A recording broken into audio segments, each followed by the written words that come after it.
Good afternoon, ladies and gentlemen.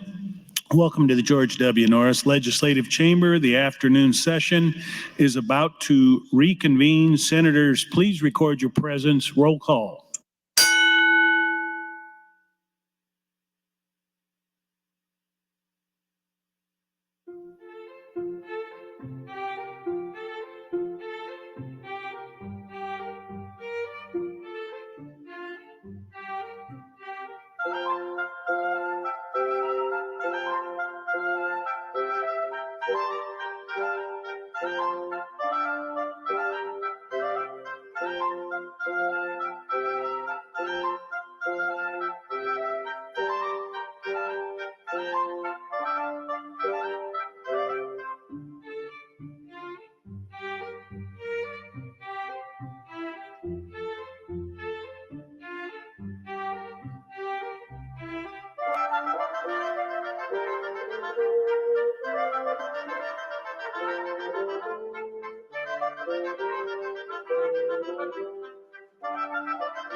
Mr. Clerk, please record. There's a quorum present, Mr. President. Thank you, Mr. Clerk. Do you have any items for the record? I have no items at this time. We will proceed to the first item on this afternoon's agenda, Mr. Clerk. Mr. President, Legislative Bill A15, when the legislature left at noon, pending was a motion MO 934 to reconsider Senator Michaela Kavanaugh's AM 1267. Senator McKinney, you are recognized to speak. Thank you, Mr. President. I rise again because members of this body voted, from what I was told, unanimously to support the construction of a prison. And over the weekend, I had to kind of, block it out of my train of thought, because I probably would have. Yeah, I just blocked it out because I had to, because I was really frustrated after I learned that happened. And I began to think about, like, what are some things that we could use $300+ million for everybody in this body? I mean, we could address food insecurity across the state, which is an issue. We could address housing, which is an issue, and many say it's the biggest issue concerning our state. Housing. Education. We had a whole conversation about education last week. We'll have other conversations about education funding, where it's going to come from. Is it going to be sustainable? And all those type of things. So $300+ million could go to that. Provider rates. That's an issue we could use that money for. Expanding SNAP for, families that are in need. We could do that as well with $300+ million. But instead of doing that, we're going to continue to throw money into a dark hole called a prison that doesn't work for anybody. And earlier this year, I passed around the CJI report, and you can feel how you feel about CJI, but the report is the report. The state paid for it, and they didn't lie, and they didn't make it up. It's not biased. It's just telling the truth. And I just think people are ashamed of the truth.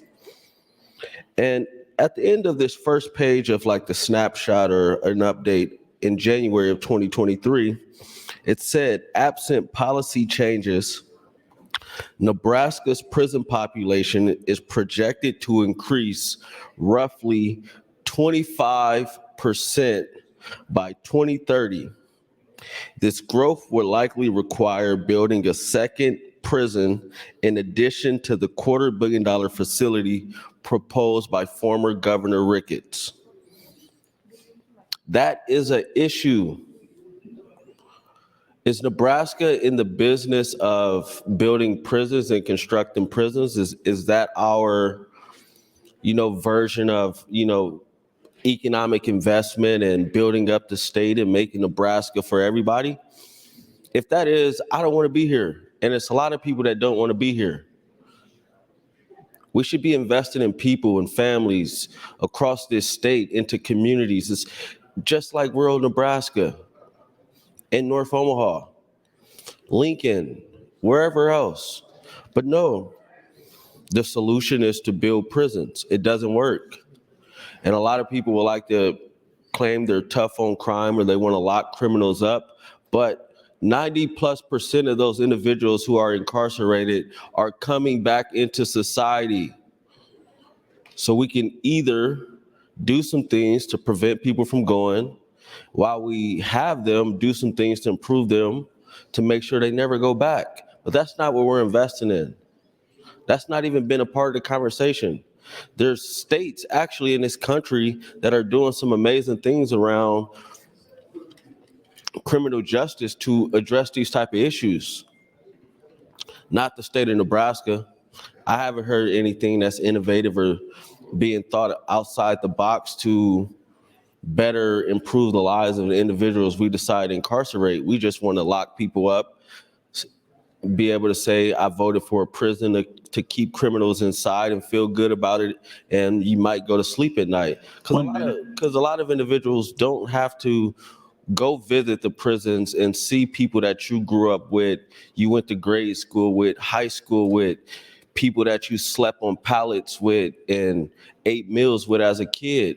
It doesn't affect your life. So you kind of have cognitive dissonance where you just don't care. But I care, and I'm going to stand up for the rest of this session and continue to just say it. Building a prison is wrong. It doesn't make economic sense, and you can't claim you're a fiscal conservative if you support a prison. Thank you. Thank you, Senator McKinney. Senator Dungan, you're up and recognized to speak. Thank you, Mr. President. Colleagues, I rise, I believe, in favor of LB 815, probably opposed to the motion to reconsider, but I just wanted to chime in briefly here, as I think the conversation that Senator McKinney is having is one that's very, very important for us to have. I know we're going to be talking about this as time goes on and discuss a little bit more about the prisons, but this notion that we can build our way out of a problem, I think is problematic. What we know from looking at research and data is that if we invest our money and our time in preventing problems from starting, it is ultimately a better use of our resources than to try to put the fires out after they've already been set. And we talked about mental health last week and behavioral health as a component of that, but it's so much broader than that. And so I would yield the remainder of my time to Senator McKinney if you'd like to continue to have that discussion. Senator McKinney, that's 4 minutes, 8 seconds. Thank you, Mr. President. Again, I would encourage all Nebraskans to call their senators and ask them, is it fiscally responsible to build a prison, and especially vote to build a prison without substantial policy changes that would address the population that we currently have? Because also, the admissions aren't necessarily up. It's the length of stays. And the length of stays are up because we have a lot of people that were over incarcerated. But because of the Constitution and some other things, it's hard to address those sentences. But there are things we could do around parole and probation and those type of things that could get people released earlier. Y'all might not like it, but it's a fact. It needs to happen. I'm not saying just go in and say, you're released today. We could put plans in place, policies in place to make sure that when we are releasing people, we're releasing them and they have a plan, and we're reducing the possibility of them coming back. We could do that. We could be smart on this. A lot of people support former President Trump. He passed the First Step Act, which went way farther than LB 920 last year. But y'all will vote for him for president, but you'll vote against bills to address the same things he did on a federal level. It makes no sense. It's like you're saying you're for this, and you're saying you're against this, but you support somebody that supports these type of policies. It makes zero sense to me. The solution to this issue is to take a step back, really think, what are we doing as a state? What are we doing to ensure that the individuals that we are incarcerating are better? What are we doing with our juvenile justice system and the child welfare system? Because there's a lot of individuals that are locked up now that went through the juvenile justice system and the child welfare system. At the parole hearing this morning, it was an individual, luckily, he was paroled, but he had went through the juvenile justice system. It's many more individuals in there like that. It's because our child welfare system is horrible, our adult system is horrible, our juvenile justice system is horrible, but we don't want to invest in those type of changes. We want to just invest in constructing prisons between Omaha and Lincoln because it feels good, and we could put it on a campaign flyer that, hey, I voted to build a prison because I'm tough on crime, but I'm fiscally conservative. That makes no sense, and everybody knows it. Let's just be honest, honestly. And I know a lot of people, probably majority of the body, disagrees with me about the construction of a prison, but it is what it is. 1 minute. Just letting you guys know that building a prison will not solve the problem. You'll continue to be constructing prisons for the rest of life if you never step up to make policy changes to prevent people from going to prison. And if they do go to the Department of Punitive Services, we put things in place to ensure that they don't come back. We haven't even gotten to that. We haven't had that discussion. Last year, this body voted not to do something. And again, it feels like it's going to happen again. And we're just going to keep trying to build things. And that's the problem. Thank you. Thank you, Senator McKinney. Senator Rabel, you're recognized to speak. Thank you, Mr. President. I rise in support of LB 815 and against the reconsideration motion. And I'm glad we're having this discussion now on building a new prison. Senator McKinney's absolutely correct. It makes absolutely no fiscal sense to take on this issue when criminal justice reforms is what we so desperately needed. And I know Senator McKinney talked about sentencing reform, but it's with those individuals that we currently have in our facilities, our county jails. And I certainly know our speaker and our president and former county attorney knows very well the challenges the counties face right now. And the success that other counties all across the United States have found in helping to reduce overcrowding. And it's really just a very simple solution that is way more cost effective than building an entirely new prison. One of the issues I've had and counties have had and experience is that we need, of course, more mental health professionals. We need more licensed mental health therapists. We need more psychiatrists in our state of Nebraska.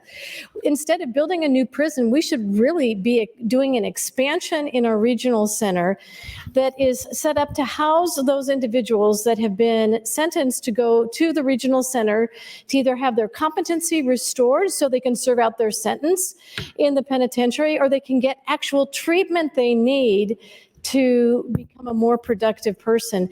And this is the most frustrating thing. You know, we know it's incredibly hard to recruit, retain competent psychiatrists and the appropriate psychiatric nurses that can help treat these people. But the reality is it becomes a problem of each and every county. These individuals that need the treatment, they languish in the county jails. Even though they have been sentenced to get this treatment, they can't get the treatment because the regional center is overcrowded already.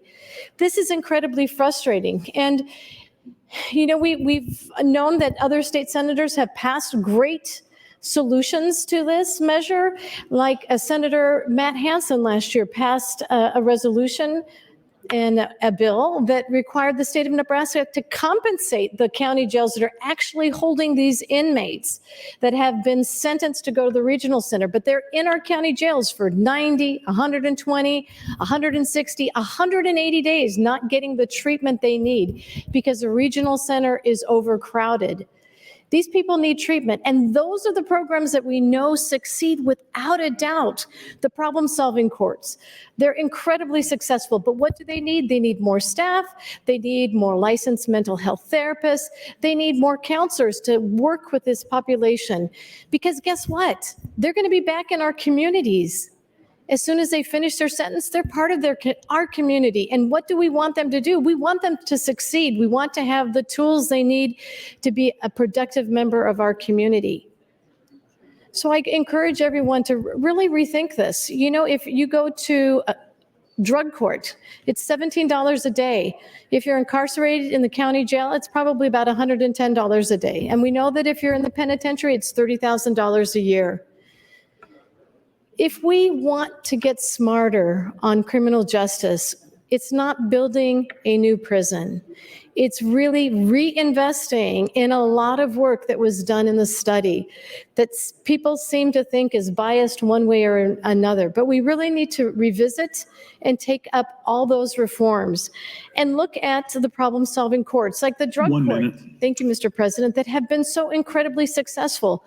The recidivism rate for drug court is so low as compared to just doing your time and being released. We talked about mental health courts. We have DUI diversion now, which is wonderful. We have veterans courts that help those veterans who usually struggle with both a drug addiction issue and mental health, so that they get the treatment that they need to succeed and that they can overcome the demons that have been plaguing them. So it's very frustrating when Senator Van Hansen, just jumping back to that, passed this legislation. Guess what? The state of Nebraska has not paid a single penny for all the jail holds that have exceeded the allotment. They were supposed to pay $100 a day, and they have not paid. And that's really frustrating. We can pass great legislation, but when the state of Nebraska is not committed to funding these matters, then that puts us right back at zero.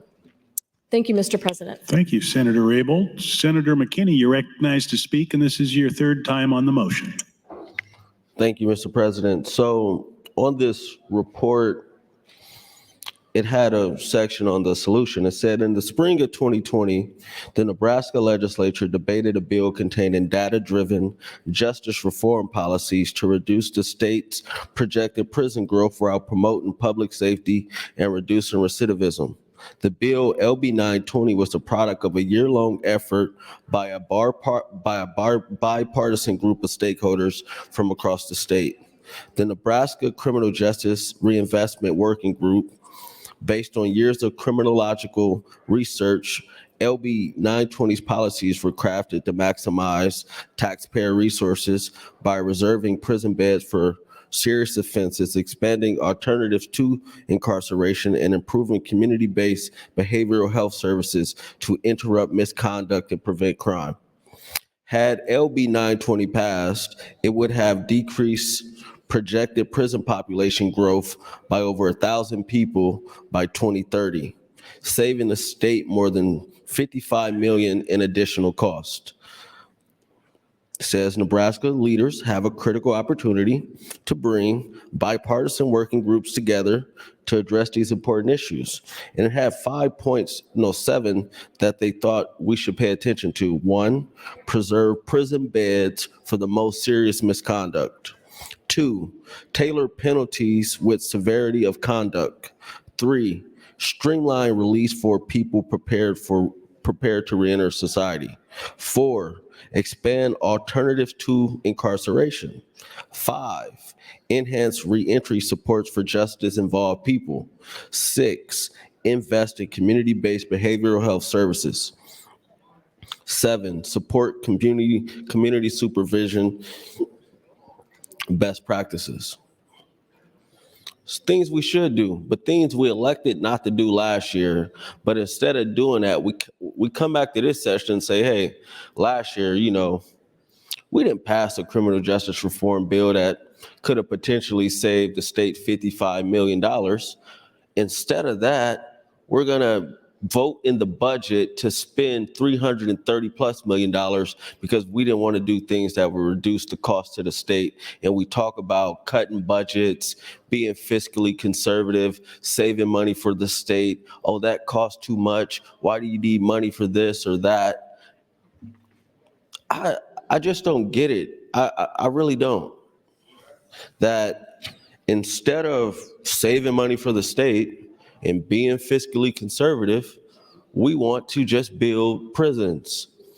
And I could think of a million reasons why. The prison industrial complex, so many construction companies will make money, vendors will make money, telephone companies will make money, commissary companies will make money, the correctional officers will make money because they'll be understaffed. So, they'll get a bunch of overtime.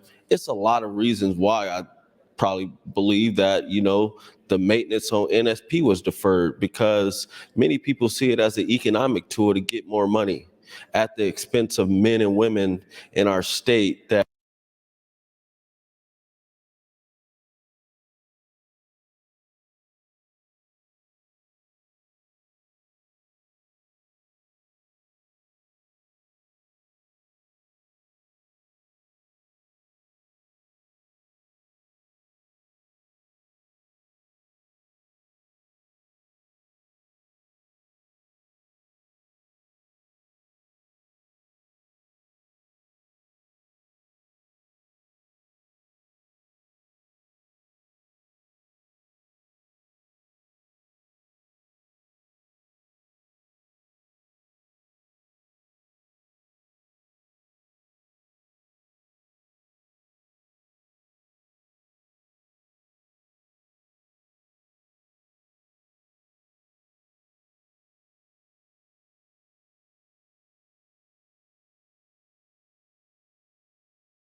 Erdman, you are recognized to speak. Question.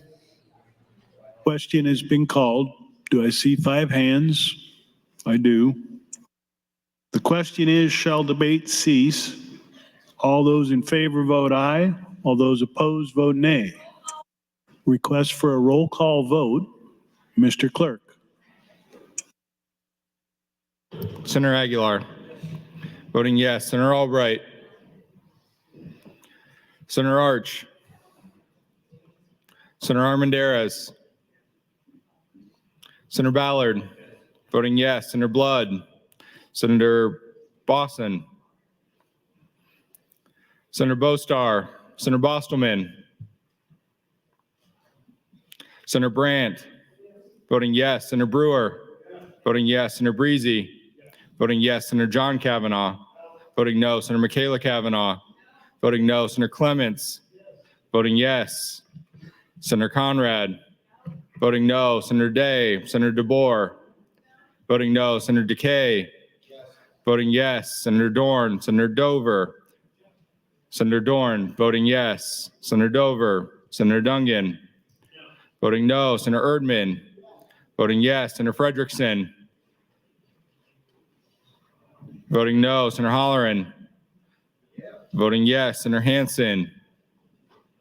Senator Hardin. Voting yes. Senator Holcroft. Voting yes. Senator Hughes. Voting yes. Senator Hunt. Voting no. Senator Ibach. Voting yes. Senator Jacobson. Voting yes. Senator Kauth. Voting yes. Senator Linehan. Voting yes. Senator Lippincott. Voting yes. Senator Lowe. Voting yes. Senator McDonald. Senator McKinney. Voting no. Senator Mosier. Voting yes. Senator Merman. Voting yes. Senator Raybold. Not voting. Senator Reapy. Voting yes. Senator Sanders. Voting yes. Senator Slama. Senator Vargas. Senator Von Gillern. Senator Walls. Voting yes. Senator Wayne. Voting no. Senator Wishart. Not voting. The vote is 24 ayes, 9 nays to cease debate, Mr. President.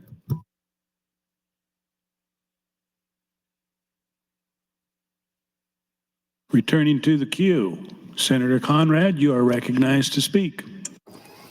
Thank you, Mr. President, and I'd be happy to yield my time to Senator McKinney if he so desires. Senator McKinney, that's 4 minutes, 53 seconds. Thank you, Mr. President.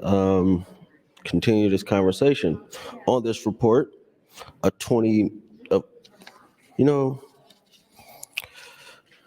First we'll start with preserve prison beds for the most serious conduct. It says research shows that imprisonment harms individuals' health, economic stability, and positive relationships, all of which may contribute to increased criminal involvement following release.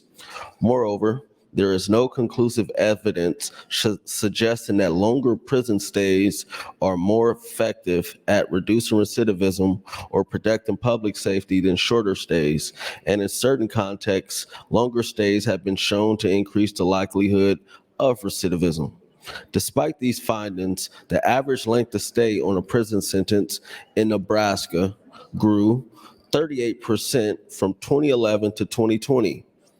Driven in part by longer sentences resulting from consecutive sentences, mandatory minimums, and habitual criminal enhancements. Sentence enhancement cost taxpayers significantly, yet provide minimal public safety benefit. As predicted by the research, funneling more taxpayer funds to cover longer stays has not improved justice system outcomes. As recidivism rates have remained high, despite this, Nebraska continues to use longer sentences for less serious, nonviolent criminal behaviors. Recommendations: reserve mandatory sentences for violent or serious offenses. Ensure habitual enhancement statutes is used only for violent or sex offenses. Modify credit accrual for those with mandatory sentences to incentivize change behaviors. Reduce the use of discretionary consecutive sentences because our judges like to stack sentences. The potential impact: long sentences are a primary driver of Nebraska's prison population. Limiting sentencing enhancements could significantly reduce the length of time people spend in prison and therefore the overall prison population. Nebraska can save more than 300 prison beds by 2030 by implementing all 4 policy recommendations described. There are things out there that can be smart policies to address our populations, address crime in our state. But if we don't pass legislation this year to address criminal justice reform from the front and the back end, we're never going to do it. Or maybe never say never, but I would be highly questioning if that ever happens. We need to do things that are smart. This isn't smart to build a prison, to vote to build a prison, to vote to build a prison without passing criminal justice reform, to vote to put a prison in a budget when there are many other things that we need in our state. You got families that need more assistance with SNAP. You got providers and those that are clients of providers that need help with provider rates. We need real life things, but instead of doing that, people want to vote to build a prison. That's not going to solve the problem. It's going to take 4 to 5 years to be constructed, and we're going to be back here in that 4 to 5 years having a conversation about, hey, should we vote to allow the Nebraska Department of Punitive Services to construct another prison when they don't do their jobs? The previous administration didn't do their job, and I'm not sure about the new administration. We really need to rethink the way we're doing things in the state, because building a prison, I don't care who you are, especially without policy changes, is a bad idea. Thank you. Thank you, Senator McKinney. Senator Walls, you are recognized to speak. Thank you, Mr. President. We're having a really good conversation. I appreciate the review on the CGI report. I'm not sure if we've touched on the amount of overtime that has been spent in corrections during this conversation. And I know that we're making a lot of progress when it comes to filling those positions. But I did want to just give a couple of highlights from I guess this is the Performance Audit Committee. The first point that I wanted to make was that at its highest point in 2020, corrections spent $15 million on overtime. In that same fiscal year, DHHS, on the other hand, spent $7.4 million, while transportation spent 6.6. Nearly 80% of corrections employees worked overtime in the years that they examined. And I just wanted to give you a couple of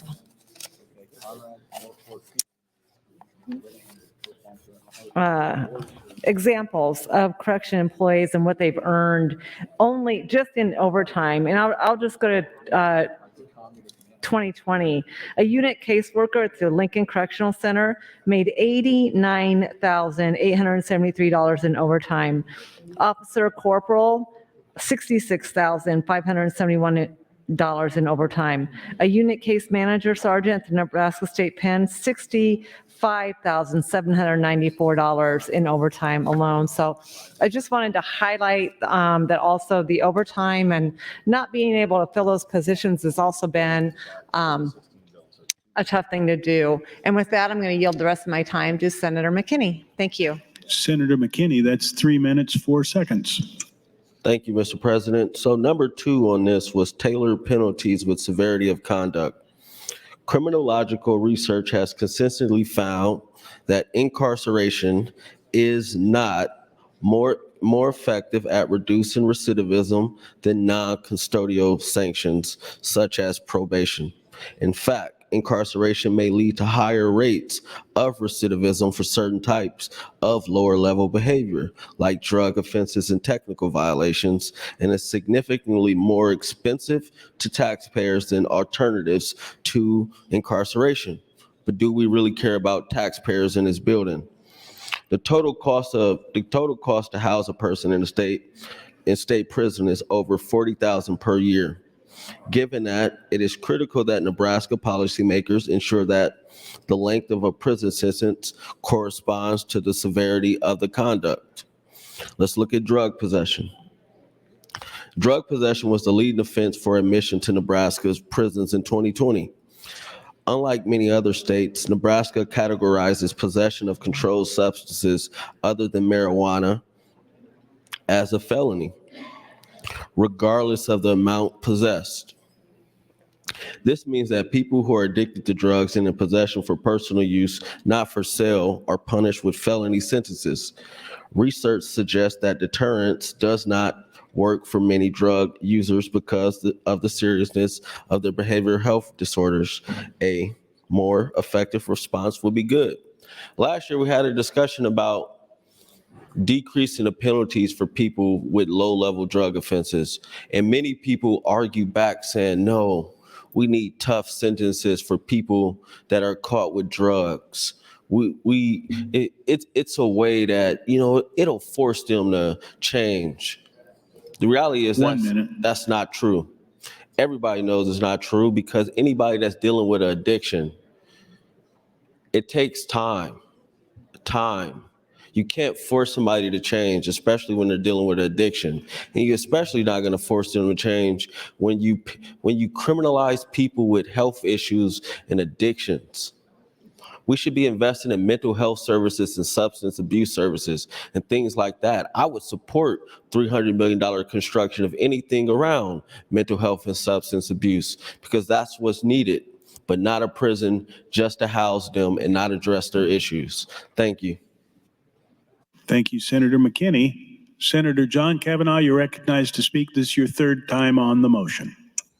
Thank you, Mr. President. I appreciate Senator McKinney circulating the Nebraska Criminal Justice Crisis worksheet from the Justice Reinvestment Initiative, and I'm sure folks are tuning in and out, but there was a lot of really good work done last year, or last 2 years really, with the Judiciary Committee, the Judiciary Branch, the Governor's Office, Department of Corrections, local prosecutors, law enforcement, with the Justice Reinvestment Institute and CJI, where they generated this report with a lot of recommendations that I don't think we've implemented any of. But it would be good to take a look at this, and if you have an opportunity to take a look at any of the other information they've circulated. But I wanted to yield my time to Senator Michaela Cavanaugh if she wanted it. Senator Michaela Cavanaugh, you have 4 minutes, 15 seconds. Thank you, Mr. President. Thank you, Senator John Kavanaugh. I actually am just going to talk for a minute. If Senator McKinney does want more time, I am willing to yield him Senator Kavanaugh's time.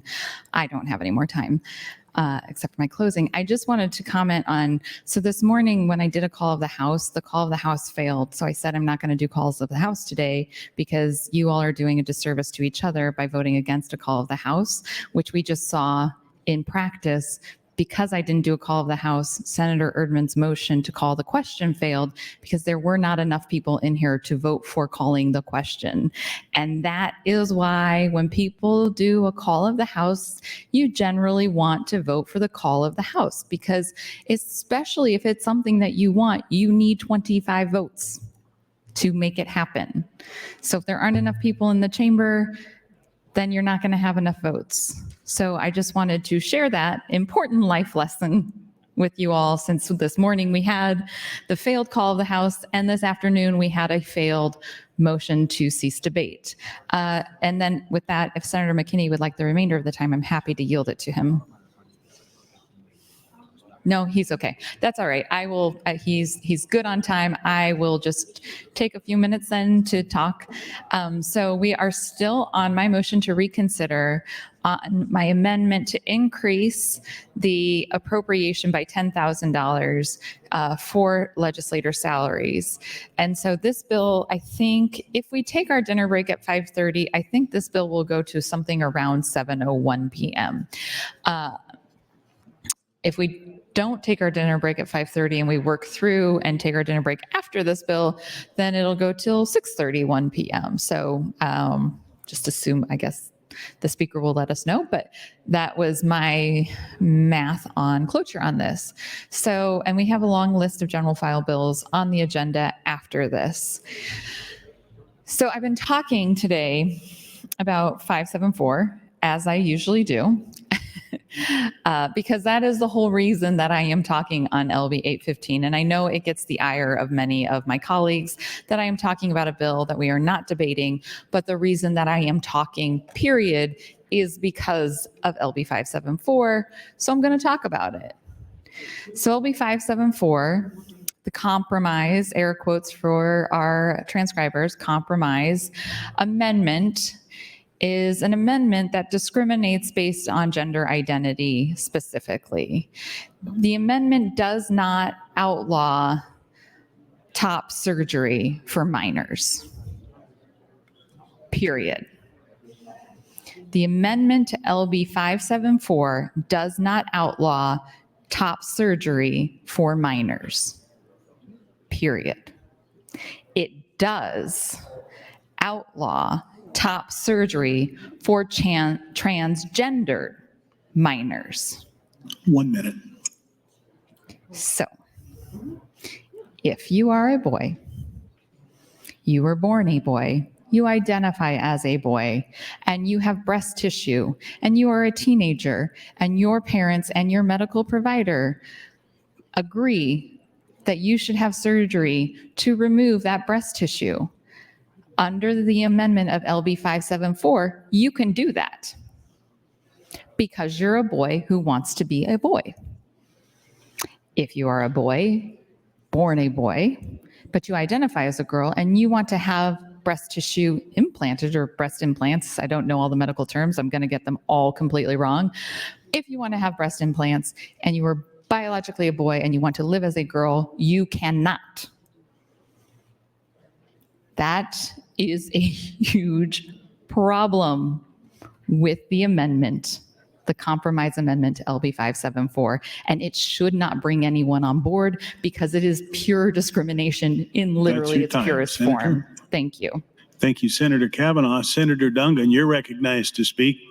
Thank you, Mr. President. Colleagues, I rise again in support of LB 815 and again opposed to the motion to reconsider.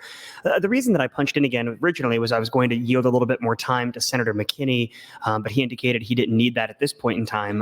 But I wanted to, I guess, acknowledge that what he's talking about here is not only incredibly important for us as a state and how we're going to proceed with our criminal justice issues, but it also is actually incredibly relevant to LB 815.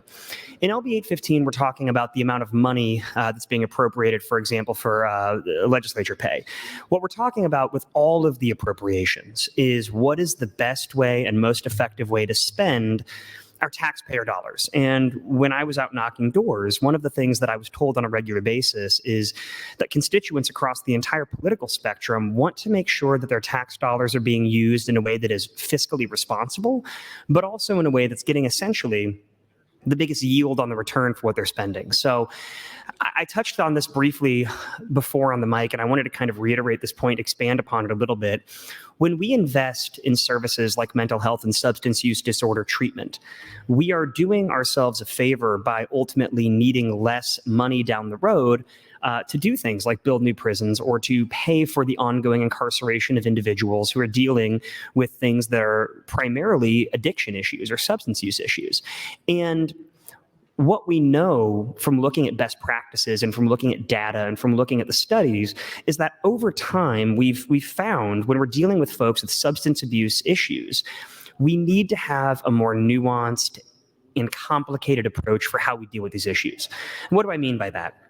Zero tolerance policies as it pertains to substance use disorder when it comes to criminalization is problematic. When an individual is suffering from addiction and they try to break that cycle, what we know from looking at numbers and data is that over time, there are going to be relapses as a part of that process.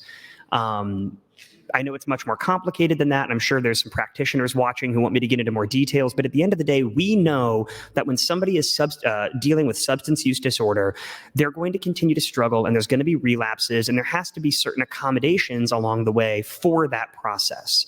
If we truly want to help people break the cycle of addiction, and if we truly want to help people prevent recidivism, then we need to be making sure that our dollars are being spent appropriately. And so what Senator McKinney was talking about, among many different great points he was making, was that when we invest large amounts of state funding into the warehousing of individuals, we're doing a disservice to the taxpayers by ensuring that their money is being spent, I think, in the most effective way. It would be a much greater benefit, and our dollars are going to go a lot longer if we make an effort to invest in the social services and in the substance use services that we've been talking about. Senator Raybould also made the good point talking about drug courts and problem-solving courts and diversion, and I got into the differences between those two on the mic last week. But if we as a state can start focusing on actually addressing the underlying problems that folks are dealing with instead of just trying to punish them after the fact, we're going to see our taxpayer dollars go a lot farther. We're going to see our investment in our services as a state, I think, benefit more people. And we're frankly, when we're talking about bills like LB 815, going to see a larger amount of money that can be spent on other things. And so I really appreciated the conversation that Senator McKinney started here today. I think that we're going to obviously continue to have this conversation as time goes on. And I look forward to having the conversation regarding the budget process for the new prison. I look forward to having conversations surrounding any proposed modifications to the criminal justice system. And I just hope that my colleagues who are fiscally conservative as well, thank you, Mr. President, heed the advice of Senator McKinney and say, reach out to your constituents, find out how they want us to be spending this money, and know that when you are trying your best to be fiscally conservative, you're going to get a much better return on your investment if you focus on the underlying problem rather than trying to solve the problem after it's already started. So with that, again, I support LB 815, and I remain in polite opposition to the motion to reconsider 934. Thank you, Mr. President. Thank you, Senator Dungan. Senator Slama announces some guests in the North Balcony, members of the Nebraska Insurance Federation from across the state and nation. Please stand and be recognized by the Nebraska Legislature.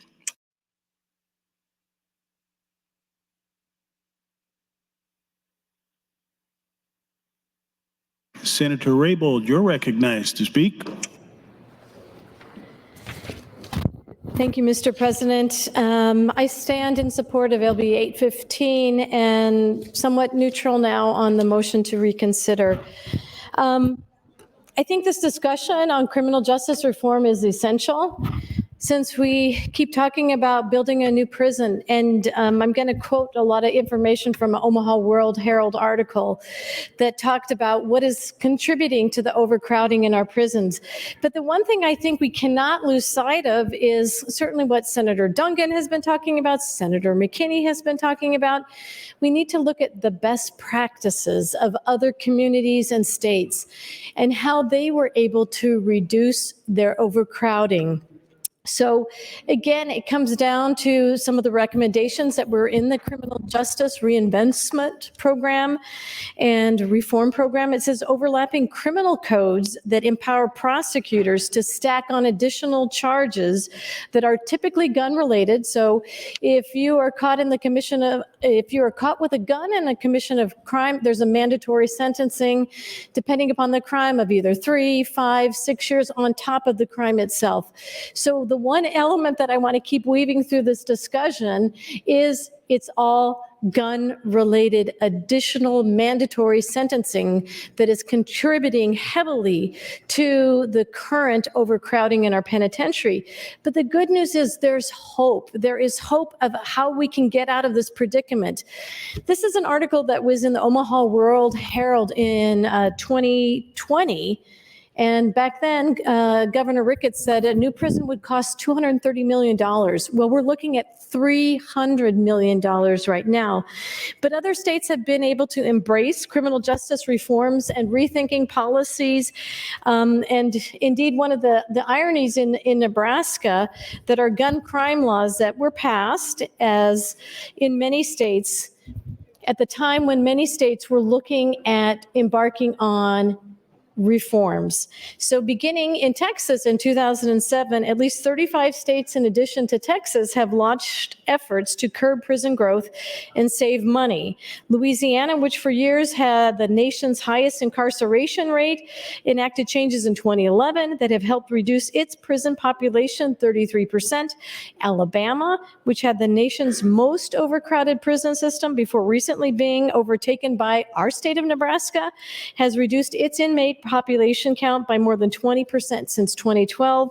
And Utah, at one point in time, was also considering building a new prison, but they put a brake on that, and they said, let's dig in deeper to all these criminal justice reforms, sentencing reforms that are proving to pay off, meaning the prisons and the penitentiaries are less overcrowded. So that's something that Utah certainly embraced. And so going back to the Omaha World Herald article, it talks about Nebraska's prison inmate population is growing faster than anywhere else in the United States. It's way out of sync with every state. And it talks about the smoking gun behind it all and the millions of dollars that this extra inmates are costing Nebraska taxpayers was the 2009 law that created new gun crimes and toughened the penalties. Like I said, so if you were caught in the commission of a crime with a gun, that exacerbated your prison time. No state grew its prison population more than the last decade than Nebraska. Its inmate count increased 16% between 2012 and 2020. Even as such numbers nationally fell by nearly a fourth. 1 minute. Thank you, Mr. President. And according to the World Herald analysis of U.S. Justice Department data, in fact, Nebraska and Idaho are the only states whose prisoner numbers didn't decline over the decade.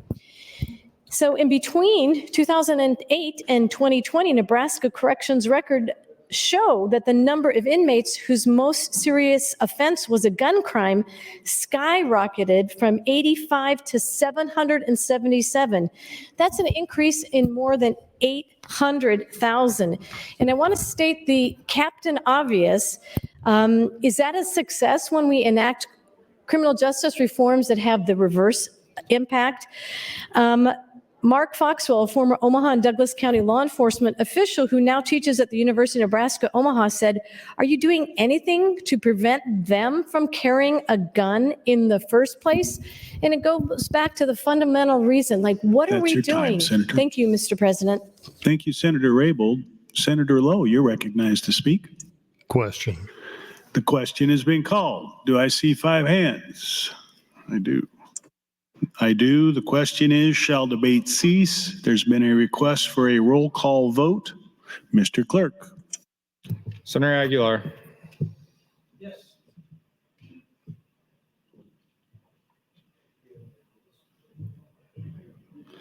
Senator Aguilar, I'm sorry.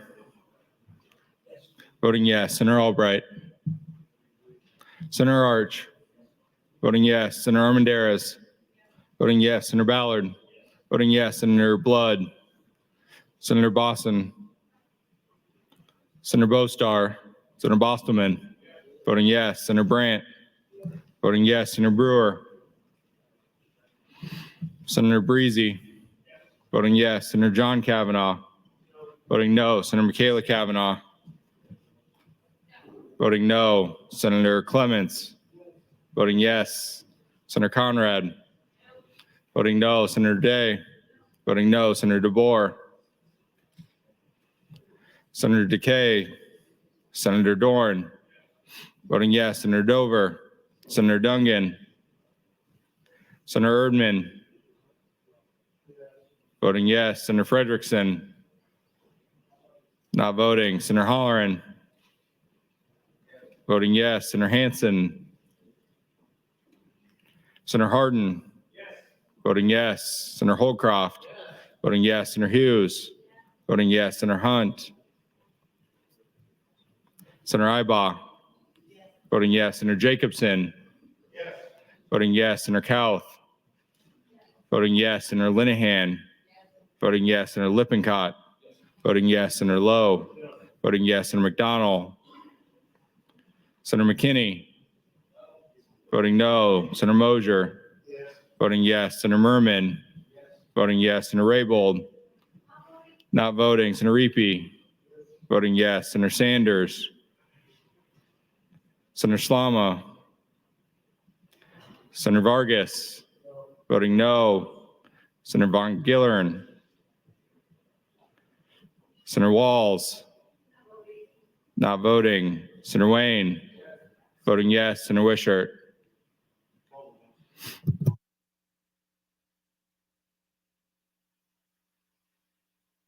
There's been a request to place the House under call.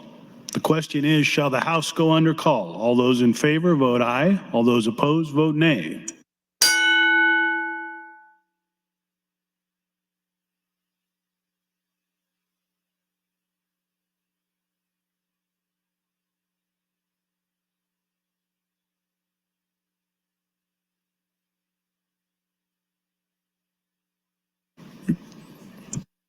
Record, Mr. Clerk.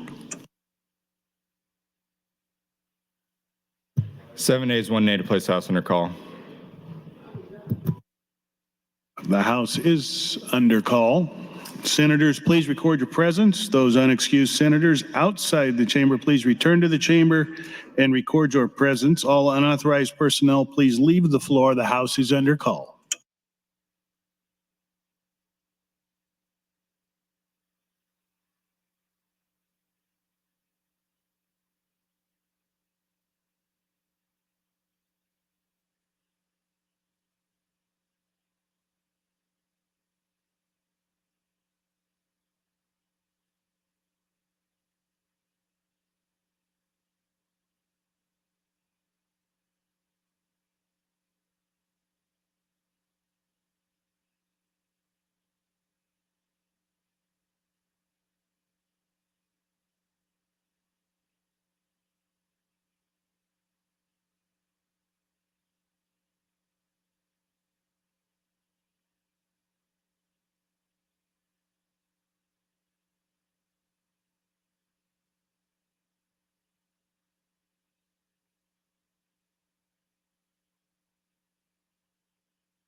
All unexcused members are present.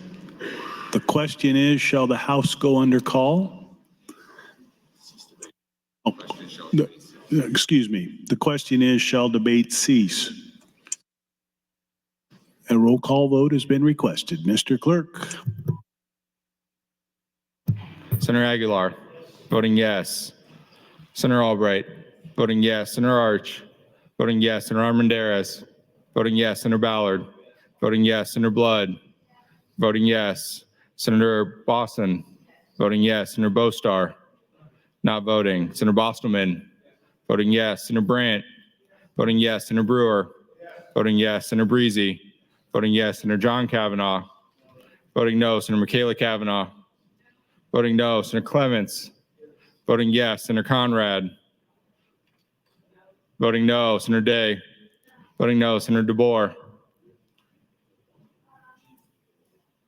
voting no. Senator DeKay, voting yes. Senator Dorn, voting yes. Senator Dover, Senator Dungan, voting no. Senator Erdman, voting yes. Senator Frederickson, voting no. Senator Holleran, voting yes. Senator Hansen, voting yes. Senator Hardin, voting yes. Senator Holcroft, voting yes. Senator Hughes, voting yes. Senator Hunt, voting no. Senator Ibach, voting yes. Senator Jacobson, voting yes. Senator Kauth, voting yes. Senator Linehan, voting yes. Senator Lippincott, voting yes. Senator Lowe, voting yes. Senator McDonald, voting yes. Senator McKinney, voting no. Senator Mosier, voting yes. Senator Merman, voting yes. Senator Raybold, not voting. Senator Reapy, voting yes. Senator Sanders, voting yes. Senator Slama, voting yes. Senator Vargas,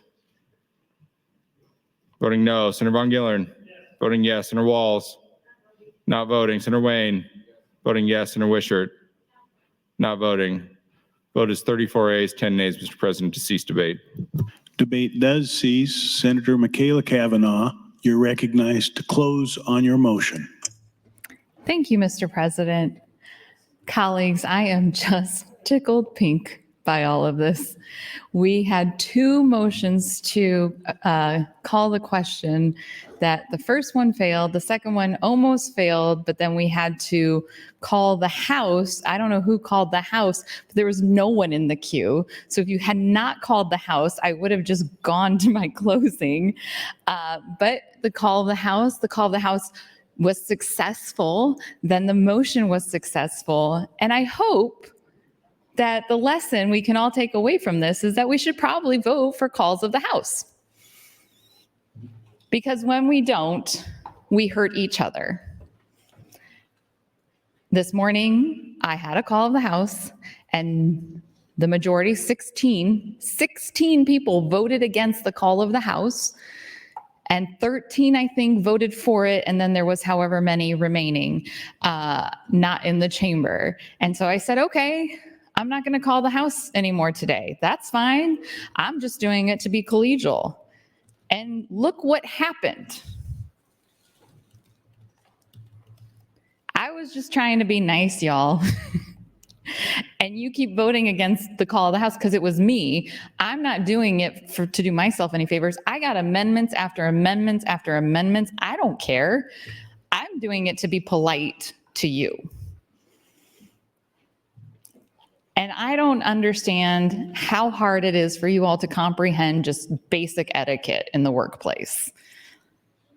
It is so bizarre. Like, you all are, for the most part, I think, I don't know, maybe there's somebody that I don't know about, but I think you're all pretty successful in your lives outside of here.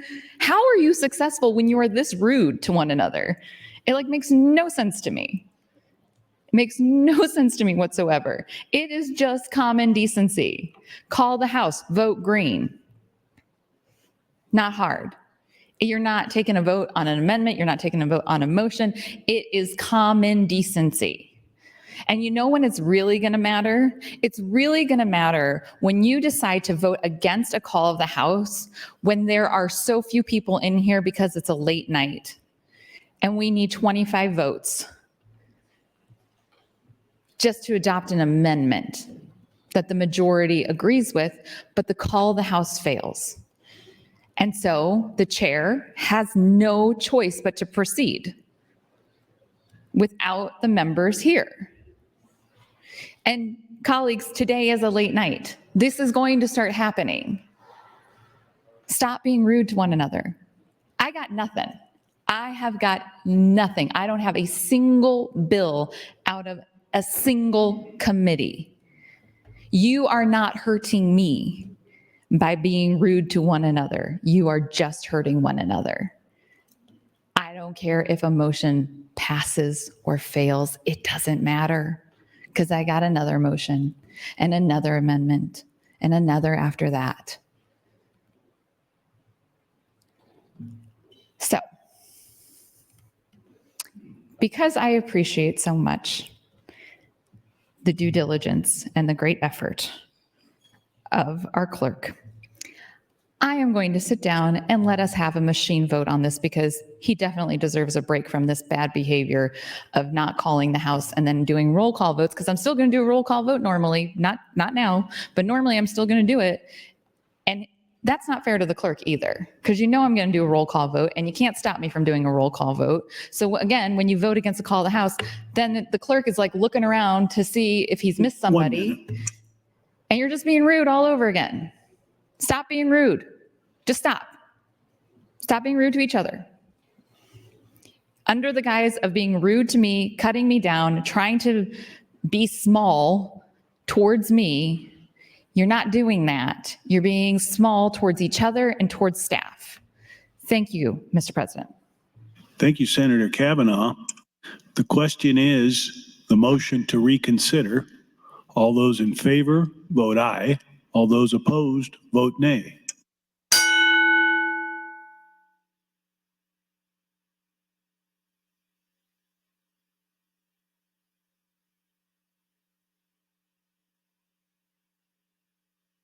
Record, Mr. Clerk. 3 ayes, 41 nays on the motion to reconsider. The motion fails. The call is raised. Mr. Clerk. Mr. President, some items quickly. Amendments to be printed from Senator Hunt to LB 254 and from Senator John Kavanaugh to LB 184. In regards to LB 815, Mr. President, the next amendment from Senator Michaela Kavanaugh, Senator Kavanaugh would offer AM 1268. Senator Michaela Kavanaugh, you're recognized to open. Thank you, Mr. President. I misplaced my amendments here. LB 815, 1268. Okay, this changes the amount from 632,982, and it changes it to 641,000. Why? Why not? Right? Why not? So we are still on LB 815, which is our legislative salaries. And I do want to say, and I should have said this the last time on the mic, I was harsh this morning, and I apologize to our new colleague, Senator Bozen. I don't know if I'm pronouncing it correctly. Bozen. I was harsh on Senator Bozen. Today's her first day. She had no idea what the call of the House was. Well, I don't know if she did or not. But anyways, I was harsh, and I apologize. I apologize to her in person, but I think that when you say something on the mic, you should also, and you're going to apologize, you should also apologize on the mic. So Senator Bozen, I'm very sorry for my rudeness this morning. I was worked up. It happens, especially in this place. Okay, so LV 815, AM 1268. I'm going, sorry. Got to get myself in the queue. There we go. Okay, so gonna just keep talking about what I've been talking about, which is LV 574. Now, I do have some things to say about LB 626 that I should probably sprinkle in here, because tomorrow is going to be like everybody's day to shine.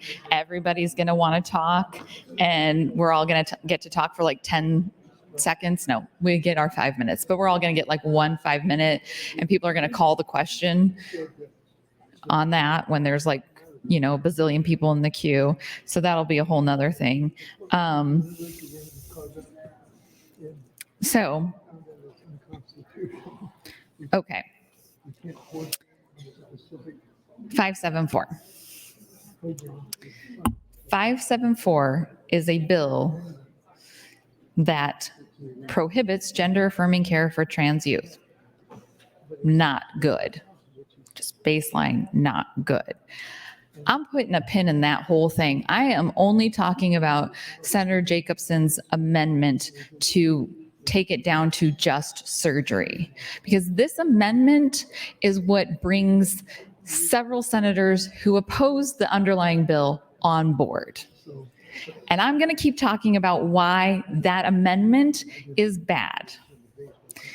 It is discrimination, pure and simple. Top surgery for a heteronormative, cisgender, whatever, somebody who was born a girl. I'm probably saying all the wrong things. Somebody who, I'm going to make it simple. If you were born a girl and you want to live as a girl and you want to have breast augmentation, whether it's breast reduction or breast implants, 574 with Senator Jacobson's amendment does nothing to prohibit that. If you are a boy and you want to live as a boy and you want to have breast tissue removed, Senator Jacobson's amendment to 574 does nothing to prohibit that. If you were born a boy and you want to live as a girl, that is what is prohibited. That is why we are discriminating purely based on gender identity. It is not a complicated concept. Senator Jacobson's amendment to limit it to surgery is the purest form of discrimination based on gender identity. You are not prohibiting surgery for minors. You are prohibiting surgery for transgendered minors. Discrimination. Discrimination. That is the problem. That is why when I am told that Senator Jacobson's amendment on surgery is a compromise, air quotes for transcribers, compromise, it's not a compromise. It's still discrimination in its purest form. It is discrimination. It is clear discrimination, crystal clear discrimination based on gender identity. And I would just love for someone who voted for cloture for 574 to come up to me and say, I'm not voting for that. With that amendment, that does not get me on board. I am not voting for cloture for that bill again. And I would say, hallelujah, thank you so much, good day. Literally, I would zip it. I might talk on 626. Frankly, I might not talk on 626. There's going to be so many people having a field day calling me a murderer. Maybe I'll just sit down and be quiet during 626. I love listening to people call me a murderer. It's fun. But otherwise, other than 626, I will sit down and I will stop talking. And I would love so much to stop talking. I will stop giving you etiquette lessons on how rude you all are to each other. I will stop talking about cheesy potatoes, Easter egg hunts, Madagascar, Girl Scout cookies, fish fries. I don't know what else I've talked about. My kid's soccer game. I'll stop it all if someone who voted for cloture on 574 would just say, you know what? I've listened to what Senator Hunt and Senator Kavanaugh have been saying, and Senator Day and Senator John Kavanaugh and Senator John Frederickson. I have listened to what you all have been saying, and I'm not going to vote for cloture again. And I would just probably collapse right here where I am out of gratefulness. But until that happens, here we are. Here we are talking on hour 4-ish about our $12,000 a year. Yeah. So I just, I've had a lot of people ask me, what about all the other important things that you could be doing as a state? And I'm like, show me, first of all, what we could be doing that we're not doing. The Republicans in this body are getting everything that they want. Tax cuts that are going to bankrupt the state, zippity-doo-dah. The budget, the dream budget of building a prison, fantastic. What we aren't getting are the things that we were never going to get, which are things that are actually going to impact and better lives of everyday Nebraskans. And we were never going to get those things because from the start of this session, from the start of committee assignments, it has been constructed to skew towards the wealthy, to skew towards the special interests of corporations over Nebraskans. So why would I step aside for discrimination? Why would I allow this body to institutionalize and systematize another form of discrimination? What would I be getting from that? Childcare subsidy? Probably not. Can't afford it. SNAP? Oh, heavens no. Can't afford it. Because we've got to cut what we're doing this year so that we can do that massive tax package that's going to bankrupt the state. So we've got to cut. And what are the first things that will be on the cutting room floor? Children.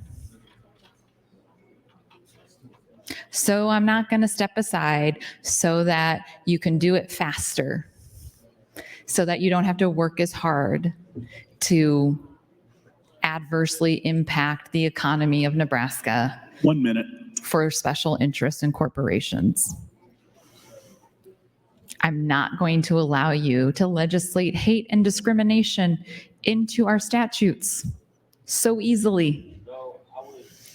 Gonna get out of the queue and back in because I see there's other people in there, and sometimes I need a break and you all need a break from listening to me. Not that you're listening to me, but the broader universe.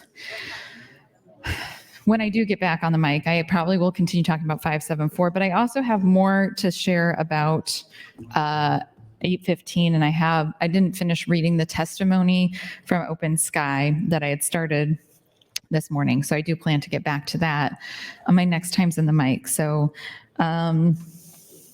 yeah, there's 2 people in the queue ahead of me. If anybody wants to come that voted for 574 and tell me in the next 10 minutes, like, I would like you to stop talking, Senator Michaela Cavanaugh. I will not vote for cloture. Thank you so much. Senator. Thank you, Senator Cavanaugh. Senator Hunt, you're recognized to speak.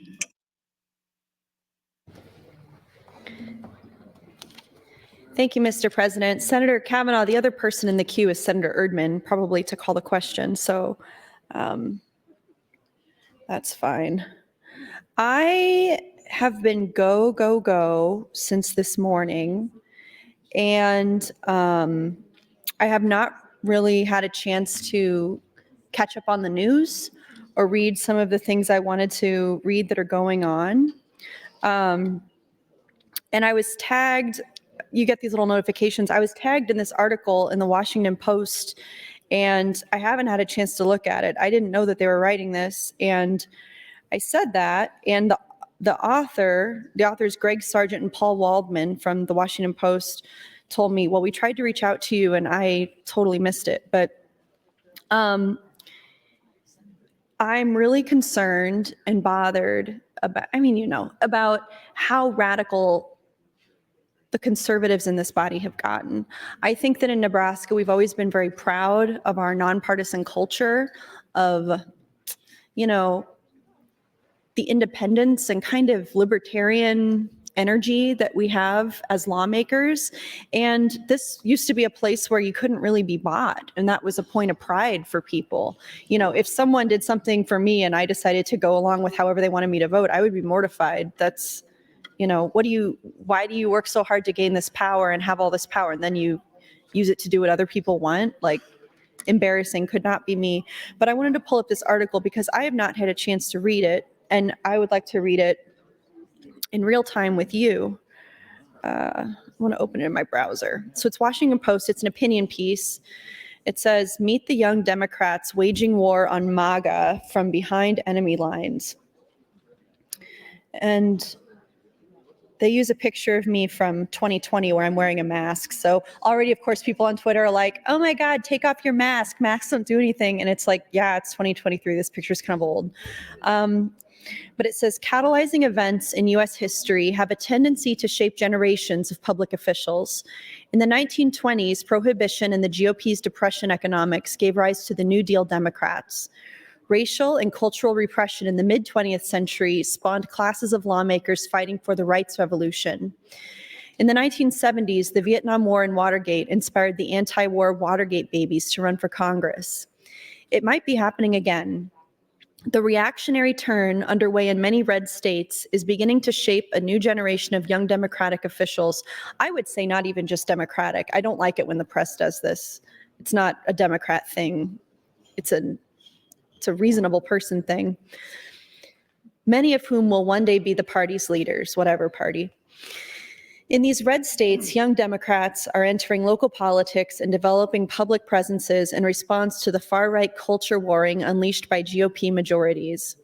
New restrictions on abortion and the growing right-wing backlash to LGBTQ rights are radicalizing a wave of Democratic public servants who mostly hail from the Gen Z and millennial generations.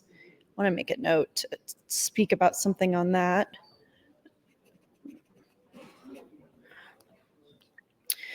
We're seeing this across the country, said Amanda Littman, a co-founder for Run for Something, which recruits progressive candidates for state and local office.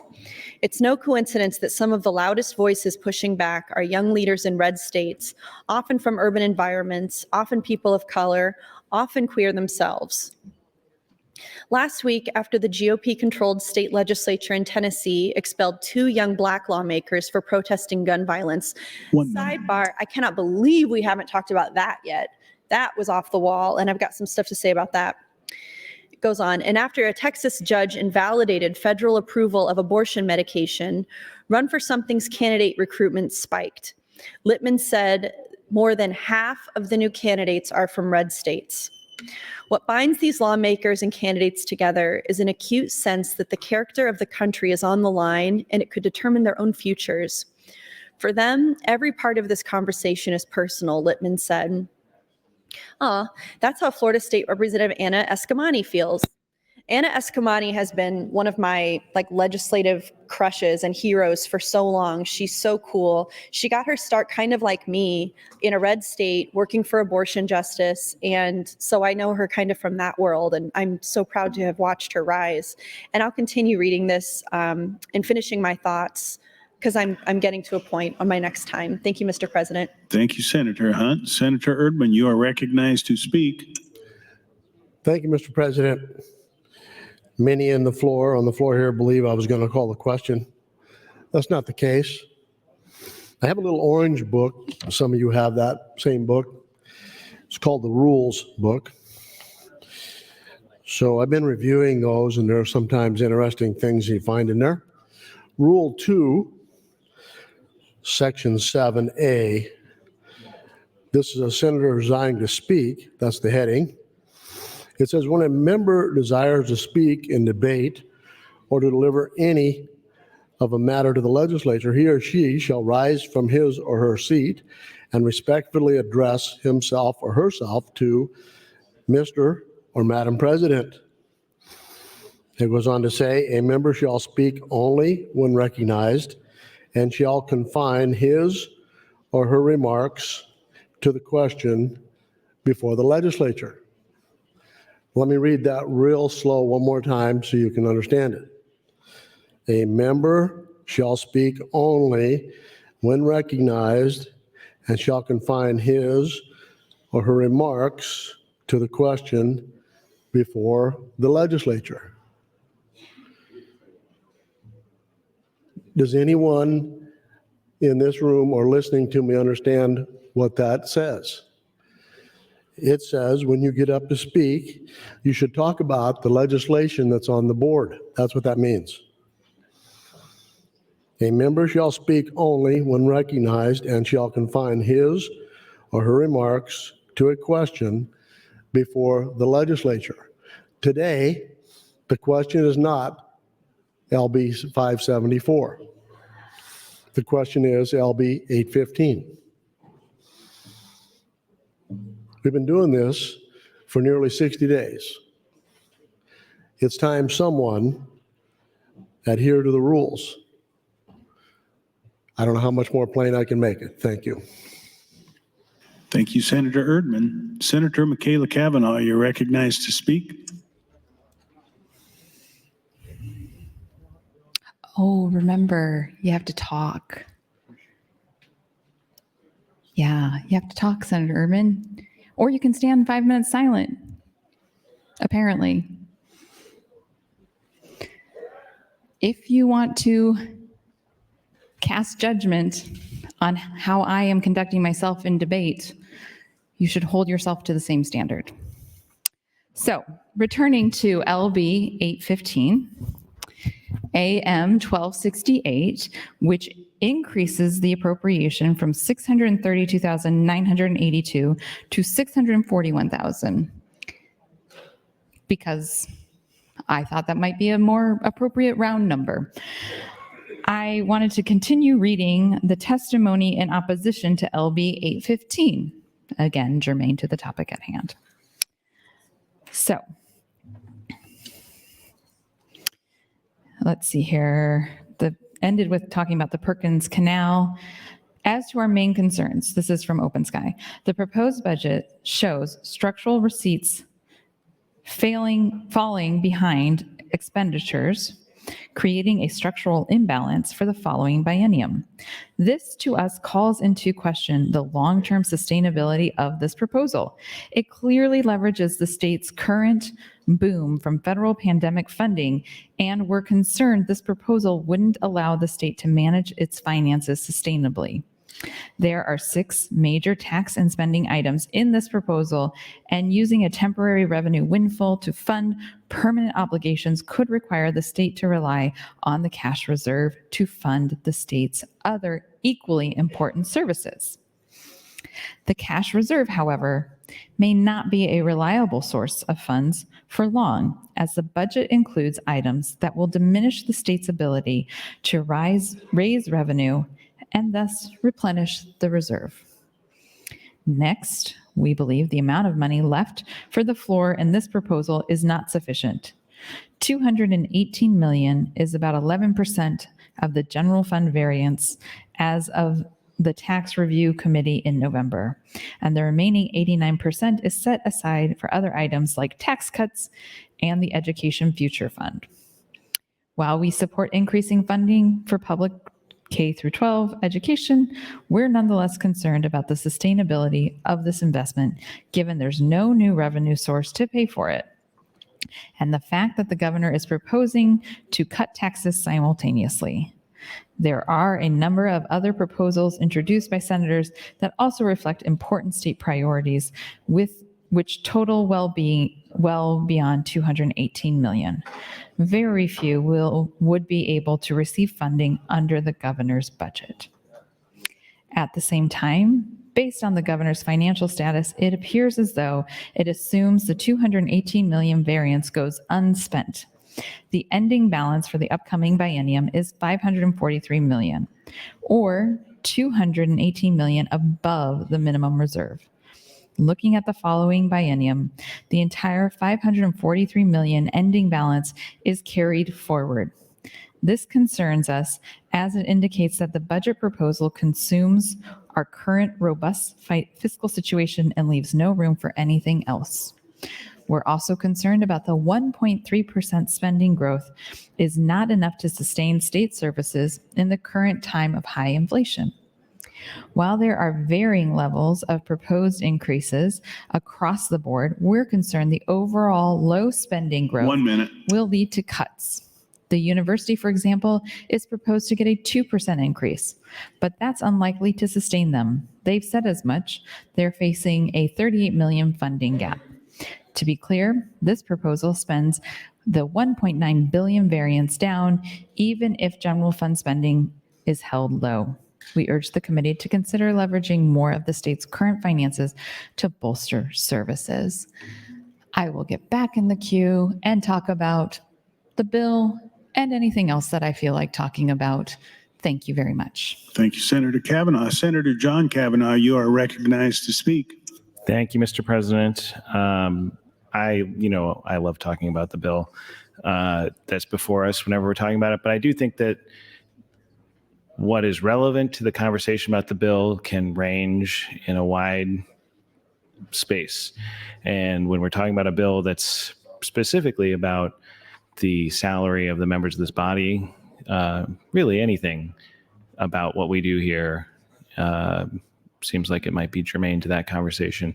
And that made me think about what Senator Hunt just talked about the last time she was speaking that I hadn't talked about yet today. But and I again also was surprised that nobody else has brought it up about what happened in the Tennessee legislature last Thursday.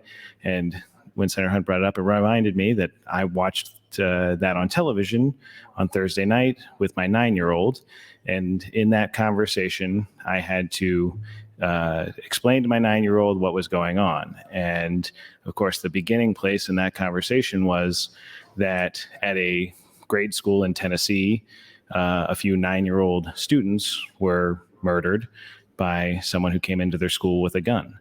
And so I had to explain that to my daughter, and I said, "You understand what's going on?" She said, "Oh yeah, my teachers talked about that before," which I guess I assumed or realized, but it's just kind of a sobering moment for a parent to have a conversation with their young child about the fact that they've been told at their school that they run the risk of being murdered while they're at school. And so then that was the jumping off place of what happened in Tennessee.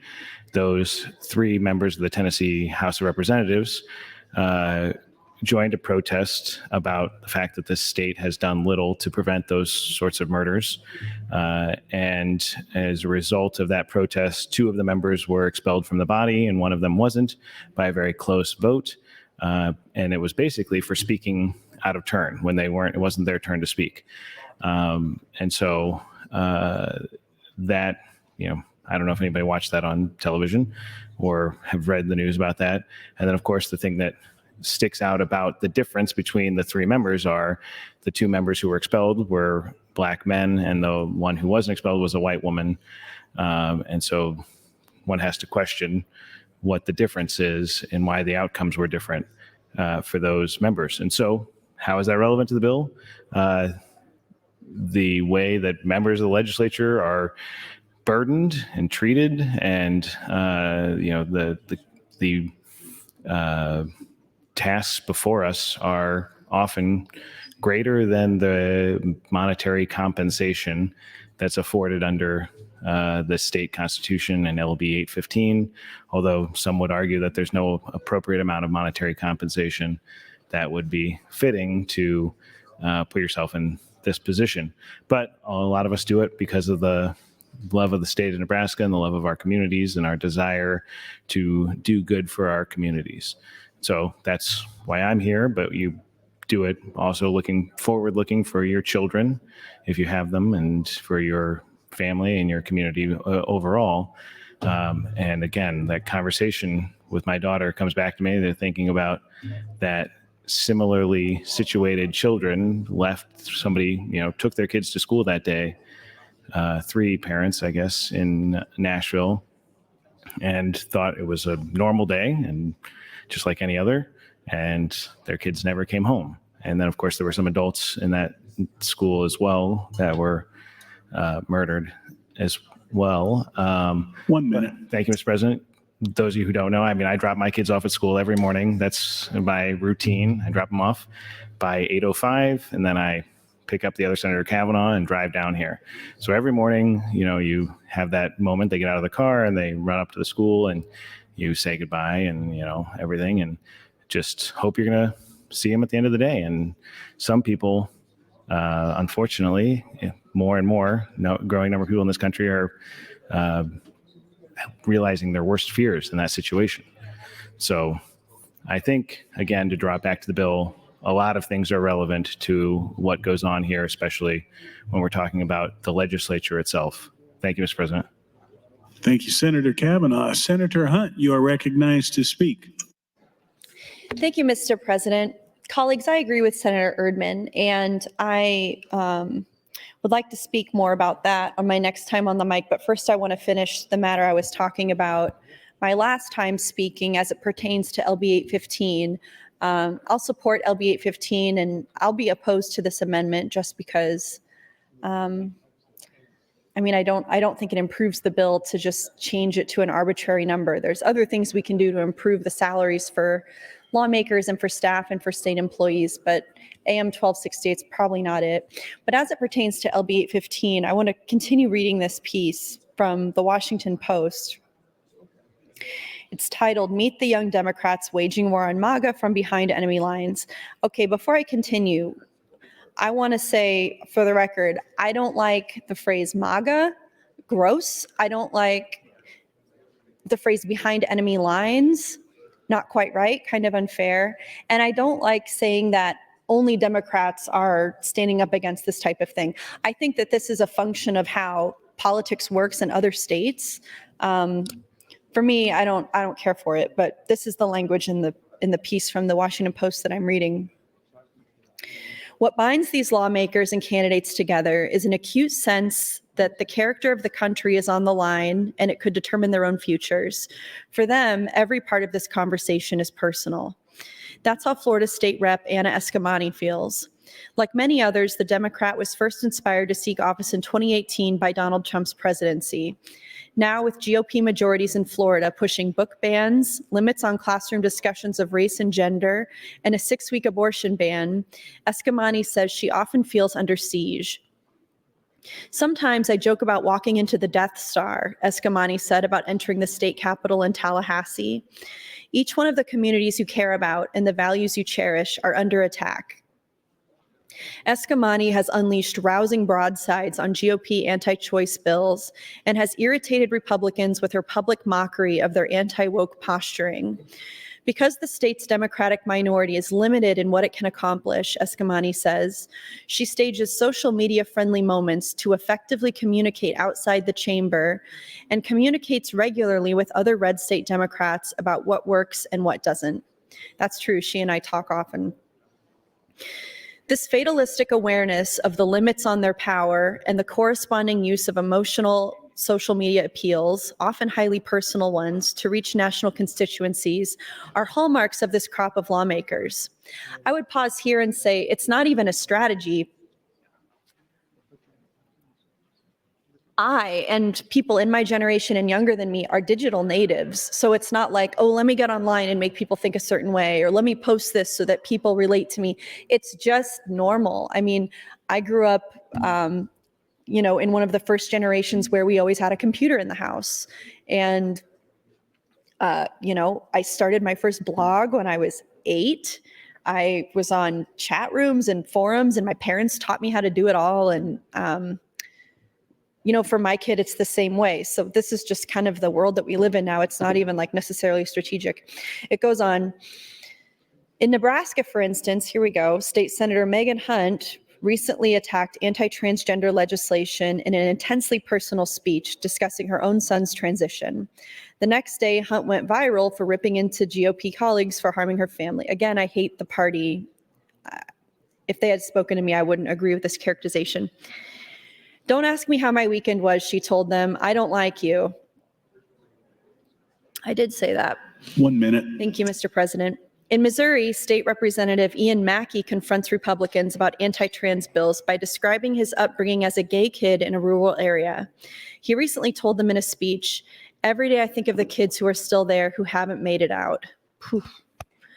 In Montana, State Representative Zooey Zephyr, the state's first trans legislator, recently delivered a tearful floor speech to GOP colleagues about the long struggle for LGBTQ rights. In Texas, State Representative James Tallarico uses his experience as a former teacher to challenge far-right legislation, recently earning national attention by getting a Republican to admit that his censorship bill would ban the beloved Western book Lonesome Dove. Some of this is happening in bluer states too. In Michigan, when State Senator Mallory McMorrow went viral for skewering the bigoted anti-trans term groomer and loudly defending LGBTQ rights, even hard-bitten veteran Democratic operative Senator. James Carville conceded it was effective. Thank you, Mr. President. Thank you, Senator Hunt. Senator Day, you are recognized to speak. Thank you, Mr. President. Good afternoon, colleagues. I felt the urge to get on the mic once Senator Erdman stood up and made remarks about behavior on the mic and what you're supposed to talk about, what we're not supposed to be talking about. I always find it interesting that the first people to move to change the rules when something that they don't like is happening are also the same people who continue to refer back to the rules when something that they don't like is happening. And I would also add that, yes, under Rule 2, Section 7, it does say a member shall speak only when recognized and shall confine his or her remarks to the question before the legislature. And I would say that's exactly what's happening, because as of today, right now, the question before the legislature, as it has been for the last 60 days, is, are we going to continue to make the session about discriminating against trans kids and pretending like nothing is happening? That's the question before the legislature. The current question before the legislature, as it continues to be, because no one is doing anything to change it, is, are you going to pull the bill? Are you going to schedule the bill? Are we going to continue talking about discriminating against trans youth? That's the question.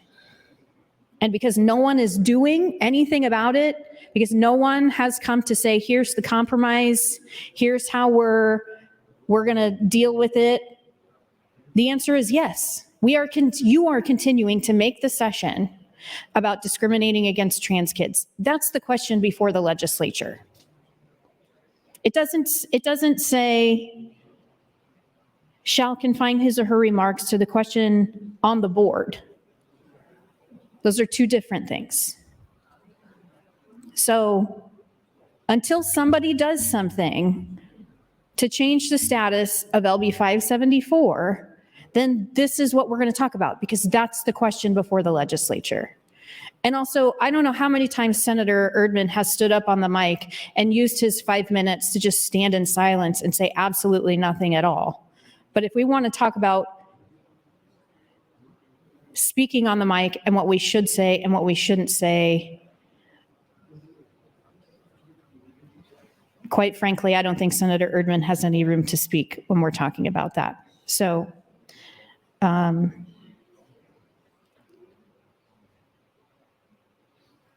yield the rest of my time. No, that's it. That's all I have. Thank you.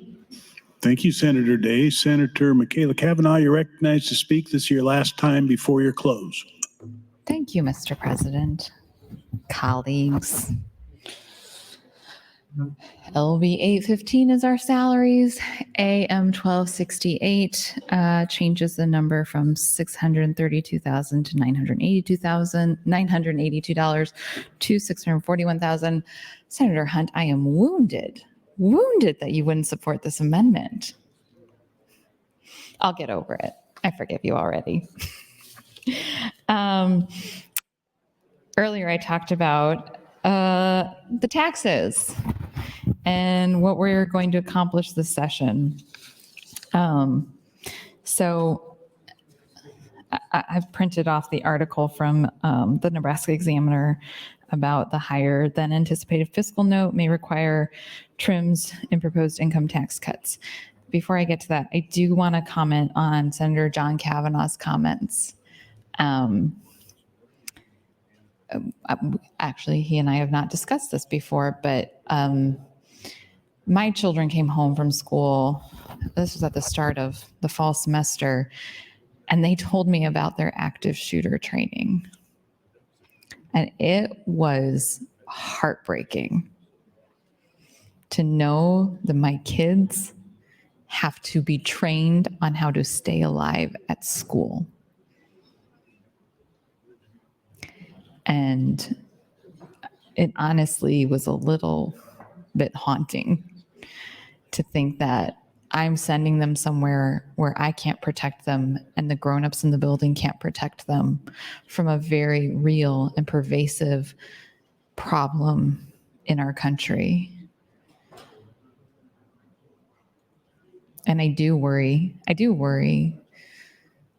When I come here, I worry about the impact that me being their parent has on their safety. And I just worry about them going to school and being safe.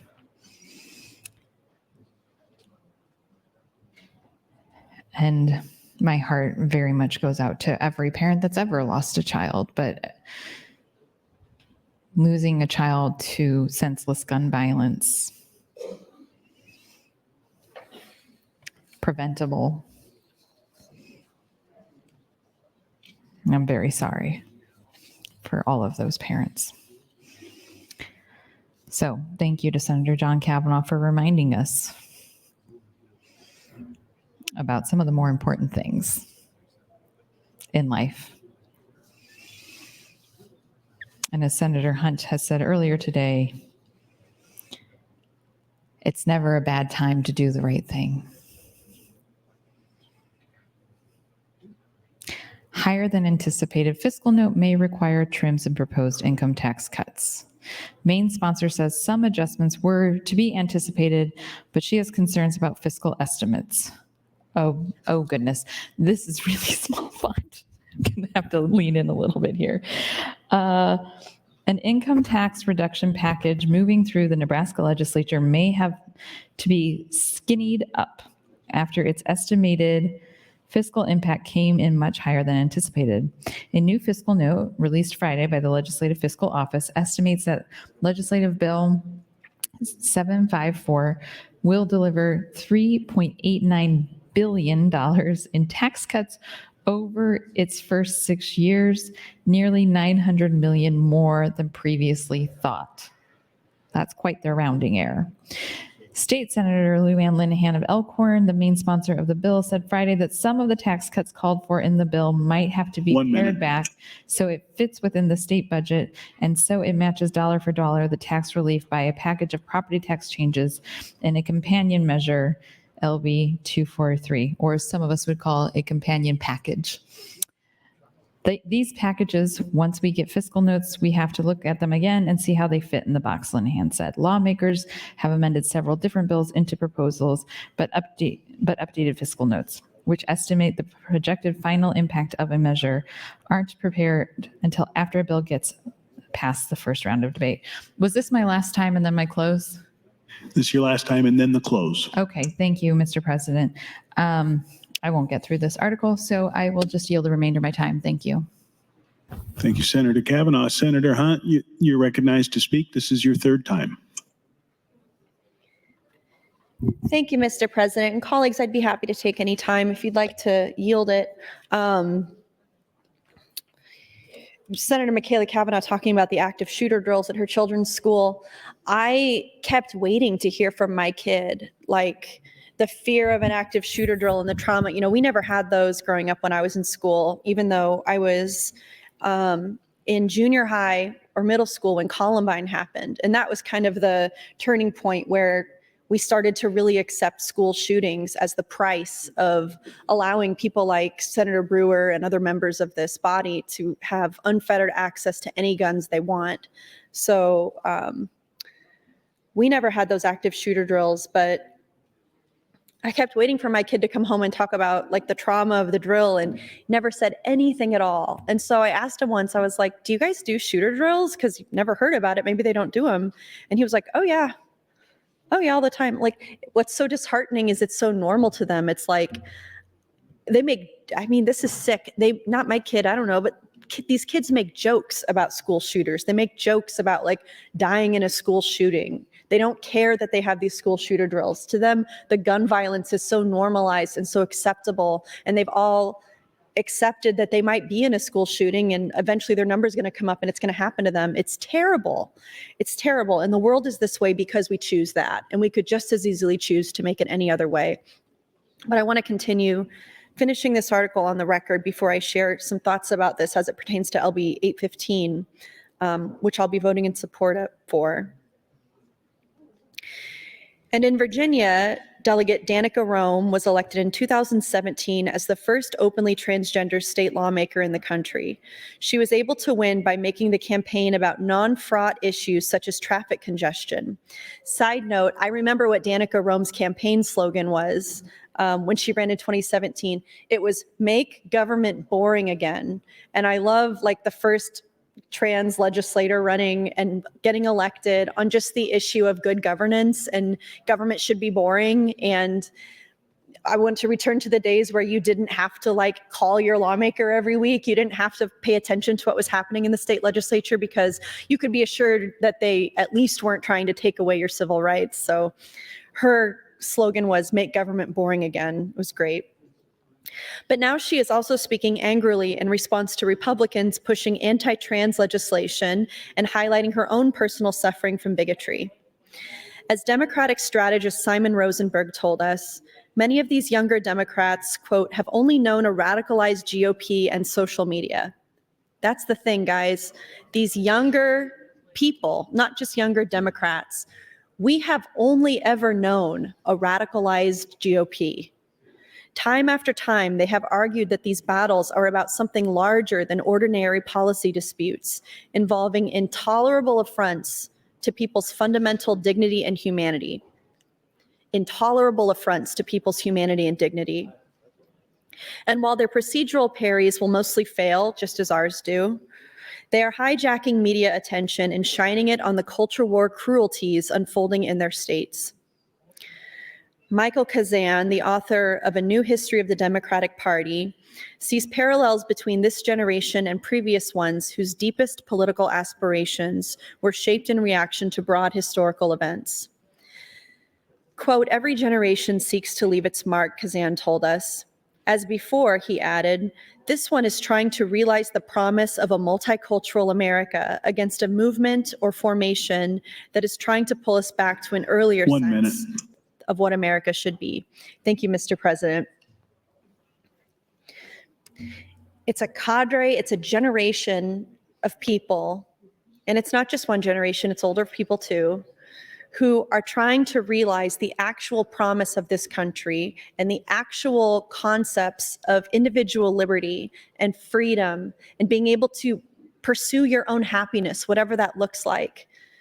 The ability to get an education and have a job and have a family and a support network that lawmakers can't tell you what that is.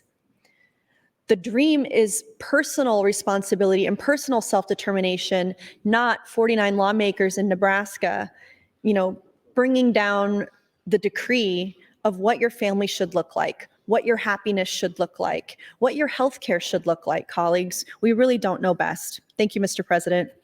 Thank you, Senator Hunt. Senator Michaela Cavanaugh, you're recognized to close on AM 1268. Thank you, Mr. President. Okay, so I was reading AM 1268. Oh, yeah, I'm closing. Should definitely tell you what AM 1268 is. AM 1268 changes the amount appropriated from $632,000 to $982,900. I do this every time. $632,982 to $641,000. So that's what it does.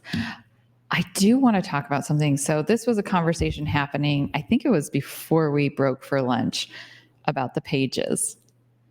We were all just chatting it up, noticing that the pages weren't all wearing white shirts today. And we needed to get the inside scoop on the lack of the white shirts. And it goes back to Kitty Kearns, who was our, the person who was in charge of the pages. I don't even know what her title was beyond Kitty. But for those of you that are here now, back in the cloakroom, there is a plaque dedicated to Kitty. I only had the pleasure of working with Kitty for a few short months, but she certainly made an impression. But apparently she wouldn't allow the pages to wear anything other than white until after Easter, which I find just fascinating. And what if, so like today is day 59, what if this were a short session? Easter was late, so you all would only get 2 days? 2 days of not wearing a white shirt, and one of you is still wearing a white shirt.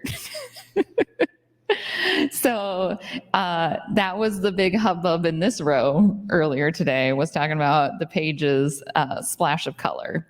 It did not go unnoticed. Just wanted you all to know that. Sometimes you probably think we're not paying any attention. You're sitting up there all day and we're like, we see you. We see you. It wasn't just this row. We were talking, and Senator Slama, we were talking about the pages. And I don't know who told us, who had the scoop on it. Brandon? The clerk, a former page himself. Obviously he would know. So yeah, that was the hot gossip on this row. We really live life in the fast lane over here. Okay, so LB 815 is our salaries. AM 1268 changes the amount appropriated. Basically, it would probably be an accounting nightmare, so you probably don't want to vote for it. But that is what it is. So I'm just going to save reading the article until I have my next opening, because that's a little bit longer time, so it's less disconjointed. I'm trying to decide if I'm going to do a call of the house. I think not. I think we'll just do a good old-fashioned machine vote. Thank you. Thank you, Senator Kavanaugh. The question before the members is the adoption of AM 1268. All those in favor, vote aye. All those opposed, vote nay.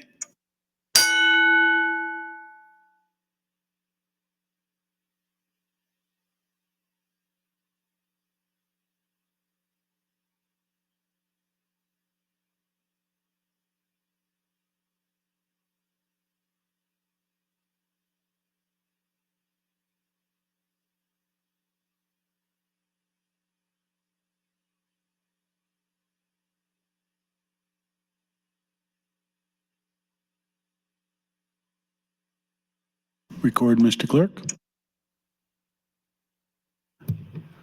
1 aye, 28 nays on the adoption of the amendment, Mr. President. The amendment is not adopted. Mr. Clerk, for items.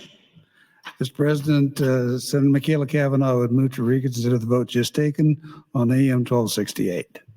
Senator Michaela Kavanaugh, you're recognized to open on your motion. Thank you, Mr. President. I just want to note that it needed 25 votes, like green votes, to be adopted, and Senator John Kavanaugh voted against it. You didn't have to vote against it. You could have just been present not voting. No, you voted against it. That's going to make for an awkward drive home. Thanks a lot. Okay. I also know Senator Dungan did as well. Yeah. Something with the row mates. Something in the water over there in that row. Okay, so I was starting to read this article about the tax package. This is a motion to reconsider the vote that we just took on the amendment that changes the amount up to $641,000 on the underlying bill, which is our senators' salaries. Gonna get in the queue. In the queue, okay. So, okay, sorry, just getting back to this. Okay, lawmakers have amended several different bills into both proposals, but updated fiscal notes which estimate the projected fiscal impact of a measure aren't prepared until after a bill gets past first round debate.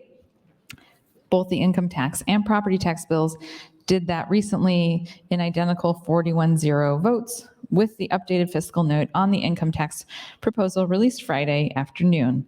The updated fiscal note on the property tax bill is still pending.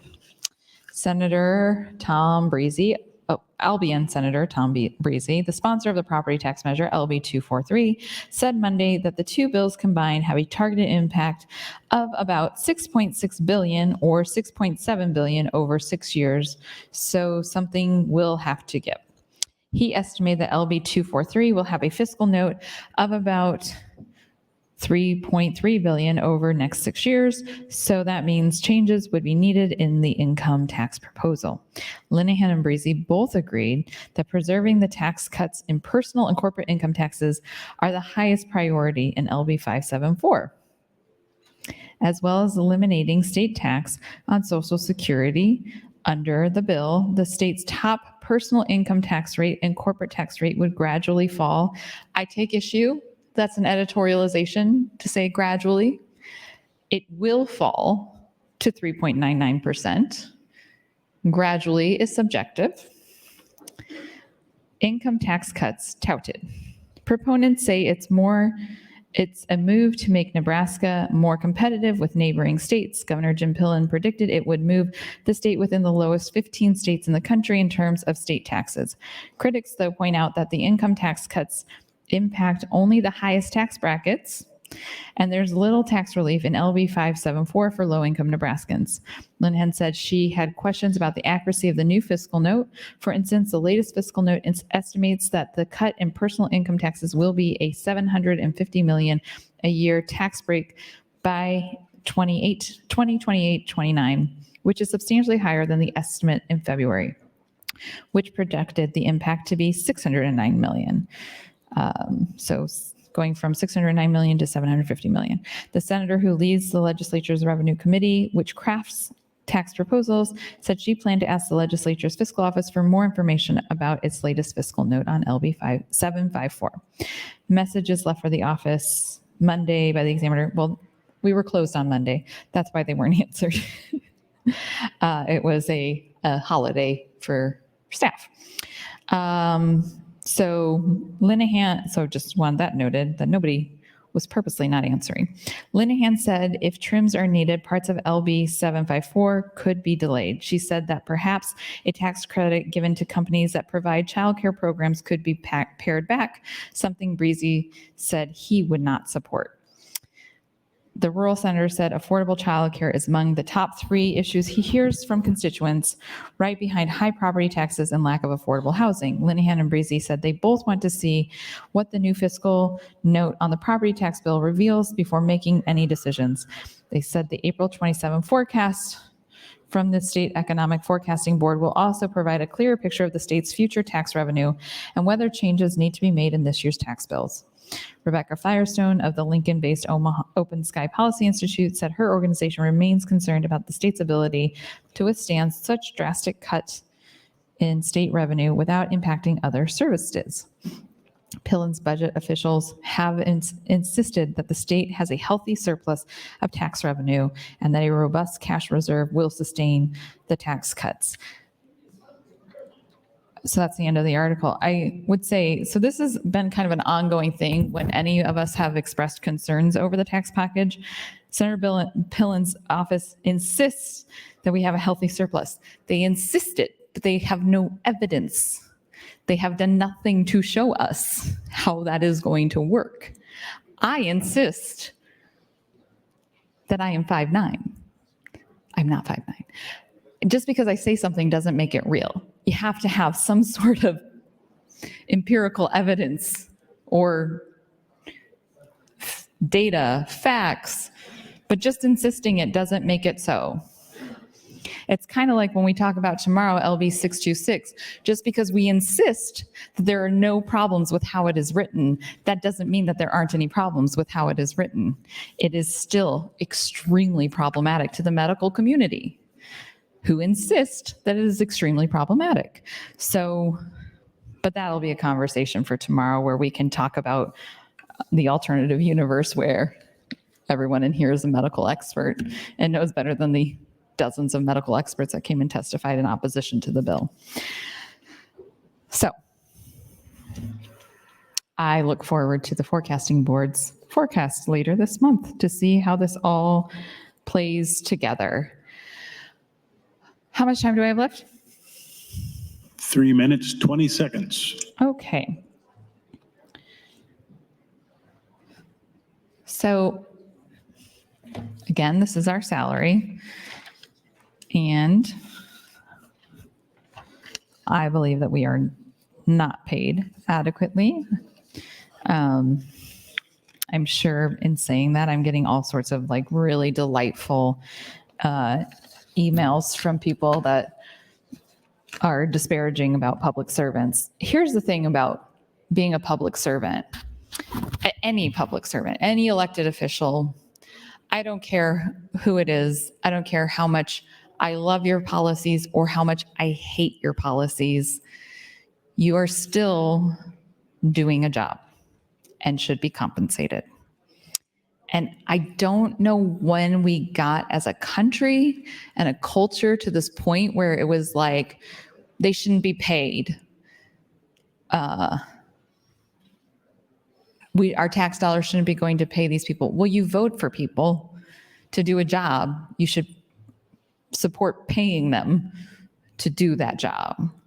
And that's been something that I've always found kind of fascinating. Like, why don't you believe that people who are doing work on your behalf should not be paid? That doesn't make any sense. I mean, yes, it is a choice to be here, but essentially it's a choice in any job that you have to have that job. Once you get hired for the job, it is your choice to have that job.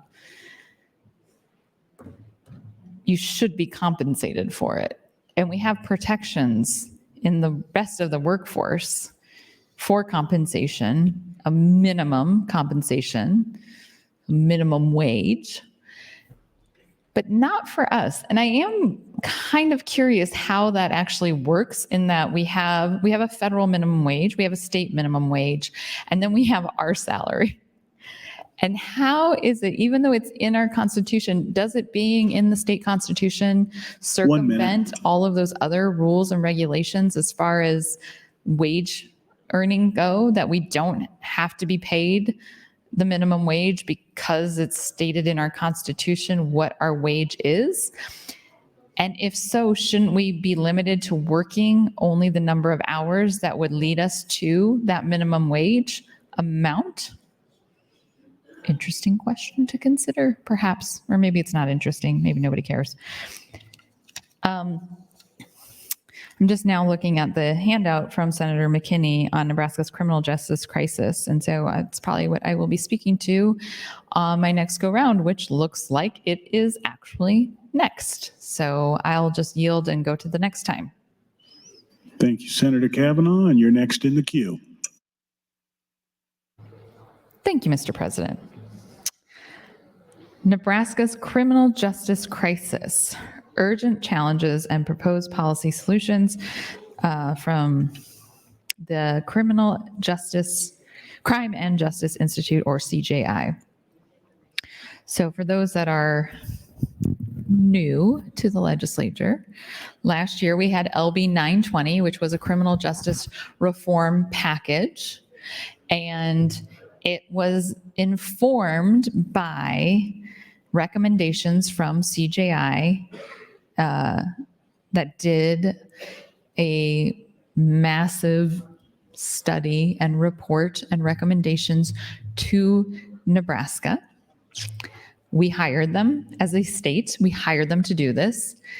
And then we did not implement their recommendations because of politics. So now we are still trying to enact criminal justice reform. And part of the reason that we did not have the money moved forward to build a prison last year was that we were waiting for the criminal justice reform package to happen. Now, unfortunately, we have had the Appropriations Committee move forward with the funding of the prison. That doesn't mean that it's automatic. It still will be heavily fought on the floor of the legislature, as will many other things that the Appropriations Committee is doing.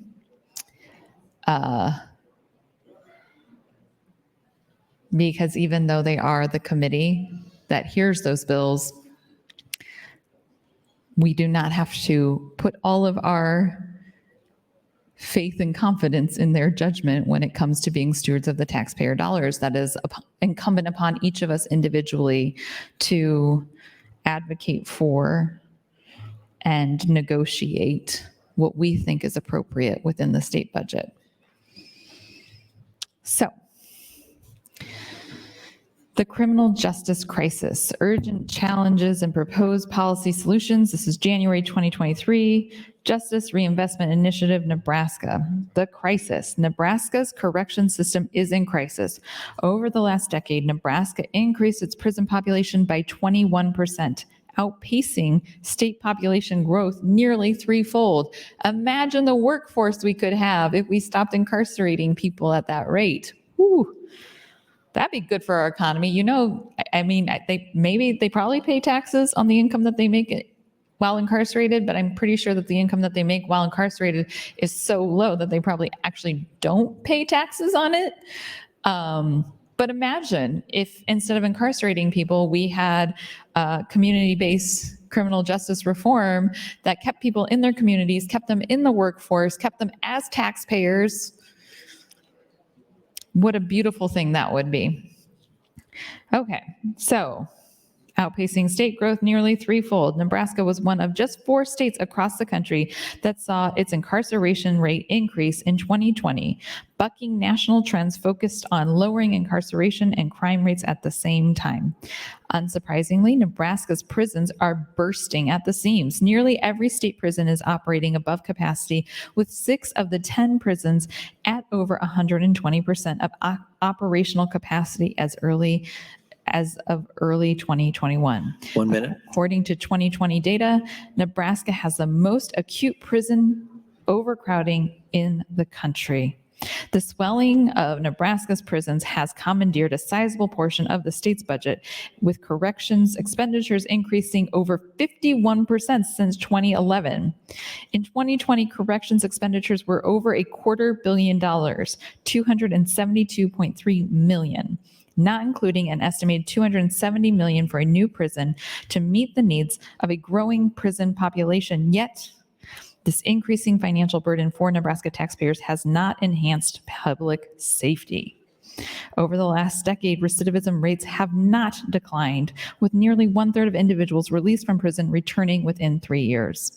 Given these conditions, the correction system is unable to do what taxpayers expect: divert people from criminal behavior after release.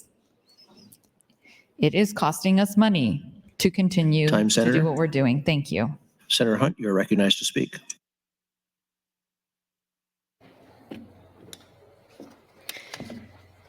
Thank you, Mr. President. I rise again in support of LB 815. Speaking about the salaries that we receive here in the legislature, I want to clarify for people who are watching at home that what this bill does, what LB 815 does not raise our salaries. We're not debating a raise in our salaries. This is part of the budgeting process to just appropriate the funds for the salaries that we earn according to the Constitution. We wouldn't be able to raise our salaries without your vote and your support because it's in the Constitution. It would have to be a constitutional amendment. So that would be on the ballot. And that's why we haven't gotten a raise in a long time. And, you know, that's fine with me. I mean, I didn't go into this job to complain about the money. I mean, one can complain no matter what their job is about something. But, you know, I knew what it was going to pay, and here I am earning what I thought it was going to pay. So I have no complaints about that. But the qualm I have about it is not how it affects me or my family. It's how it keeps other people from being able to participate in our electoral process and our elective process. Somebody who's a single parent who lives more than an hour away could probably never run for office. So the fact that I live in Omaha and it's close enough for me to drive is a huge privilege. And somebody like me who lives more than an hour away could probably not practically do this job or not do it as easily or need to have a lot of other types of support. And all of us certainly do this job with support. This brings me to our staff. I I want to recognize the work that our staff is doing on amendments for these bills, because once we changed the rule with Senator Erdman's rule change to make it so that we can't file subsequent motions, we can only file 3 motions on each bill per day, and only these certain motions. And then if somebody files those motions already, like today, Senator Clements filed the motions on LB 815 so he could then withdraw them. Now no motions can get filed on it at all, but we can file amendments, and then we can file motions to reconsider amendments. And this has created a lot of work for staff who are eager drafting or busy drafting those amendments. Drafting motions is something that we can do pretty quickly and easily on the fly on the floor. We get these yellow pads, and I have an old motion on here that I didn't file. It was from April 6th. It says reconsider vote on motion 650, and then you sign it and you tear this off and give it to the clerk, and then they file the motion really quickly. Usually it's kind of polite to give the clerk a heads up that you're going to make the motion if you know you're going to, so that they know what's coming down the pike and they can prepare up there. Before I got elected, I thought it was amazing watching the way the clerk works so quickly. And like, of course, the answer's so obvious. They know what's going to come up. They know it's happening either from experience and they've seen, what's happened before, or senators have given them a heads up, or when you're up there on the dais, you can look around and sort of see the motions in the ocean and see what people are doing and who's talking and who's got their rule book out, and, maybe put together a little bit of a narrative about what you can expect coming down. I have already gone through one motion pad this session. This is my second one. 1 minute. And thank you, Mr. President. Senator Chambers, who sat behind me for 2 years, he would use these motion pads. Well, he filed motions all the time and he taught us how to do it, but he would use these pads as a notepad as well. And if you walked over to him and talked to him, you would see on the yellow notepad just covered in notes and reminders and little words to remind him what he was going to say or talk about.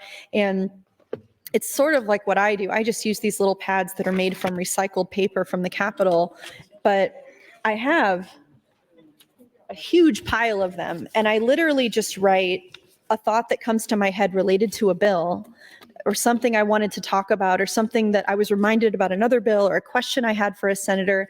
And then once I get to it, I cross it off. So there's all these different papers and they have notes on them. Some of them are crossed off. Some of them aren't because I didn't Time, get to what I Senator. was going to say. Thank you, Mr. President. Senator Michaela Cavanaugh, you're recognized, and this is your last opportunity before your close. Thank you, Mr. President.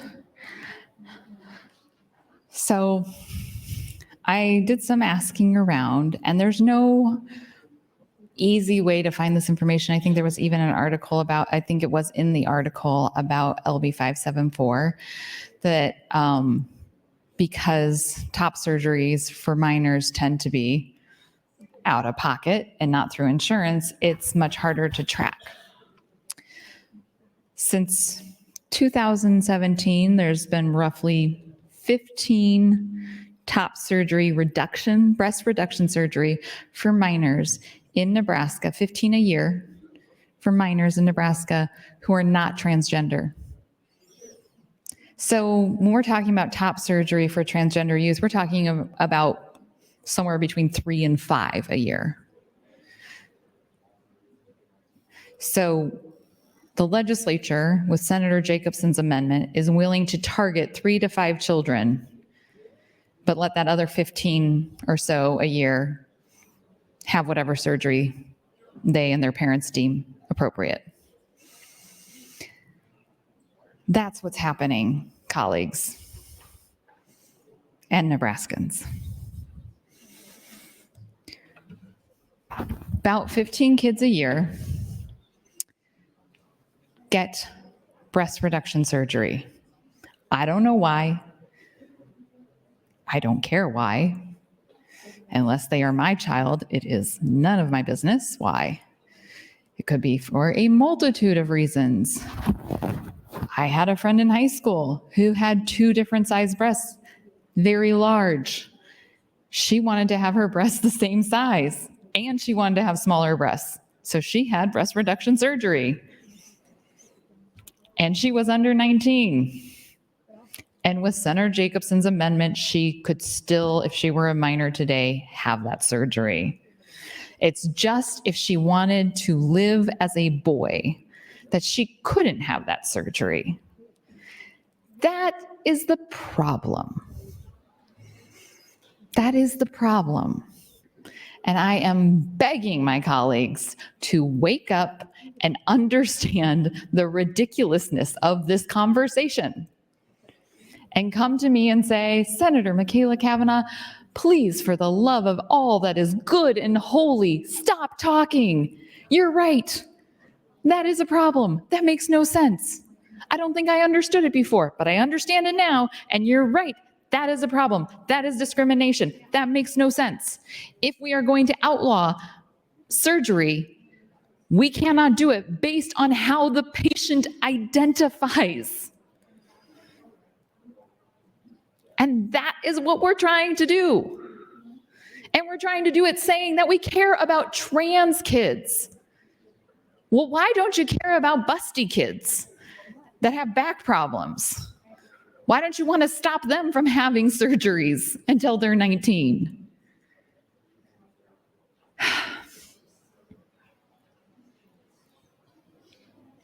This all could have been done and over with, but Senator Jacobson wanted to create this amendment that still discriminated, really clearly actually discriminated in its purest form of clear discrimination. Take it to the courts, it's gonna be overturned because it's clearly discriminatory. That compromise amendment is hugely problematic. 1 minute. And that is why people voted for 574 to advance it, Senator Jacobson included, to advance it to get to an amendment that clearly discriminates based on gender identity, which will be deemed unconstitutional because it is discrimination against people because of who they are.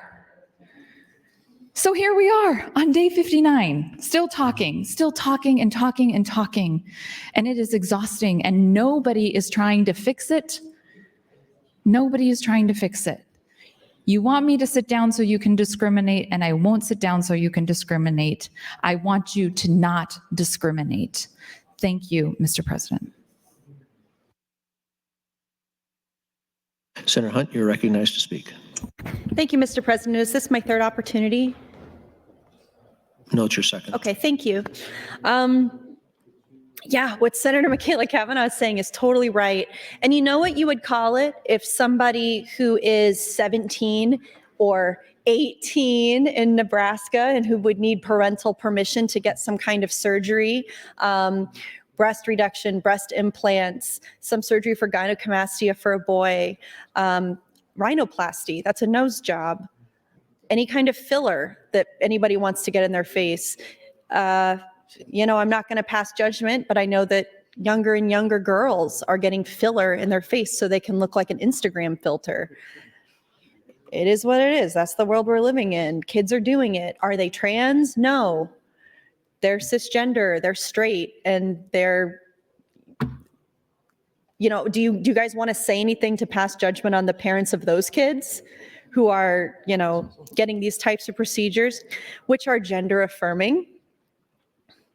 I think what we need in LB 574 is a clarification about what gender affirming care is, because all of us do gender affirming things, and there are things that are medically reasonable and medically necessary, like a breast reduction for a young woman, a girl who has too much breast tissue and it's affecting her back or whatever. These surgeries have been done for a long time, and they obviously help improve the quality of life of the people who get them, even though they are major surgeries, even though they are major procedures. No one in this legislature would stand up and say, well, they shouldn't be able to get that either. Maybe we should ban surgery for everybody under 19 in Nebraska. Any kind of surgery, because it might change their bodies and They're not old enough to consent or understand what it is that they're doing. I'm hearing, and I'm actually going to say what I'm hearing. I might be wrong. I'm hearing that LB 574 is going to come back up on Thursday. That it's likely to be rescheduled. That it's likely to be scheduled on Thursday. What else is happening Thursday, colleagues? The Westboro Baptist Church is coming to Nebraska, beckoned eagerly by Senator Kathleen Kauth, who introduced a bill legalizing bigotry, legalizing discrimination, made it her priority. It's her favorite thing to do this year is just harm children openly. And her homies from the Westboro Baptist Church are going to be here to celebrate. They're the people who hold up the signs that say God hates fags. Do you think those are going to be in our rotunda? Do you guys think we're going to have people up in the balcony on Thursday cheering on Senator Kauth and her hateful, discriminatory, bigoted bill to take away health care from kids with their God hates fags signs? I'll tell you, if that was my bill and I looked out in the rotunda and I saw that the people on my side of the issue were holding a sign that said God hates fags, I wouldn't be too proud of myself. I'd probably die of embarrassment, actually. Honestly, if there's ever a bill that you guys want to kill that I've introduced, just get the Westboro Baptist Church to come in and say they agree with me. That'll get me off the issue real quick.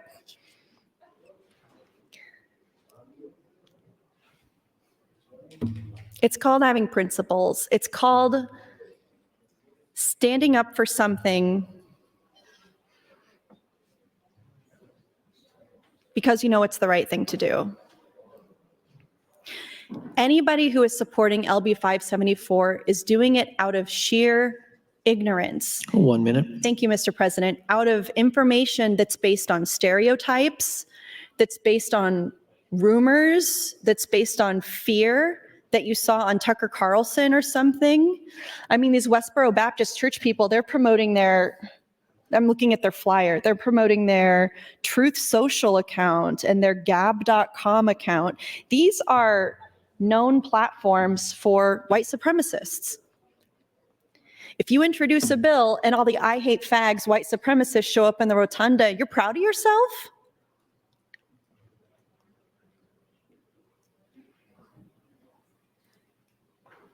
A mess. Thank you, Mr. President.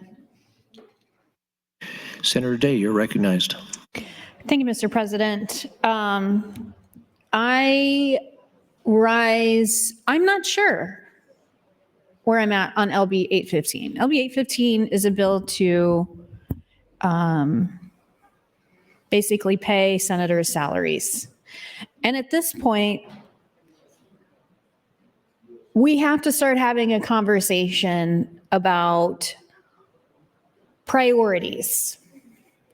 We're voting on a bill to pay senators to codify the elimination of human rights. And I don't support that. Maybe you shouldn't be getting paid. Yes, I can see you guys whispering over there. I don't understand how you people can function. I don't get it. The Westboro Baptist Church is coming on Thursday? Are you kidding me? This is literally one of the most radical religious groups in the country that's showing up here because they've been called by you all. Do you think you should get paid for that? I don't. I'm willing to forego my salary and vote no so that you all don't get paid for this.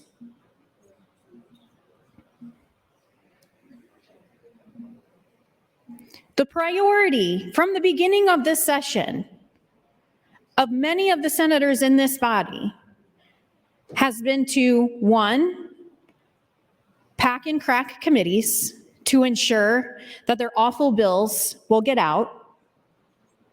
Two, shove those bills through exec session with no amendments, regardless of the public testimony, which again, we've talked about was a problem itself. Not everybody got to testify. The sides were clearly not even, but the time that was given was even. Give those bills priority hearings so they were scheduled earlier than any of the other bills to actually address the real problems that Nebraskans have today, like food insecurity and poverty and inflation and all of the issues that are actual problems for Nebraskans today.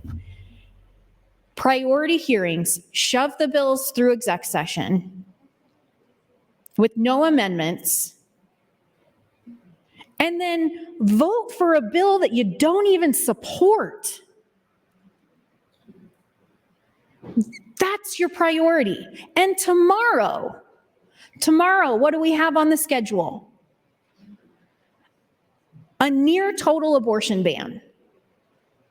Because these are the priorities of this body. They don't care if you can't feed your family. They don't care if you can't afford to buy groceries.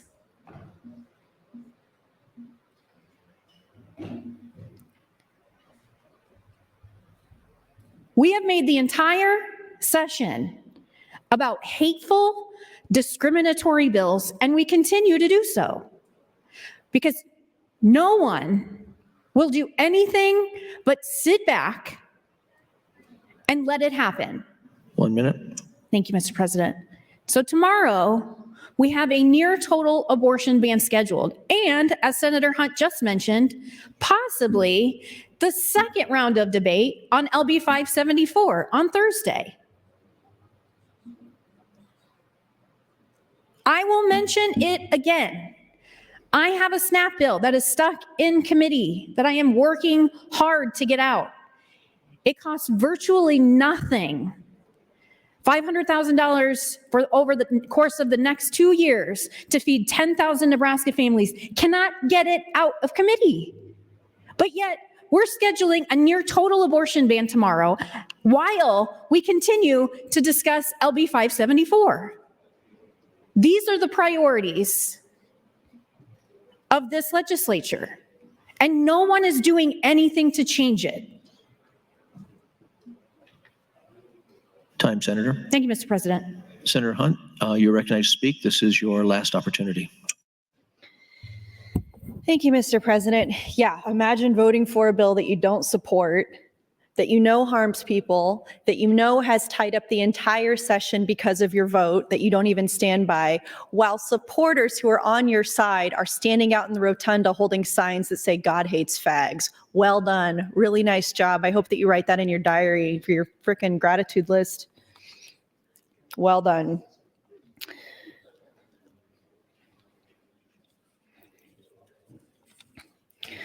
So I want to recognize the staff for working on all of these amendments that they're doing in order to make it possible for us to speak about the bills that come before us, to make sure that we're doing our due diligence, to make sure that we've considered all of the possible consequences of these bills. On LB 815, given what's happening in this body during this session, I agree with Senator Day that I would sink LB 815 and forgo my salary to stop the progress in the process of this session. There is almost nothing that I wouldn't give at the negotiating table to kill the anti-trans bill and to stop the abortion bans. This is the wrong direction for our country and for our state. And I think that a legislature that's prioritizing these culture war issues when there are over 700 other bills, other pieces of legislation that are worthy and important and that I don't even quite support, but are better than this. We had all-day hearings for the first 2, 4, however many weeks of session, so we could hear all 700 plus of these bills. And we're not even going to be able to get to, a significant percent of them. Senator Arch said that, or Speaker Arch said that he thinks that we'll only get to pass 21 bills because of these filibusters. No, flip it around. You're only going to get to pass 21 bills because of you. Because it's more important to you to discriminate against kids than to pass more than 21 bills. That's your gamut. That's your bargain. That's what you've signed up for. So, I thank the staff who are working on these amendments, and they're staying late nights just like us. When we have late nights, Speaker Arch has arranged for a local restaurant to come and feed us, to come and bring some food into the Capitol for the senators to eat. Staff isn't allowed to eat that food. The people who support us aren't allowed to eat any of that food. Or they bring out what's left over and they sit it on the benches out here so people can, go at it like some of the pigs at Pillen's farm. It's not respectful. Poof. It's nasty. In my office, we get DoorDash like basically every day. We're always ordering something, and I'm sure no one would do this, but you sure can. If there's ever any staff that doesn't have dinner and is working late, please come to my office because we're getting DoorDash anyway. So you can throw your order in with us. It's all good.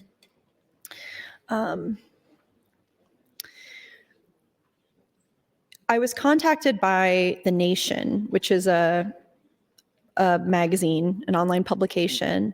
And I was first contacted by them in 2015 when I was working with Omaha Public Schools and the Women's Fund and Planned Parenthood and a lot of other organizations on updating Omaha Public Schools' comprehensive sex education curriculum. Thank you, Mr. President. At the time, Omaha's sex ed curriculum, they call it human growth and development. Their human growth and development curriculum hadn't been updated since 1971. And since that time, we've had the AIDS epidemic, we've had an increasingly out and increasingly depressed and suicidal LGBTQ plus population. We've had the internet and all of the challenges that come with that, pornography, chat rooms, all of these things. But there were kids who were getting the same sex education that their grandparents had gotten in Omaha Public Schools. And if anybody would like to yield me time, I'd like some time to finish this thought. Thank you, Mr. President. Senator Day, you're recognized. Thank you, Mr. President. I will yield my time to Senator Hunt. Senator Hunt, 4 minute 50. Thank you, Senator. It's kind of you. I know you were on a roll and you had some really great thoughts too that I'd like to continue to hear. But Omaha's sex education curriculum hadn't been updated since 1971. Obviously, the world is very different since then. And a lot of the kids in OPS were getting the same sex ed that their grandparents had gotten, which isn't appropriate. We know that a lot has changed.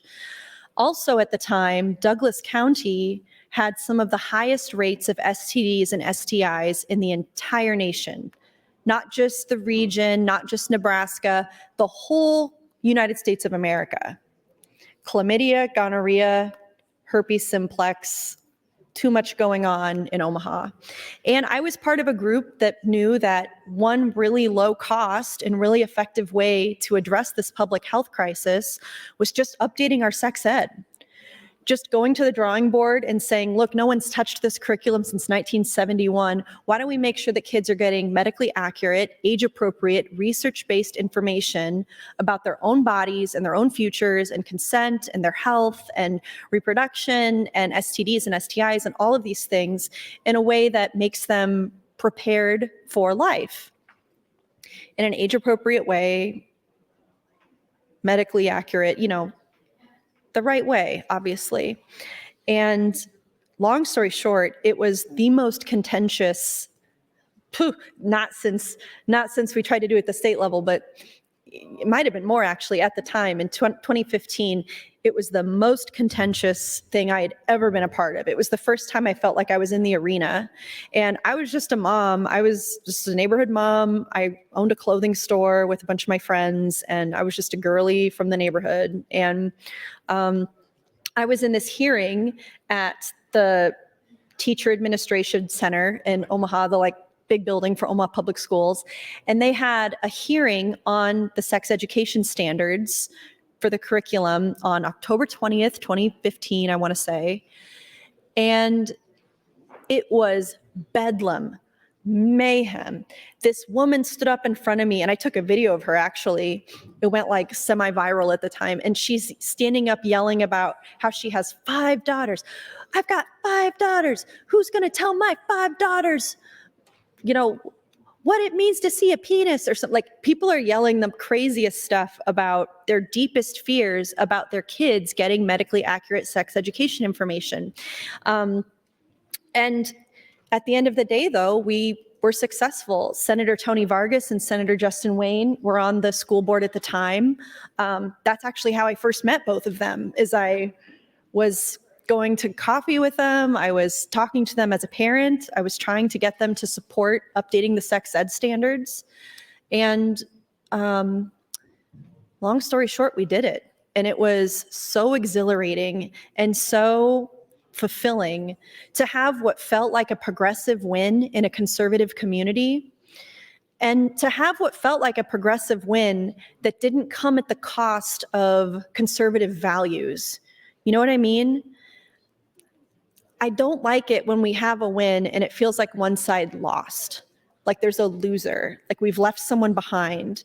But in this case, what we did is we ensured that school-age kids in Omaha, to the best degree that we could, were getting age-appropriate, medically accurate, research-based education about their health and their bodies. And we started to see the rates of STDs and STIs in Douglas County go down.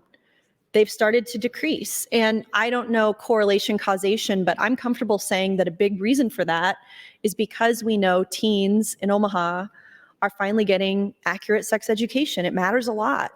It means a lot. At the time that all this was going on, I started to realize that people were seeing me not just as a business leader, but maybe as a political leader. Like, I was drafting all of these letters to the editor and distributing them and helping people lobby. And I didn't know how to do it, but I just cared a lot about it. And that was when the nation first reached out to me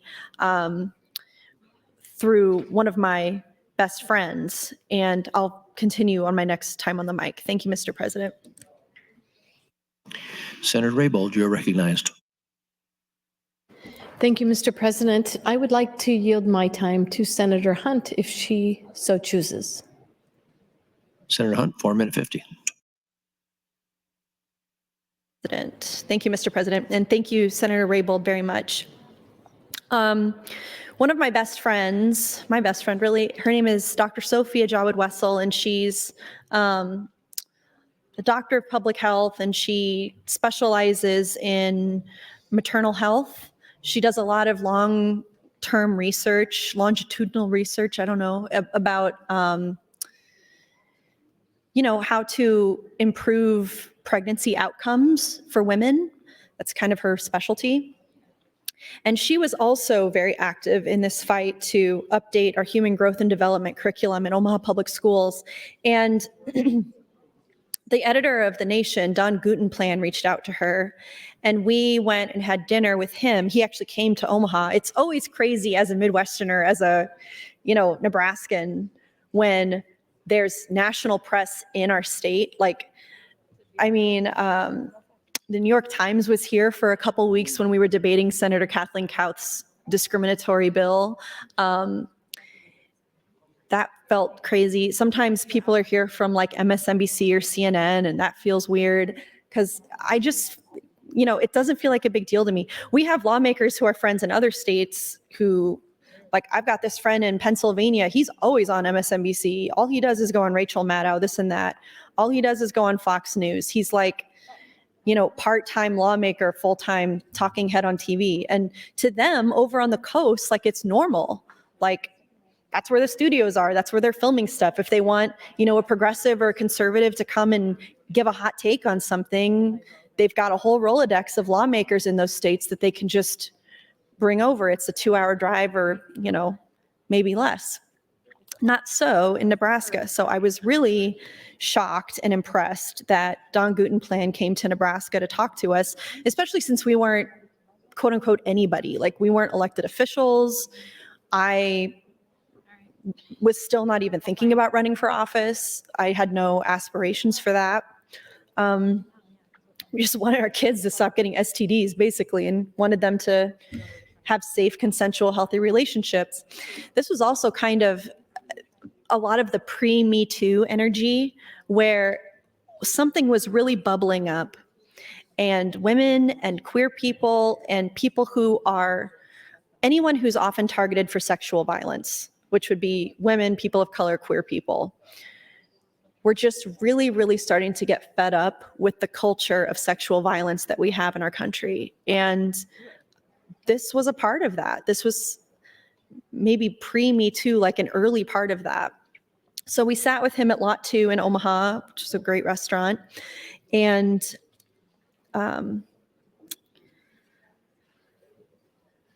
talked about the things that we are still talking about today, about basically who are these radicals who are opposing age-appropriate, research-based, medically accurate health education for kids. I mean, even my mom, who went to Catholic school in Iowa, got sex education that was more accurate than what public school kids were getting in Omaha at the time. So it's not like it's too prurient or something for kids to understand, especially if it's done in an age-appropriate way, which of course it should be. So the question Don was asking us was just, what is happening to the far right? Thank you, Mr. President. What is happening to the Republican Party? Why have we come off of deregulating businesses, lowering taxes, all of the kind of fiscally conservative things that, when I was Senator Slama's age, that I was a Republican because I supported those things. But it's not about that anymore, is it? It's about harm.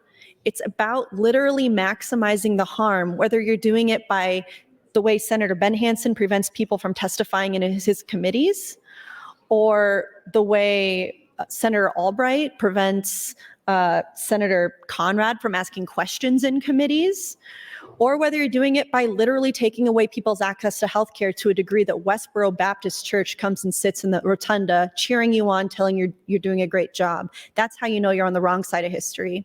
Thank you, Mr. President. Senator Day, you're recognized. This is your last opportunity. Thank you, Mr. President.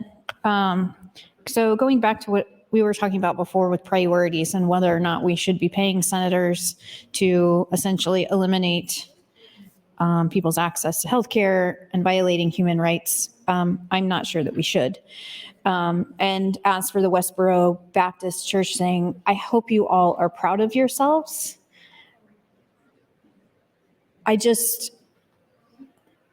It blows my mind sometimes. I think every time something like this happens, where we have an extreme group that's showing up to support a piece of legislation, or we see an elected official doing something just really awful and disgusting, I always think, okay, this is going to be the time that they're going to get it. This is going to be the time where they're going to wake up and they're going to be like, oh, wait, maybe what we're doing isn't so great. If we have the Westboro Baptist Church showing up because they support LB 574 and LB 626 and all of the other awful pieces of legislation that are being shoved through this session, maybe what we're doing is bad and we should take a step back. But unfortunately, my experience over the last several years has been that there is nothing that will make you people realize that what you're doing is awful. You think that people are listening and they're like, oh, Westboro is going to show up. That's bad. We don't want to be aligned with a group like that. But you guys don't care. Everybody just types on their computer underneath the balcony. Nobody cares. I don't get it. Tomorrow, we have a near total abortion ban scheduled. And since we're talking about priorities, we're going to start talking about the bills that are getting time on the floor. Again, maybe 21 bills will be passed this session, and decisions are being made about which bills those are going to be. And there has been a decision that has been made that LB 626 is one of the priorities for this body this session. In terms of the destruction of abortion rights in the United States and what has happened since the overturning of Roe versus Wade last year, it's gotten to the point in the US where the United Nations is being urged to intervene over the destruction of US abortion rights. Here we are in Nebraska, taking another step towards eliminating basic bodily autonomy and access to medical care, and thinking nothing of it, while people are urging the United Nations to intervene in what's happening here. And none of that gives us pause. Top human rights organizations are calling on the United Nations to intervene over the destruction of abortion rights in the US. In a letter shared in advance with The Guardian and sent on Thursday by nearly 200 organizations and experts, the authors detail how, since the overturning of the federal constitutional right to abortion in June 2022, some 22 million women and girls of reproductive age live in states where abortion access is now either banned or inaccessible. Among the signatories are the Global Justice Center, Pregnancy Justice, Amnesty International, and Human Rights Watch. They are joined by a broader coalition of groups and individual advocates for human rights and racial and economic justice. Abortion restrictions, the signatories write, deny women's decisional and bodily autonomy in a way that rejects the agency, dignity, and equality of people who can become pregnant. The groups in the letter claim that overturning the constitutional right to abortion, 1 minute. thank you, contravenes the U.S.'s international obligations as a UN member organization. Member states are obliged to protect and uphold the rights to life, health, privacy, liberty, and security, along with freedoms from torture and inhumane, cruel, or degrading treatment. The United States' role as a leader on the world stage does not exempt the country from these obligations. In fact, it should require them to do more, said a representative from the Global Justice Center, which is one of the signatories. The United States must be castigated on the world stage for its treatment of women, girls, and others who can become pregnant.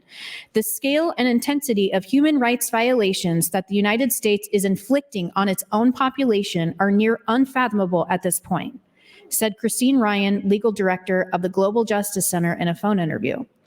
It's become almost tragically ironic that the U.S. government uses— Senator. Thank you, Mr. President. Seeing no one left in the queue, Senator Michaela Cavanaugh, you're welcome to close on your reconsideration motion. Thank you, Mr. President. Wow, I think it's been a little bit since I've been up here. Okay, so LB 815 is our salaries plus the Social Security match, and AM 1268 changes the amount from $632,982 to $641,000. And this is a motion to reconsider the vote on the amendment. I would like to again point out that Senator John Kavanaugh voted against the amendment, even though it needed 25 green votes to be adopted. He chose to vote against the amendment, making for an awkward commute.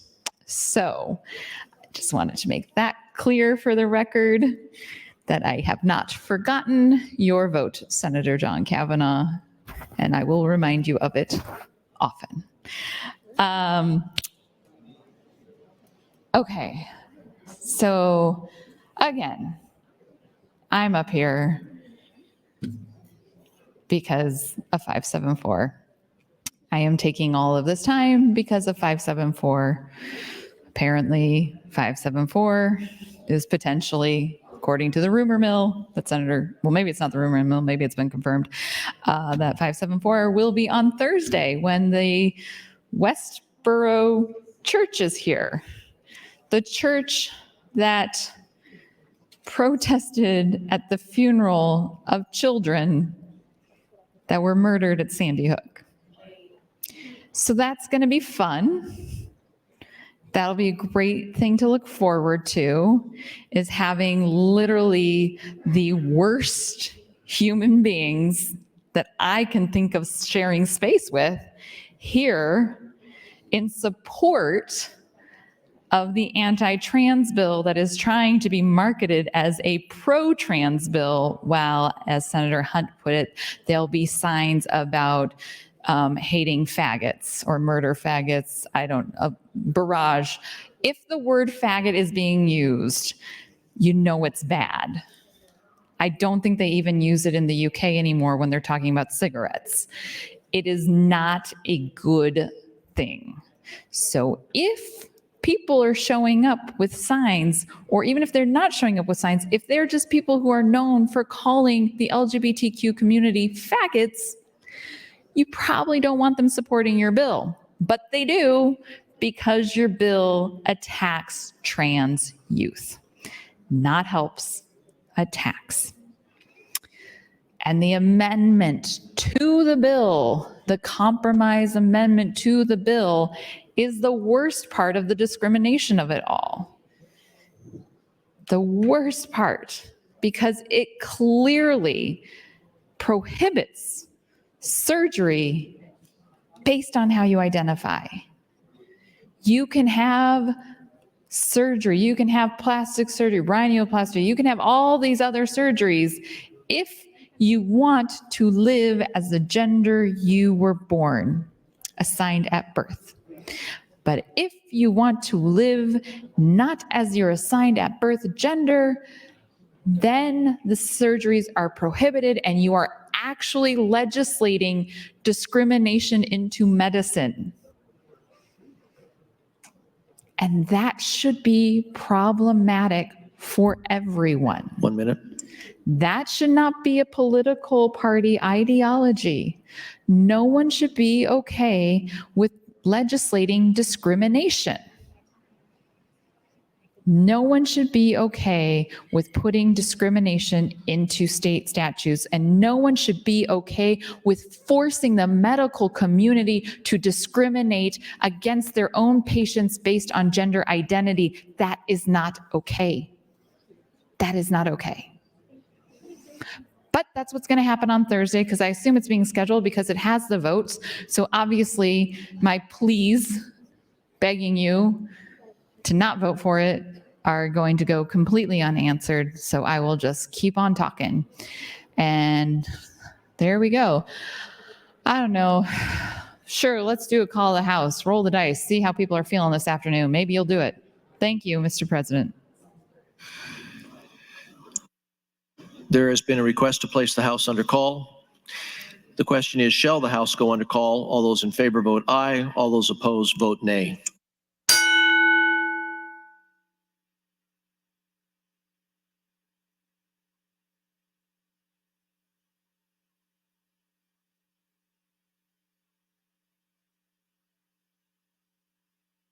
Mr. Clerk, please record. 13 ayes, 2 nays, place the House under call. The House is under call. Senators, please record your presence. Those unexcused senators outside the chamber, please return to the chamber and record your presence. All unauthorized personnel, please leave the floor. The House is under call.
Senators Conrad, Wishart, Frederickson, Armendariz, Lippincott, Vargas, DeBoer, Clements, McDonald. Please return to the chamber. The House is under call.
The motion before the body is the reconsideration of the vote. All those in favor vote aye. All those opposed vote nay.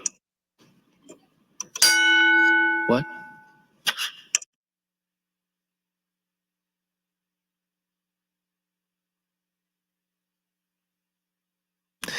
Ms. Clerk, please call the roll.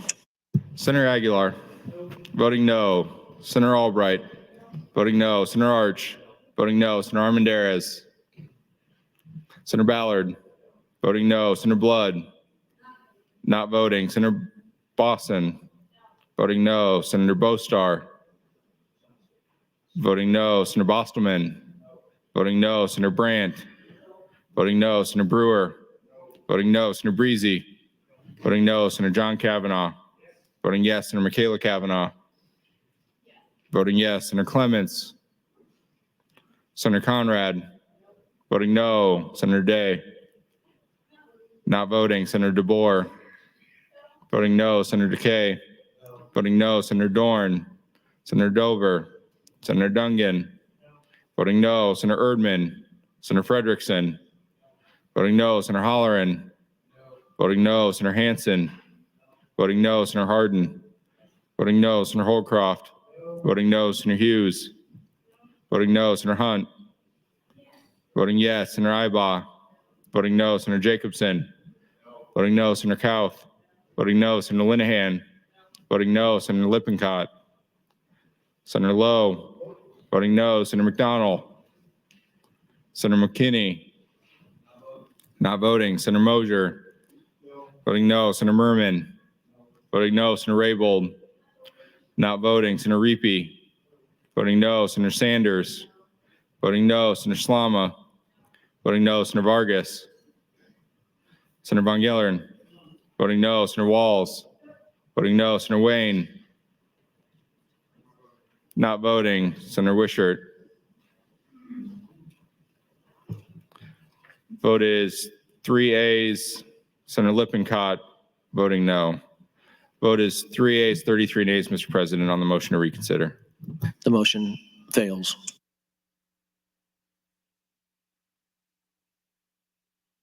Raise the call. Ms. Clerk. Mr. President, some items quickly. Your Committee on Urban Affairs, chaired by Senator McKinney, reports Legislative Bill 329 to general file. Additionally, amendments to be printed. Senator Hunt to LB 282. Senator McKinney reports legislative, and the Urban Affairs Committee report Legislative Bill 329 and 462 to general file. Amendments to be printed. Senator Hunt to LB 282. Concerning Legislative Bill 815, Mr. President, the next amendment from Senator Michaela Kavanaugh. Senator Kavanaugh would move to amend with AM 1263. Senator Kavanaugh, you're welcome to open on your amendment. Thank you. And I just want to personally thank Senator John Kavanaugh for voting green that last vote. Really means a lot. Car ride will be less awkward now.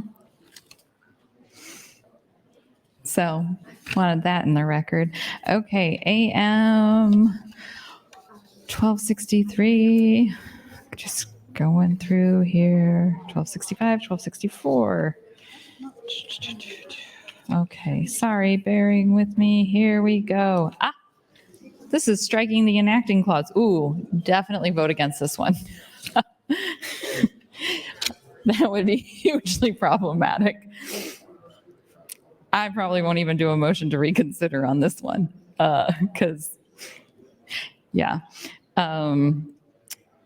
So striking the enacting clause means that it wouldn't be enacted. So we would not get paid the big bucks of $12,000 a year, or I think I clear about $911 a month after taxes. So yeah, please do not vote for this amendment. Okay, so since we have LB 626 coming up tomorrow and LB 574 coming up on Thursday, this is just stacking up to be a super fun week of late nights. I don't see anything going wrong here. We're all going to be super pleasant, kind, compassionate. Nobody's going to call anybody a murderer.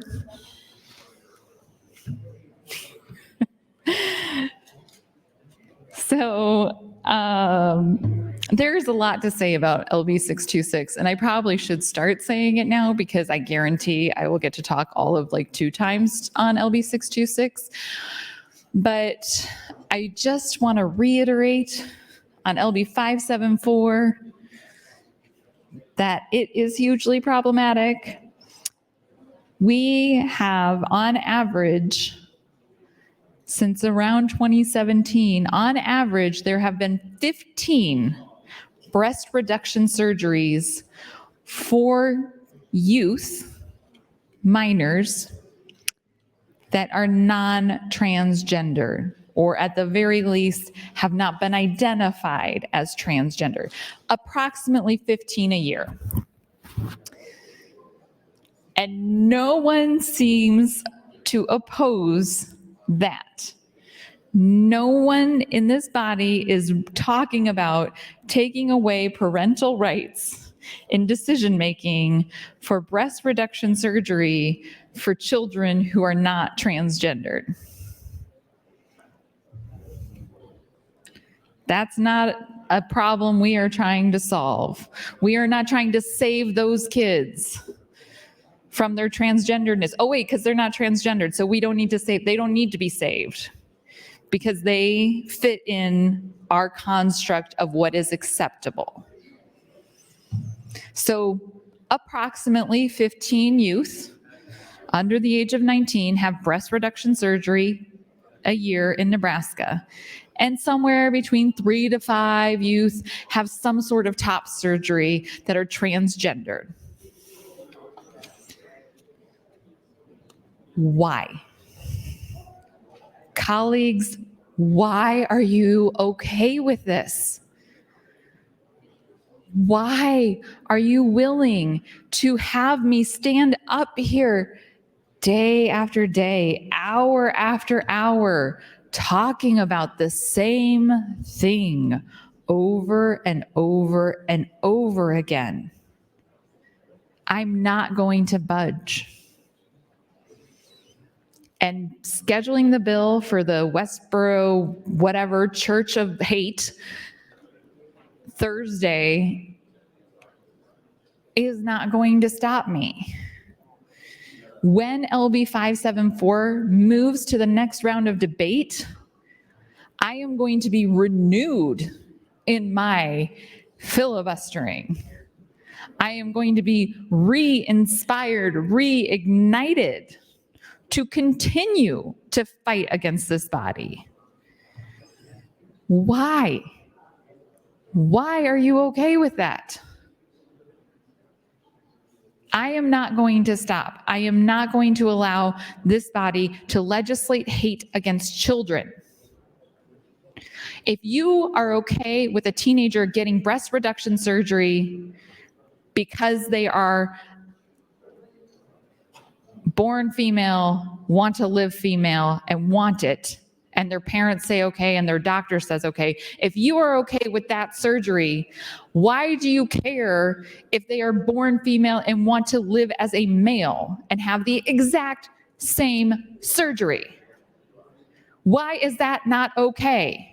Why do you care? And why do you care so much that you are willing to blow up this session? You care so much about stopping 3 to 5 kids a year from having a surgery that you're okay with them having if they are not transgendered.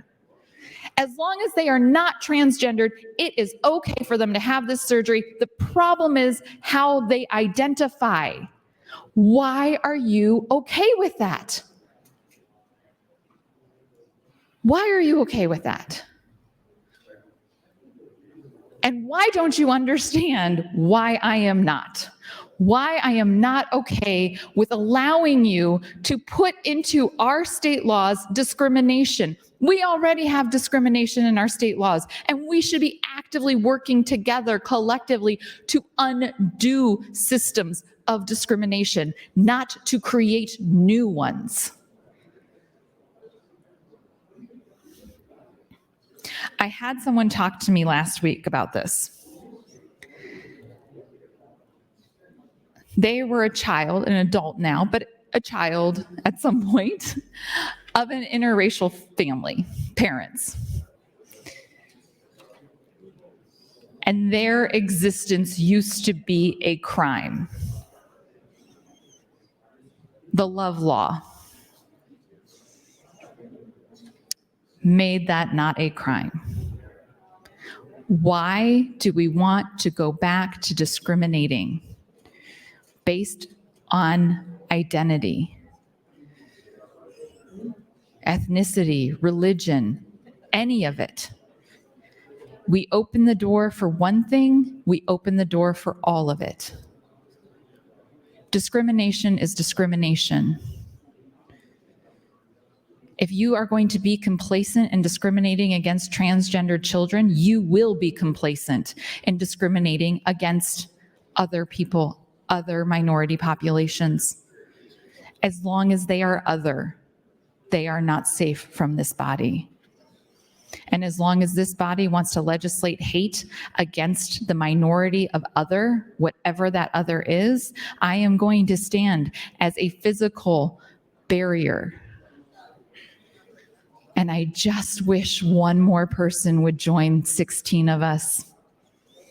I just wish one more person. I really wish that 40 plus people would join in opposing legislating hate, legislating discrimination, targeting children, starting down the path of eradicating an entire population of people, starting with the children, the most vulnerable amongst them. That's what LB 574 seeks to do. It seeks to eradicate trans people, starting with not allowing them to live as their authentic selves. And we're going to debate this with what I view as a hostile terroristic organization out in the rotunda from another state. And how do they even know to show up on Thursday? How do they know to show up on Thursday? How do they know before I knew, and I'm in this chamber, how did they know that LB 574 would be on the agenda Thursday? Who in here told them? Somebody had to tell them. It's not a coincidence. It is not a coincidence that this hate terrorist group is showing up here, the same people who showed up at Sandy Hook funerals and protested children who were killed by gun violence. It is not an accident, and it is not okay. Thank you, Mr. President. Senator Day, you're recognized. Thank you, Mr. President. Continuing conversation about human rights violations and wanting to get paid to violate human rights. I mean, I guess I'll say if you want to schedule 626 tomorrow and you want to schedule LB 574 on Thursday, that's fine. Schedule it. Like if you think we're going to get worn down, it's not going to happen. I think that Senator Kavanaugh and Senator Hunt have already made that really clear. Nobody's going to get tired. I've got energy. I'm ready to go. I've run marathons. I've done triathlons. I did a half Ironman. I competed in Olympic weightlifting internationally. I'm ready to go. I just had a really nice weekend at a cabin with my husband at Mount Rainier. Nice and restful. I got to read a lot, which I read a really great book called Johnny Got His Gun by Dalton Trumbo. If you have not read it, I highly recommend it. But I'm ready to go. Schedule it. Let's do it. You're not going to wear us down. There's plenty to talk about when it comes to violating human rights, apparently, with this body. So, LB 626 is scheduled for tomorrow. Going back to the discussion about how the UN is being urged to intervene in the destruction of U.S. abortion rights.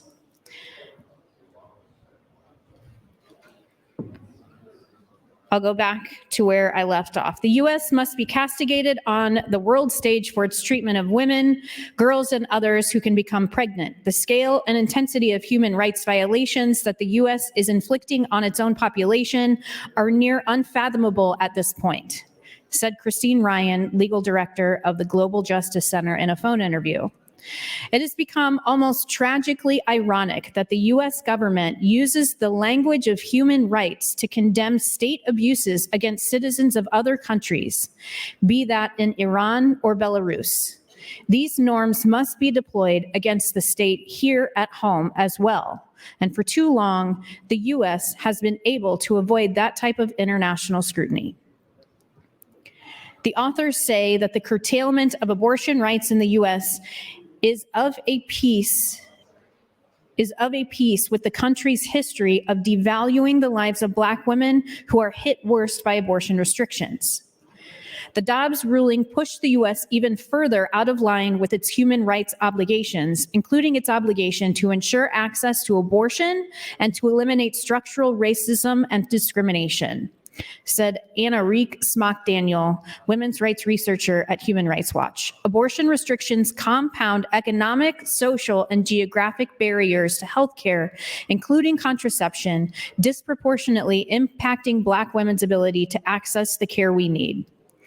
The letter sent on Thursday was addressed to a number of UN agencies and officials, including the Working Group on Discrimination Against Women and Girls, the Special Rapporteur on Torture and Other Cruel, Inhuman, and Degrading Treatment or Punishment, and the Special Rapporteur on the Right to Privacy.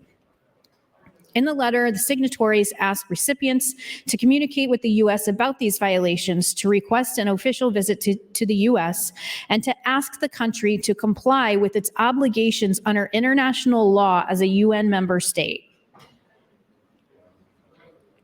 Ending the constitutional right to abortion has had far-reaching and in some cases life-threatening risks, the authors write, including for those seeking miscarriage care, those forced to travel across state lines for abortion, and those denied care for potentially fatal complications such as ectopic pregnancies.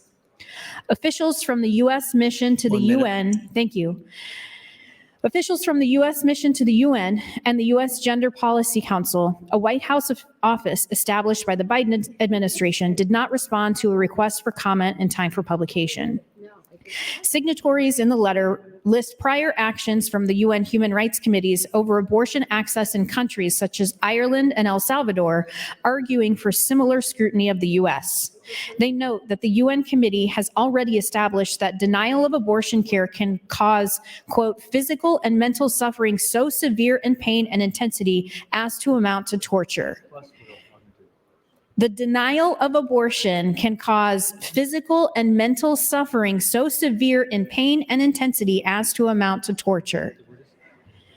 The letter also includes damning examples since Roe was overturned, including the case of one patient in Wisconsin who was left to bleed at home for 10 days following a miscarriage because hospital staff feared violating the state's abortion ban. Thank you, Mr. President. Senator Michaela Cavanaugh, you're recognized. Thank you, Mr. President. I withdraw my amendment. So ordered. Mr. Clerk? I have nothing further on the bill, Mr. President. Senator Day, you are recognized to speak. We are continuing debate on LB 815. I'm just going to finish the article here, and then we can move on. The letter also includes damning examples since Roe was overturned, including the case of one patient in Wisconsin who was left to bleed at home for 10 days following a miscarriage because hospital staff feared violating the state's abortion ban if they intervened to give care. It also details cases of several patients who had to travel out of state for an abortion after being refused care for an ectopic pregnancy, and others who were denied chemotherapy care due to pregnancy. Any exceptions allowing abortion in very narrow circumstances, for example, where an abortion is necessary to save the life of the pregnant person's life, or when the pregnancy is the result of rape, are practically unworkable, the signatories write. Let me repeat that again, because you're going to hear about exceptions a lot tomorrow during the debate on 626. Any exceptions allowing abortion in very narrow circumstances, for example, where an abortion is necessary to save the life of the pregnant person's life, or when the pregnancy is the result of rape, are practically unworkable.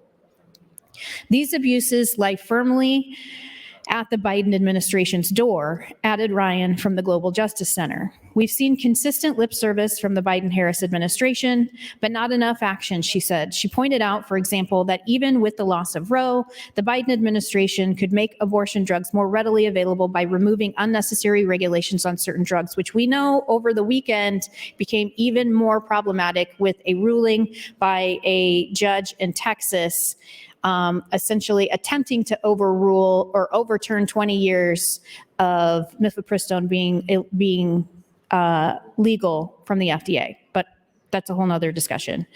There has been an absolute calamity in terms of public health, human rights, and the response has been middling to poor, Ryan said.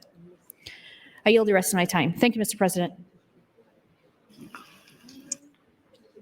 See no one left in the queue. Senator Clements? You are welcome to close on LB 815. Thank you, Mr. President.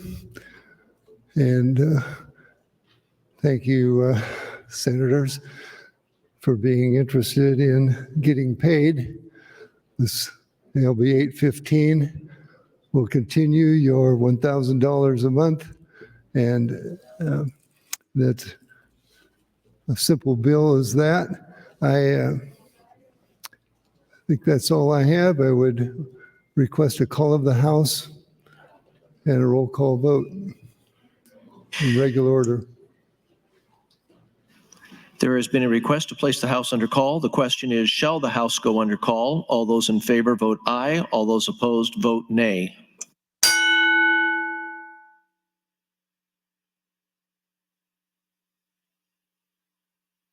Mr. Clerk?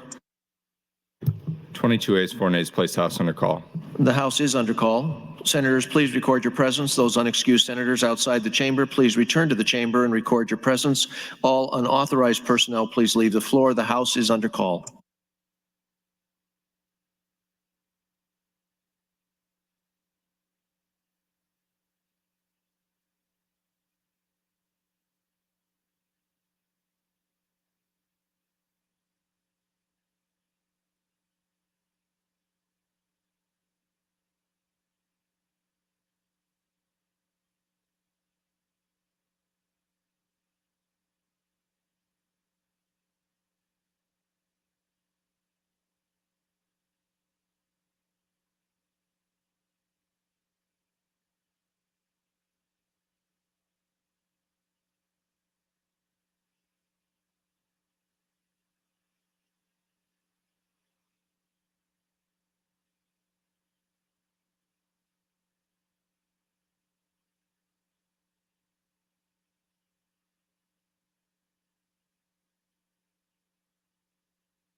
Senators Decay, Conrad, Walls, Hunt, please return to the chamber. The House is under call.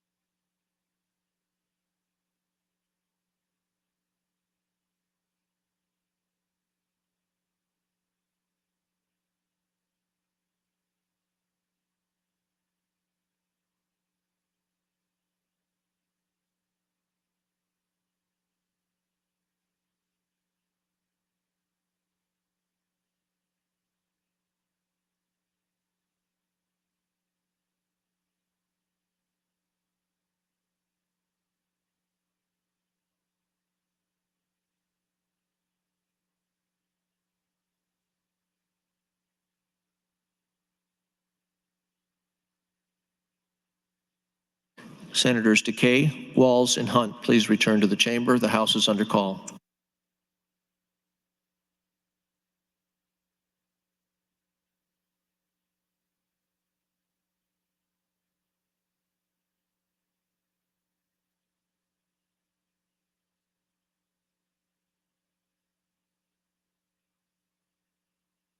Senator Clements, there are 2 senators missing. Are you willing to proceed, or would you like to wait?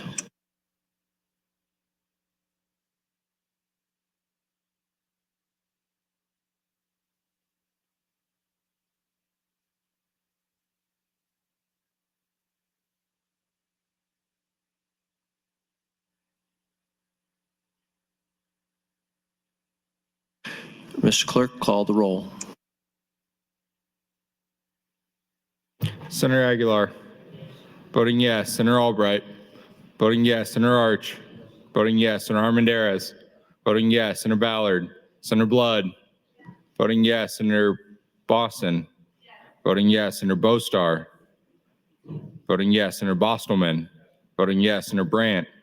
Voting yes. Senator Brewer. Voting yes. Senator Breezy. Voting yes. Senator John Kavanaugh.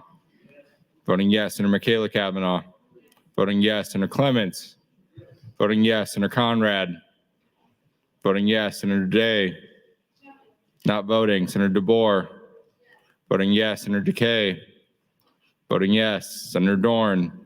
Voting yes. Senator Dover. Senator Dungan. Voting yes. Senator Erdman. Voting yes. Senator Frederickson. Voting yes. Senator Holleran. Voting yes. Senator Hansen. Voting yes. Senator Hardin. Voting yes. Senator Holcroft. Voting yes. Senator Hughes. Voting yes. Senator Hunt. Voting no. Senator Ibach. Voting yes. Senator Jacobson. Voting yes. Senator. Voting yes. Senator Kauth. Voting yes. Senator Linehan. Voting yes. Senator Lippincott. Voting yes. Senator Lowe. Voting yes. Senator McDonald. Voting yes. Senator McKinney. Voting yes. Senator Mosier. Voting yes. Senator Merman. Voting yes. Senator Raybold. Voting yes. Senator Reapy. Voting yes. Senator Sanders. Voting yes. Senator Slama. Voting yes. Senator Vargas. Voting yes. Senator Von Gillern. Voting yes. Senator Walls. Voting yes. Senator Wayne. Voting yes. Senator Wishart. Voting yes. Vote is 45 ayes, 1 nay, Mr. President, on advancement of the bill. LB 815 advances. Mr. Clerk? Raise the call. I raise the call. Mr. President, some items quickly. Amendments to be printed from Senator Kavanaugh to LB 815. Additionally, second preliminary Committee on Committees report from the Committee on Committees. Next item, Mr. President, Legislative Bill 816. Senator Clements would move to bracket pursuant to, would move to indefinitely postpone pursuant to Rule 6, Section 3F. Senator, you wish to withdraw this? Mr. President, Legislative Bill 816, introduced by Senator Arch at the request of the governor. It's a bill for enacting new appropriations, appropriates funds for the payment of the salaries and benefits of certain state officers for fiscal year 23-24 and 24-25, defines terms, provides an operative date, and declares an emergency. Bill was read for the first time on January 25th of this year and referred to the Appropriations Committee. That committee placed the bill on general file with committee amendments, Mr. President. Senator Clement, you are welcome to open on LB 816. Thank you, Mr. President and colleagues. LB 816 is another budget bill introduced by the Speaker at the request of the Governor. As part of the Governor's biennial budget recommendations, this bill provides for the funding of the salaries and benefits of certain state officers as required by the state constitution and laws of the state of Nebraska.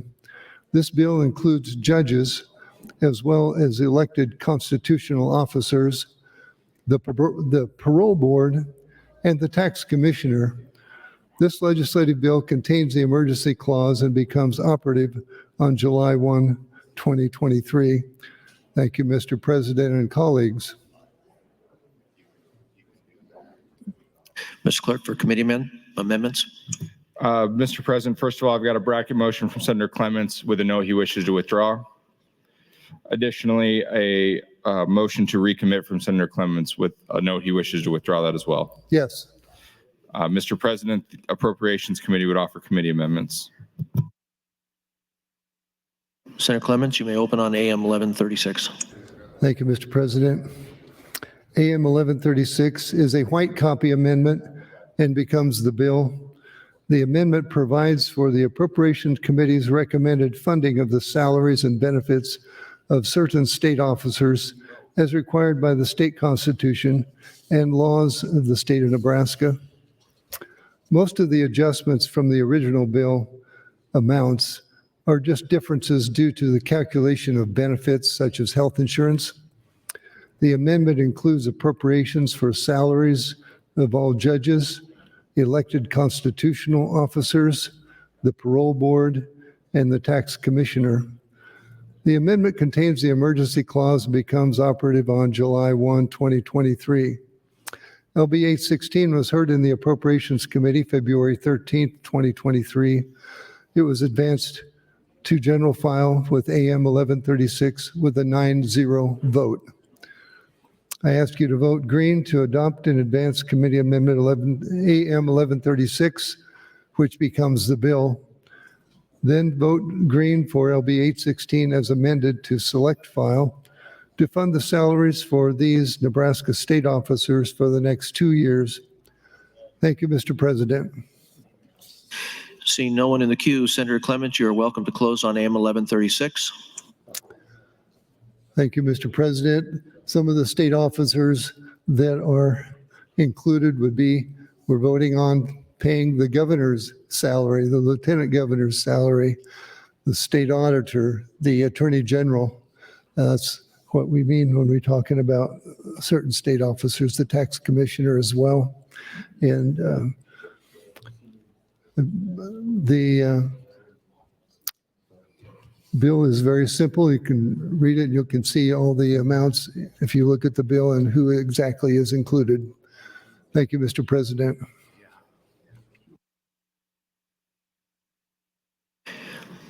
Colleagues, the motion before the body is the adoption of AM 1136. All those in favor vote aye. All those opposed vote nay.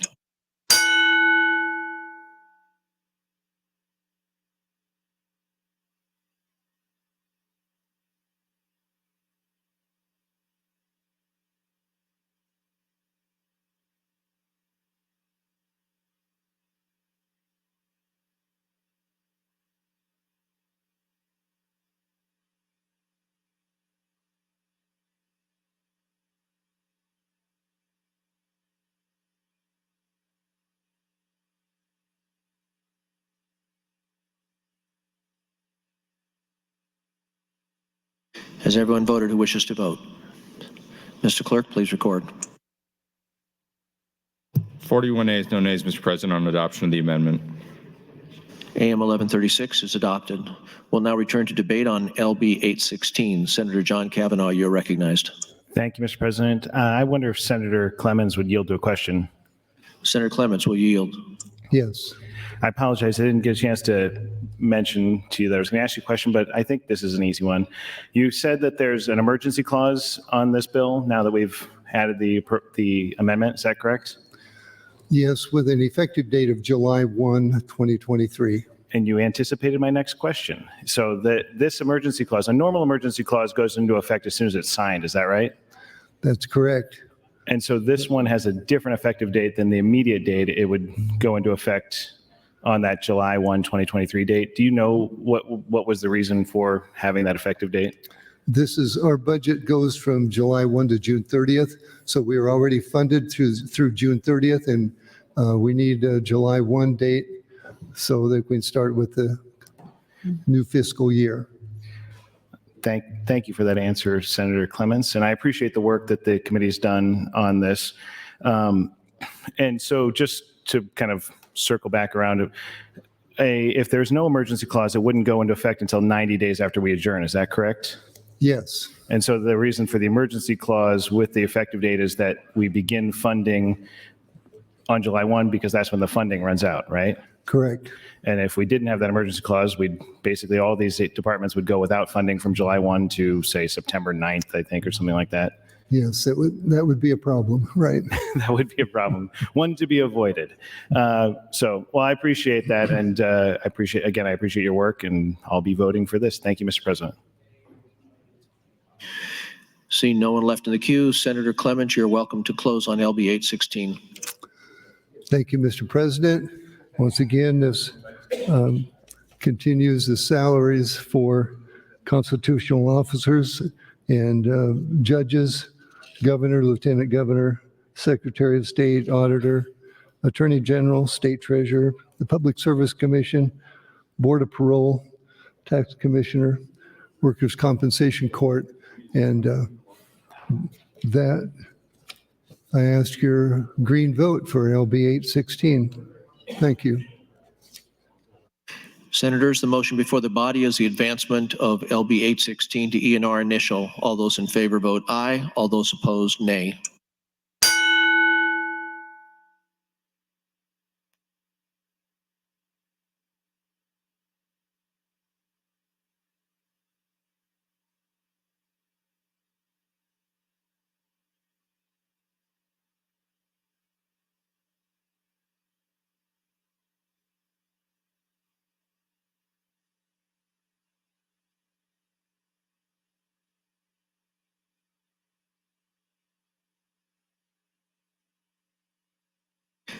Has everyone voted who wishes to vote? Mr. Clerk, please record. 40 yeas, no nays on advancement of the bill. LB 816 advances to E&R initial. Mr. Clerk? Mr. President, items quickly. Amendment to be printed to Legislative Bill 816 from Senator Kavanaugh. Mr. President, next bill on the agenda, Legislative Bill 282. First of all, Senator, I have an IPP motion pursuant to Rule 6, Section 3F. Senator Riepe, with a note you wish to withdraw. So ordered. In that case, Mr. President, Legislative Bill 282. It's a bill for an act relating to, introduced by Senator Riepe. It's a bill for an act relating to claims against the state, appropriates funds for the payment of certain claims, provides for the payment of the claims, authorizes agencies to write off certain claims as prescribed, and declares an emergency. Bill is read for the first time on January 11th of this year and referred to the Business and Labor Committee.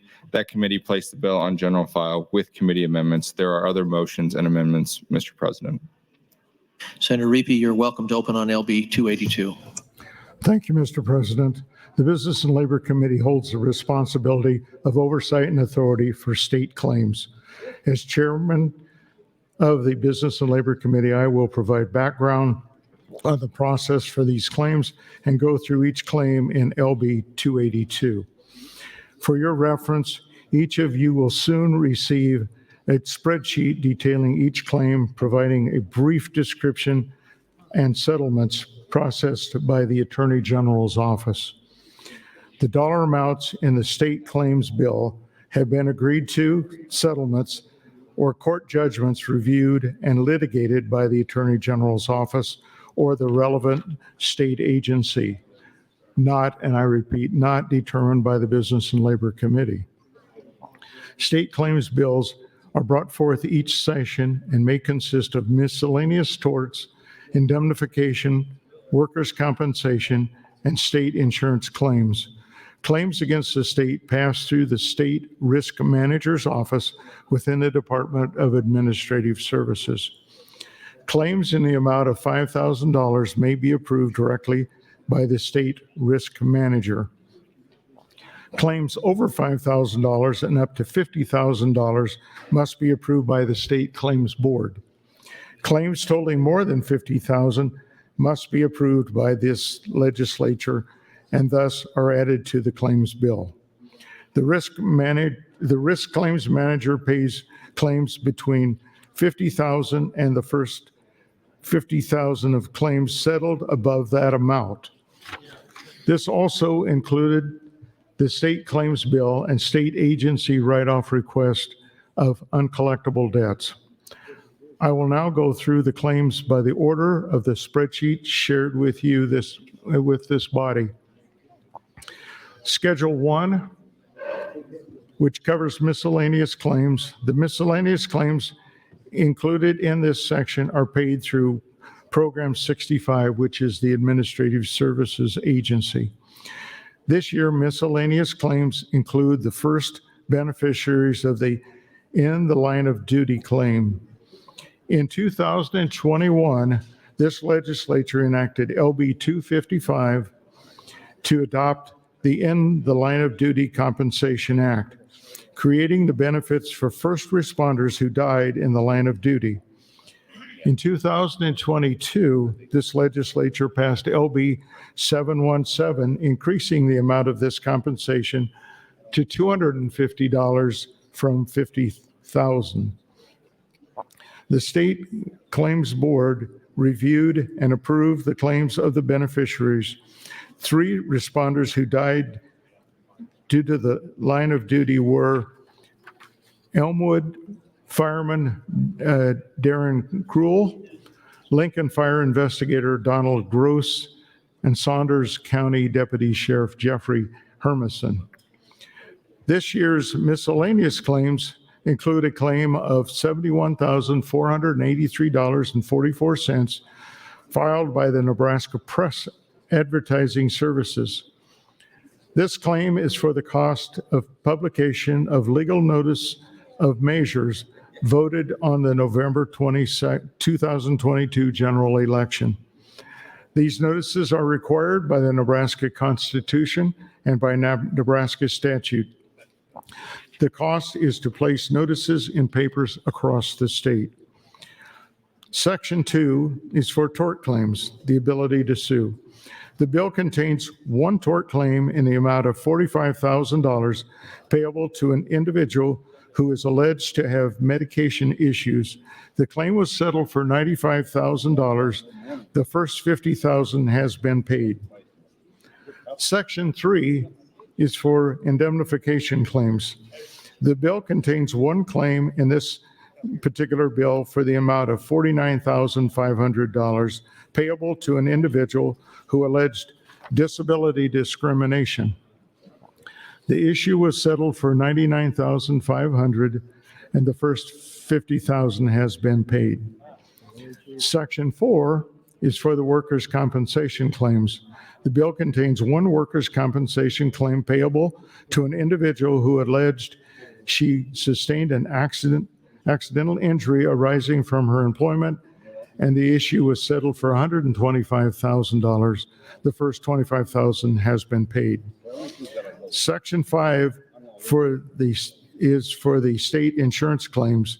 The bill contains two state insurance claims. First, payable to an individual involved in an accident with a state employee.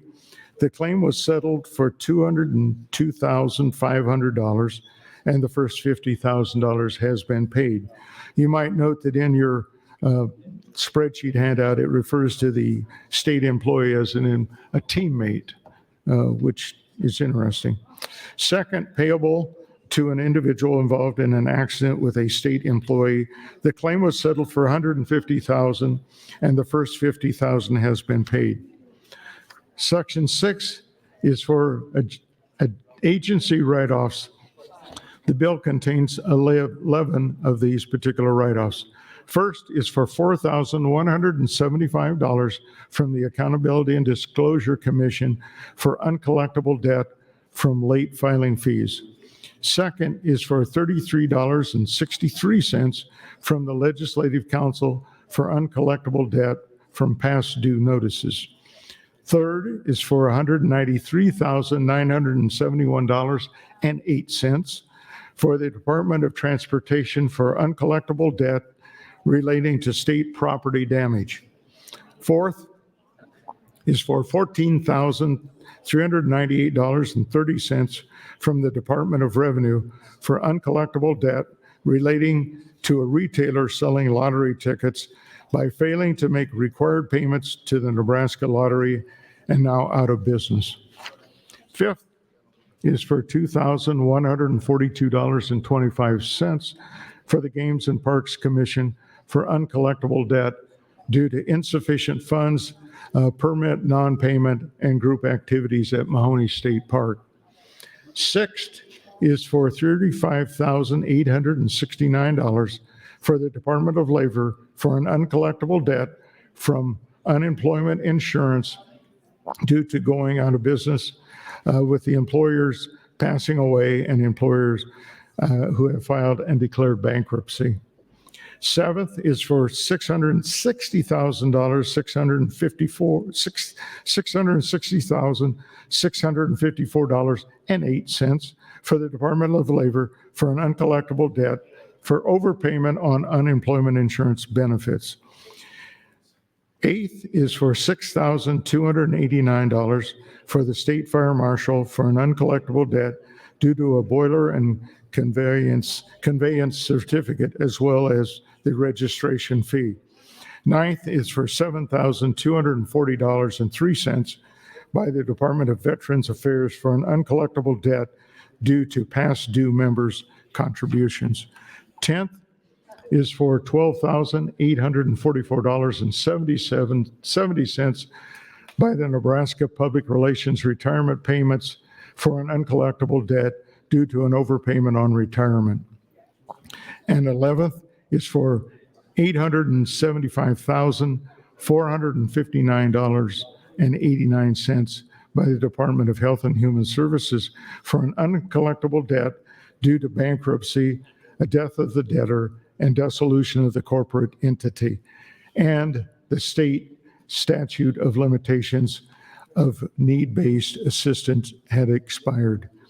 Finally, there are other amendments pending and will be addressed on select file. A public hearing will be scheduled to discuss these added claims. Thank you. 1 minute. Thank you, Mr. President. This concludes my opening for LB 282.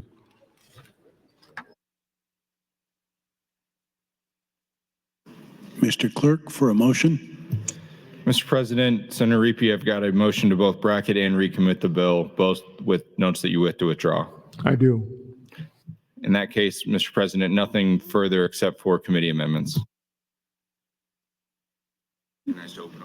Senator Riepe, you're recognized to open on the committee amendments. Again, thank you, Mr. President. The committee amendment is AM 687. It's a committee amendment and includes 4 additional claims approved by the State Claims Board since the committee advanced LB 282. These claims are included in the spreadsheet provided this afternoon. The first is a claim for $250,000 for and is an in-the-line duty claim for Purdom firefighter Michael Moody. The second claim for $150,000 and is a state insurance claim payable to an individual involved in an accident with a state employee. The first $50,000 has been paid. The third is a claim for $600, a write-off by the state treasurer for an uncollectible debt for a warrant that should have been cashed. And finally, the fourth claim is for $16,616.81, a write-off by the state treasurer for an uncollectible debt on the Nebraska Child Support Payment Center. Thank you, Mr. President. This concludes my testimony on AM 687. Senator Reapy, no one's in the queue to close. Do you wish to make a closing?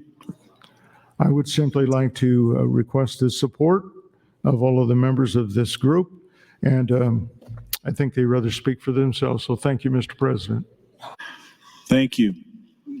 The question is the adoption of AM 687. All those in favor, vote aye. All those opposed, nay.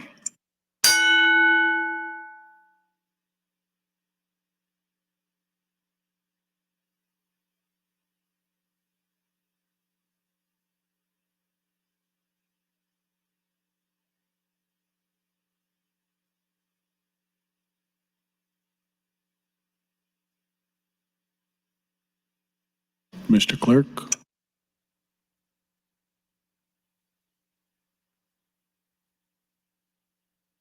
"39 ayes, no nays, Mr. President, on the adoption of the amendment." AM 687 is adopted. Mr. Clerk, for items. Mr. President, AM 89 offered by Senator Reapy. Senator Reapy, I have a note you wish to withdraw that as well. I do. In that case, Mr. President, I have nothing further on the bill. The question is the advance. Senator Clemens, you're authorized. You're recognized to close, to speak. Thank you, Mr. President. Would Senator Reapy yield to a question? Senator Reapy, will you yield? Absolutely. I've heard all those claims that you presented. Did your committee vote to approve each one of those separately? Actually, we looked at we reviewed all of them on an individual basis, but we did not take specific action on each particular one. Were there claims presented that were not approved? There were not.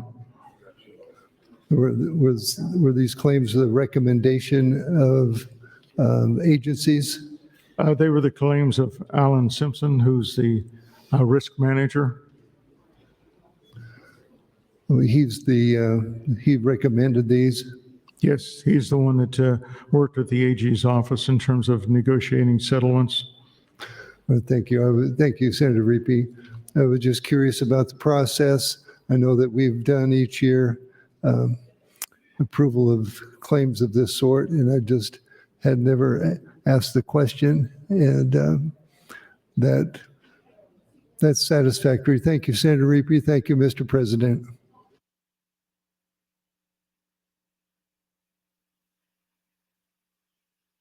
Seeing no one in the queue, Senator Reapy, you're recognized to close. He waives closing. Members, the question is the advancement of LB 282 to ENR initial. All those in favor, vote aye. All those opposed, nay.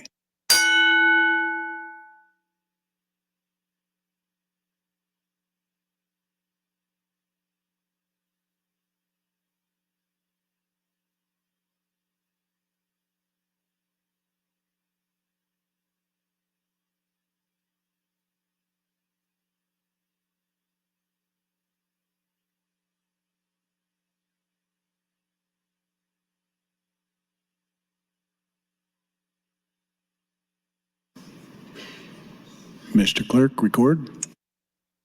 41 ayes, no nays on advancement of the bill, Mr. President.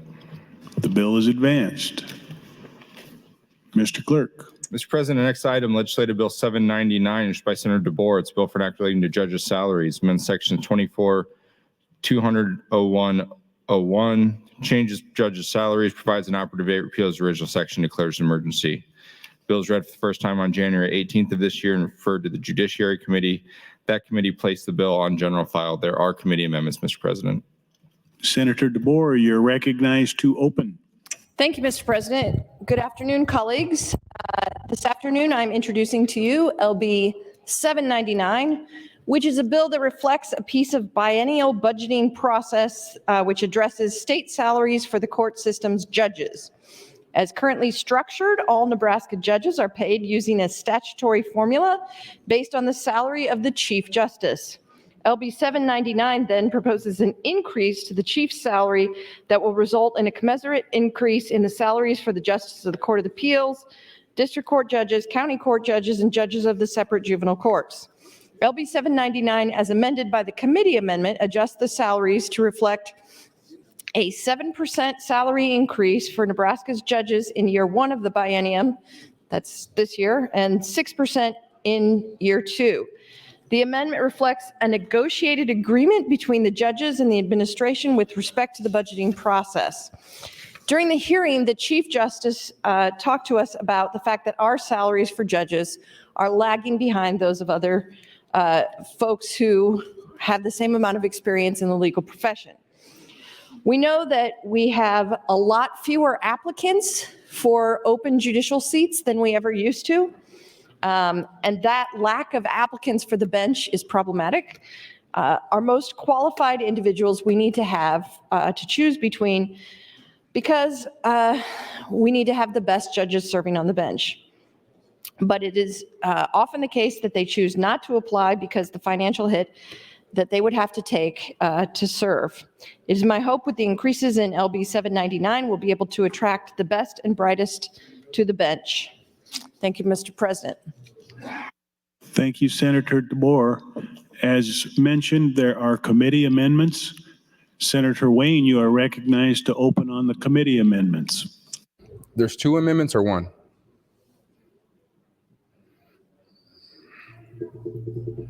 This is just the committee amendment. There's another one coming. Okay. So this amendment, I believe, deals with the judicial salary that was negotiated between the governor's office and the Supreme Court. They were a couple percentages apart. They sat down multiple times and came up with a percentage that is agreeable to everybody. So it's a non-controversial amendment. It just moves it, instead of 6% or 7% to 8% or whatever the percentage is, the governor's office and the Supreme Court agreed to it. And that's why it was a non-controversial amendment to this bill. And with that, I would ask you to support AM 671. Again, it was agreed to by the governor and the Supreme Court and our committee as far as the raises for the judicial system. Thank you, Mr. President. Thank you, Senator Wayne.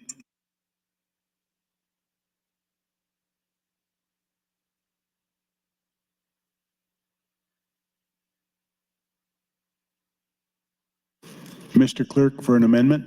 Mr. President, Senator DeBoer would move to amend the committee amendments with AM 1255. Senator DeBoer, you're recognized to open on that amendment. Thank you, Mr. President. Colleagues, Senator Wayne was correct about AM 671. AM 1255 is a white copy amendment which includes the change in 671 and includes 3 additional bills, which are all judicial bills that we wanted to include as part of this package. That includes LB 260, which is a Senator Wayne bill that says that the Court of Appeals reports will be electronic rather than hard copy. So that's one bill that's included in AM 1255. The second one is LB 81, Senator Aguilar's priority bill, which would add a judge to the 9th Judicial District, which is in the Grand Island area, because their docket is full and they need another judge. So that adds 1 judge there. And LB 426, which is a Senator Reapy bill, which removes 1 of the judges from the Nebraska Workers' Compensation Court, moves it down from 7 judges on that court to 6. They had some extra resources, and everyone agreed that it would be a good use of taxpayer dollars to change the number from 7 to 6. So those 3 bills, in addition to the AM 671 agreement on judges' salaries, are all incorporated in AM 1255. So I would ask for your green light on AM 1255, 671, and 799 so we can give those judicial salaries, also come up to date by changing our reporting, our official reporting for the Court of Appeals decisions to electronic, add the judge in Grand Island, and lower the number of workers' compensation judges. So those are the 3 additional bills which are included in AM 1255. Please vote green. Thank you, Mr. President. Thank you, Senator DeBoer. Senator Wayne, you're recognized to speak. I just want to be quick to say these were all non-controversial bills. Many of them were brought by the Supreme Court.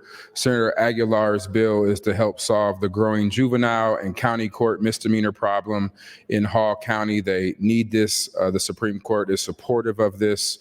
And the other 2 bills, the issue that relates to the court records for the Court of Appeals. Right now, they are electronic, and nowhere in state statute do they say that that's the official record. Hence, for attorneys, you kind of know the problem with that if it's not an official record in state statute. And so it's just what it says right now is it has to be printed. Well, if you know, they are served electronically, and it's just to clean up to make sure that we are with modern times. Again, these are all non-controversial, brought by the Supreme Court, and that's why we thought this would be an easy package to move forward with because they're non-controversial and it actually helps our court system. With that, I'd ask you to vote green on AM 1255 and AM 671. Thank you, Mr. President. Thank you, Senator Wayne. There's no one in the queue. Senator DeBoer, you're recognized to close on AM 1255 and waive closing. Members, the question is the adoption of AM 1255. All those in favor vote aye. All those opposed, nay.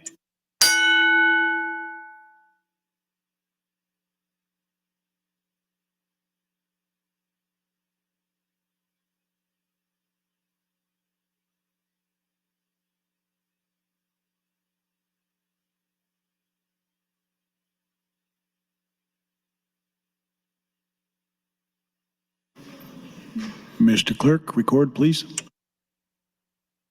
43 ayes, no nays, Mr. President, on adoption of the amendment. AM 1255 is adopted. Senator Wayne, there's no one in the queue, and you waive closing on AM 671. Members, the question is the adoption of AM 671. All those in favor vote aye. All those opposed, nay.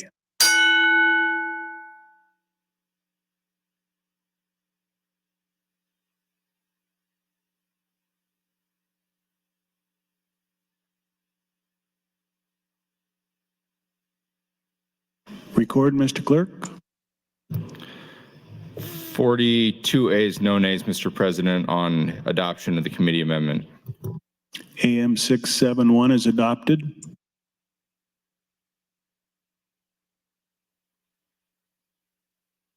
Would Speaker Arch and Senator Michaela Cavanaugh please approach?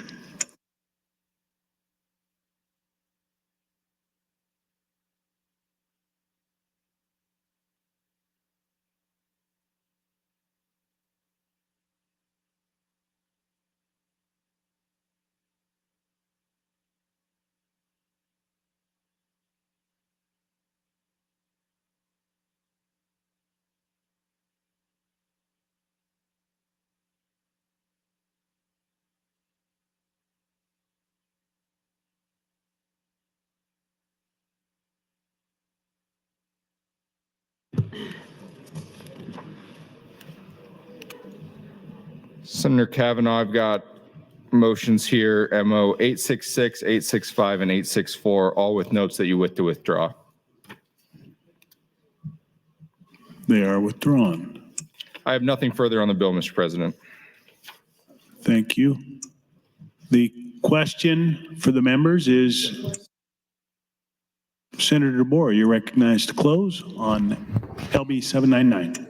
Thank you, Mr. President. I just wanted to thank all of you for putting on these very good government type of amendments, and I urge your green vote here as we are moving forward to help out our friends in the judicial branch. Thank you, and please vote green.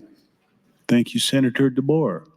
The question is to advance LB 799 to E&R initial. All those in favor vote aye. All those opposed, nay.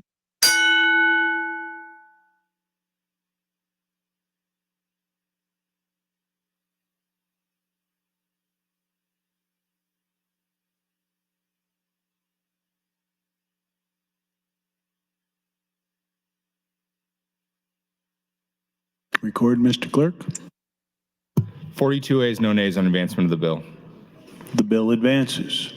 Mr. Clerk for items. Mr. President, the next item on the agenda, Legislative Bill 799A, introduced by Senator DeBoer. It's a bill for an act relating to appropriations, appropriates funds to aid in the carrying out of the provisions of Legislative Bill 799. Bill was read for the first time on April 5th of this year and placed directly on general file. Senator DeBoer, you're recognized to open on the bill. Thank you, Mr. President. Colleagues, this is the A bill, the appropriations bill, which pays for what we just did in the previous bill.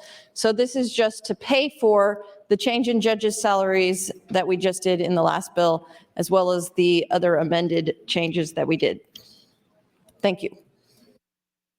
Thank you, Senator DeBoer. There's no one in the queue. Senator DeBoer to close and waives closing. The question is the advancement of LB 799A to ENR initial. All those in favor vote aye. All those opposed vote nay.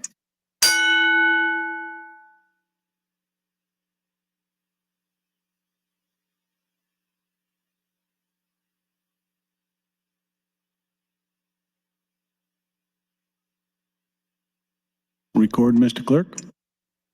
43 ayes, no nays, Mr. President, on advancement of the bill. The bill advances. Mr. Clerk, next item.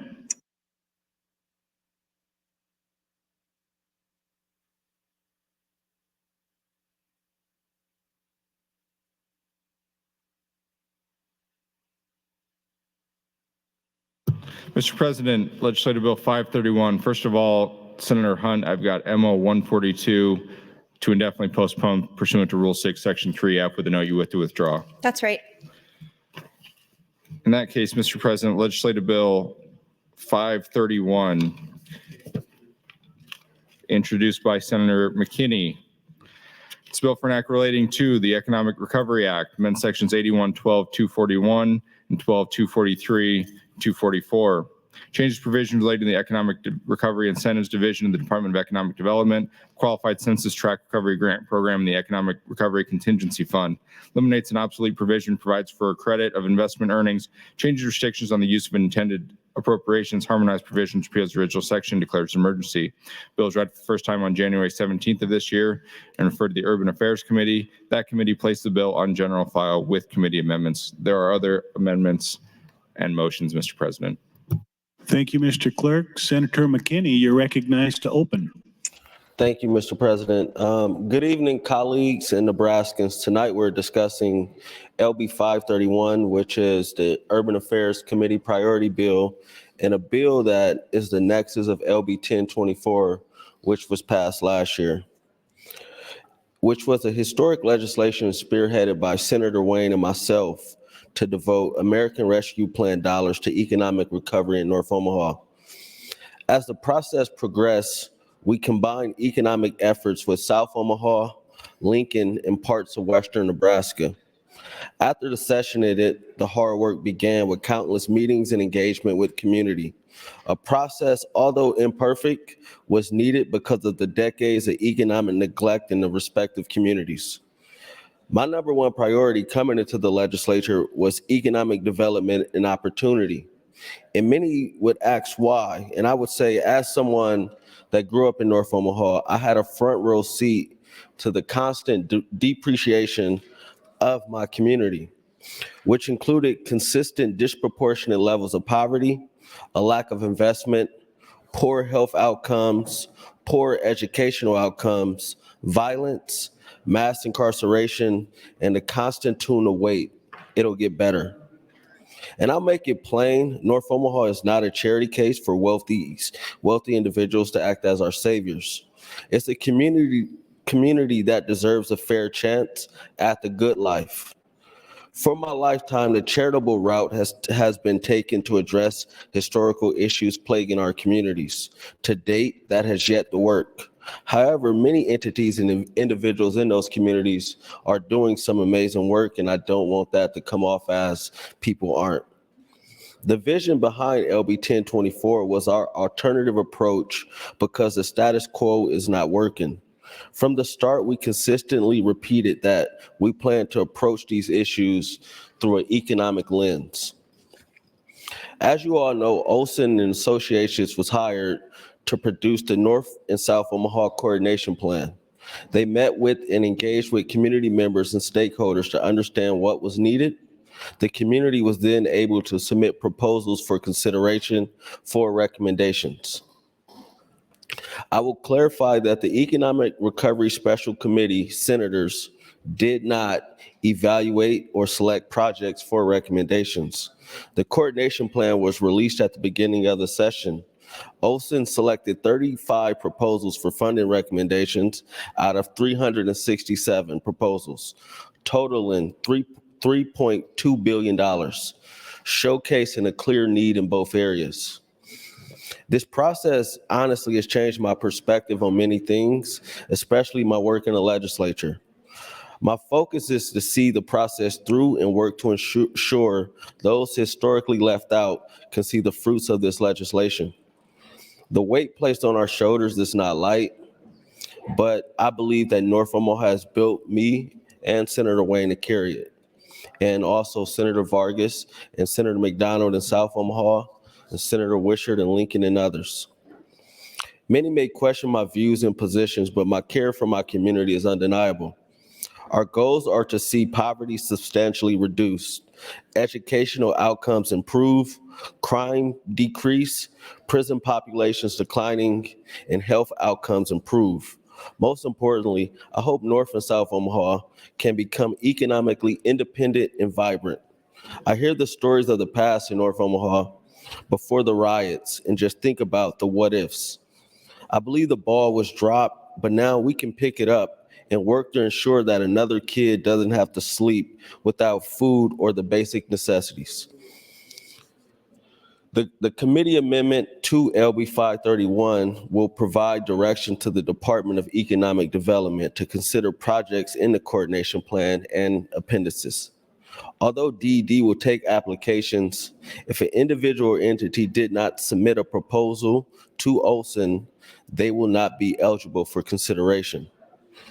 We will also task them with hiring a project manager to monitor the implementation and progress of projects, primarily because we don't have the luxury to mess this up, and we want to ensure clarity in the future. The Economic Recovery Special Committee has been helping with changes and providing constant feedback throughout the interim and throughout the session. Our goal is to clarify how the funds will be used and give direction to DED once it's passed. I want to stress our commitment to ensuring the process going forward is clear and that we will work from now until sine die to get this past the finish line, so we can get the work to transform our communities. I encourage everyone to stay together. Let's work as a united front in this body and our communities to see that happen. LB 531 would help to achieve the original purposes of the Economic Recovery Act more efficiently. And I'll leave and I'll kind of close my opening with this quote. In his Nobel Peace Prize address in 1964, Dr. Martin Luther King Jr. said, "There is nothing new about poverty. What is new, however, is that we have the resources to get rid of it." That was 59 years ago. Let's get rid of poverty. Thank you. Thank you, Senator McKinney. Mr. Clerk, for an item. Mr. President, quickly, Senator Hunt, I've got MO 144 and 143 to both bracket and recommit, both with notes she wishes to withdraw. Senator McKinney, you're recognized to open on the committee amendment. Oh, thank you. So which is this 1222? I have an amendment to the committee amendment. Oh, so, all right. Well, in the committee amendment, what will happen is, and I had the pages pass out some handouts. So it appropriates $15 million to the shovel-ready Capital Recovery and Investment Fund, and this is for Senator Holcroft's LB 769 to make funds available to develop sewer systems. It also requires the legislature to appropriate general fund resources to the Department of Economic Development for the purpose of the Economic Recovery Act. It creates the North and South Omaha Recovery Grant Program. The section specifies that the department shall award additional grants for specific purposes, including no more than $20 million in grants for the purpose of creating a museum that is named in honor of a person inducted into the Nebraska Hall of Fame in a qualified census tract. No more than $20 million in grants to federally qualified health centers located in a city of a metropolitan class. No more than $15 million for contracted services program management in North and South Omaha, in the North and South Omaha Recovery Grant Program in qualified census tracts. It requires the Department of Natural Resources to award a grant of $180 million to a city of the primary class for specific water treatment purposes. Good. Mr. Clerk, for an amendment. Mr. President, Senator McKinney would move to amend the committee amendment with AM 1222. Senator McKinney, you're recognized to open on your amendment. All right, so there are slight changes from 1128 to 22. The change really, it's not much. It will appropriate additional $40 million for a business park. It still has the allocation for the museum and the qualified census tract and the federally qualified health centers and the $15 million for the program management pieces of LB 531. And that's it. Thank you, Senator McKinney. Seeing no one in the queue, Senator McKinney, you're recognized to close on AM 1222 and waive. Members, the question is the adoption of AM 1222. All those in favor vote aye. All those opposed vote nay.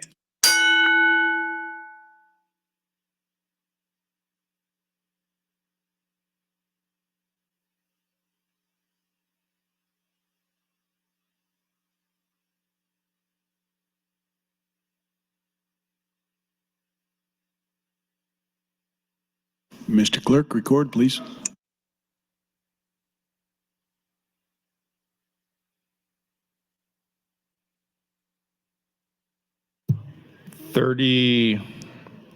Two ayes, no nays, Mr. President, on adoption of Senator McKinney's amendment. The amendment is adopted. Senator McKinney, you would be recognized to close on AM 1128 and waive closing. Members, the question is the adoption of AM 1128. All those in favor vote aye. All those opposed vote nay.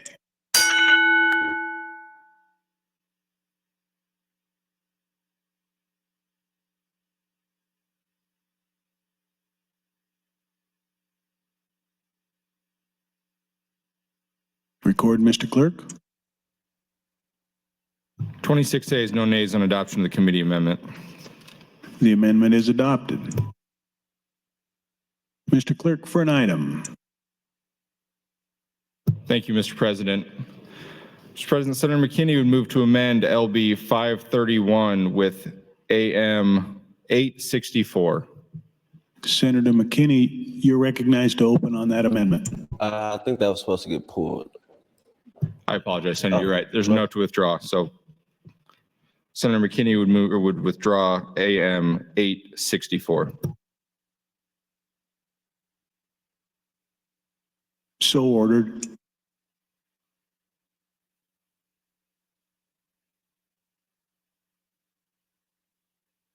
Senator McKinney, you're recognized to close on LB 531.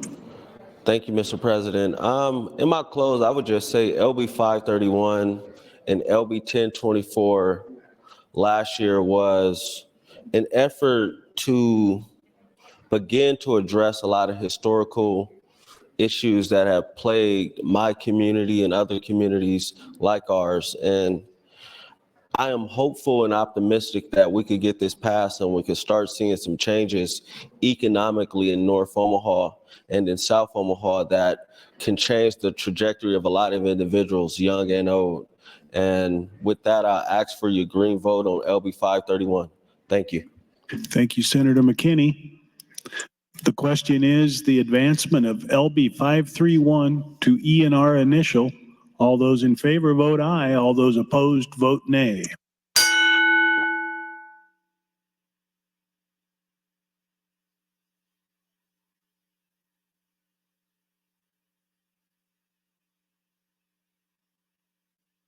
Mr. Clerk. 30 yeas, no nays, Mr. President, on advancement of the bill. The bill is advanced. At this time, we'll stand at ease for 30 minutes.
Attention, Senators. The legislature is scheduled to reconvene in 5 minutes.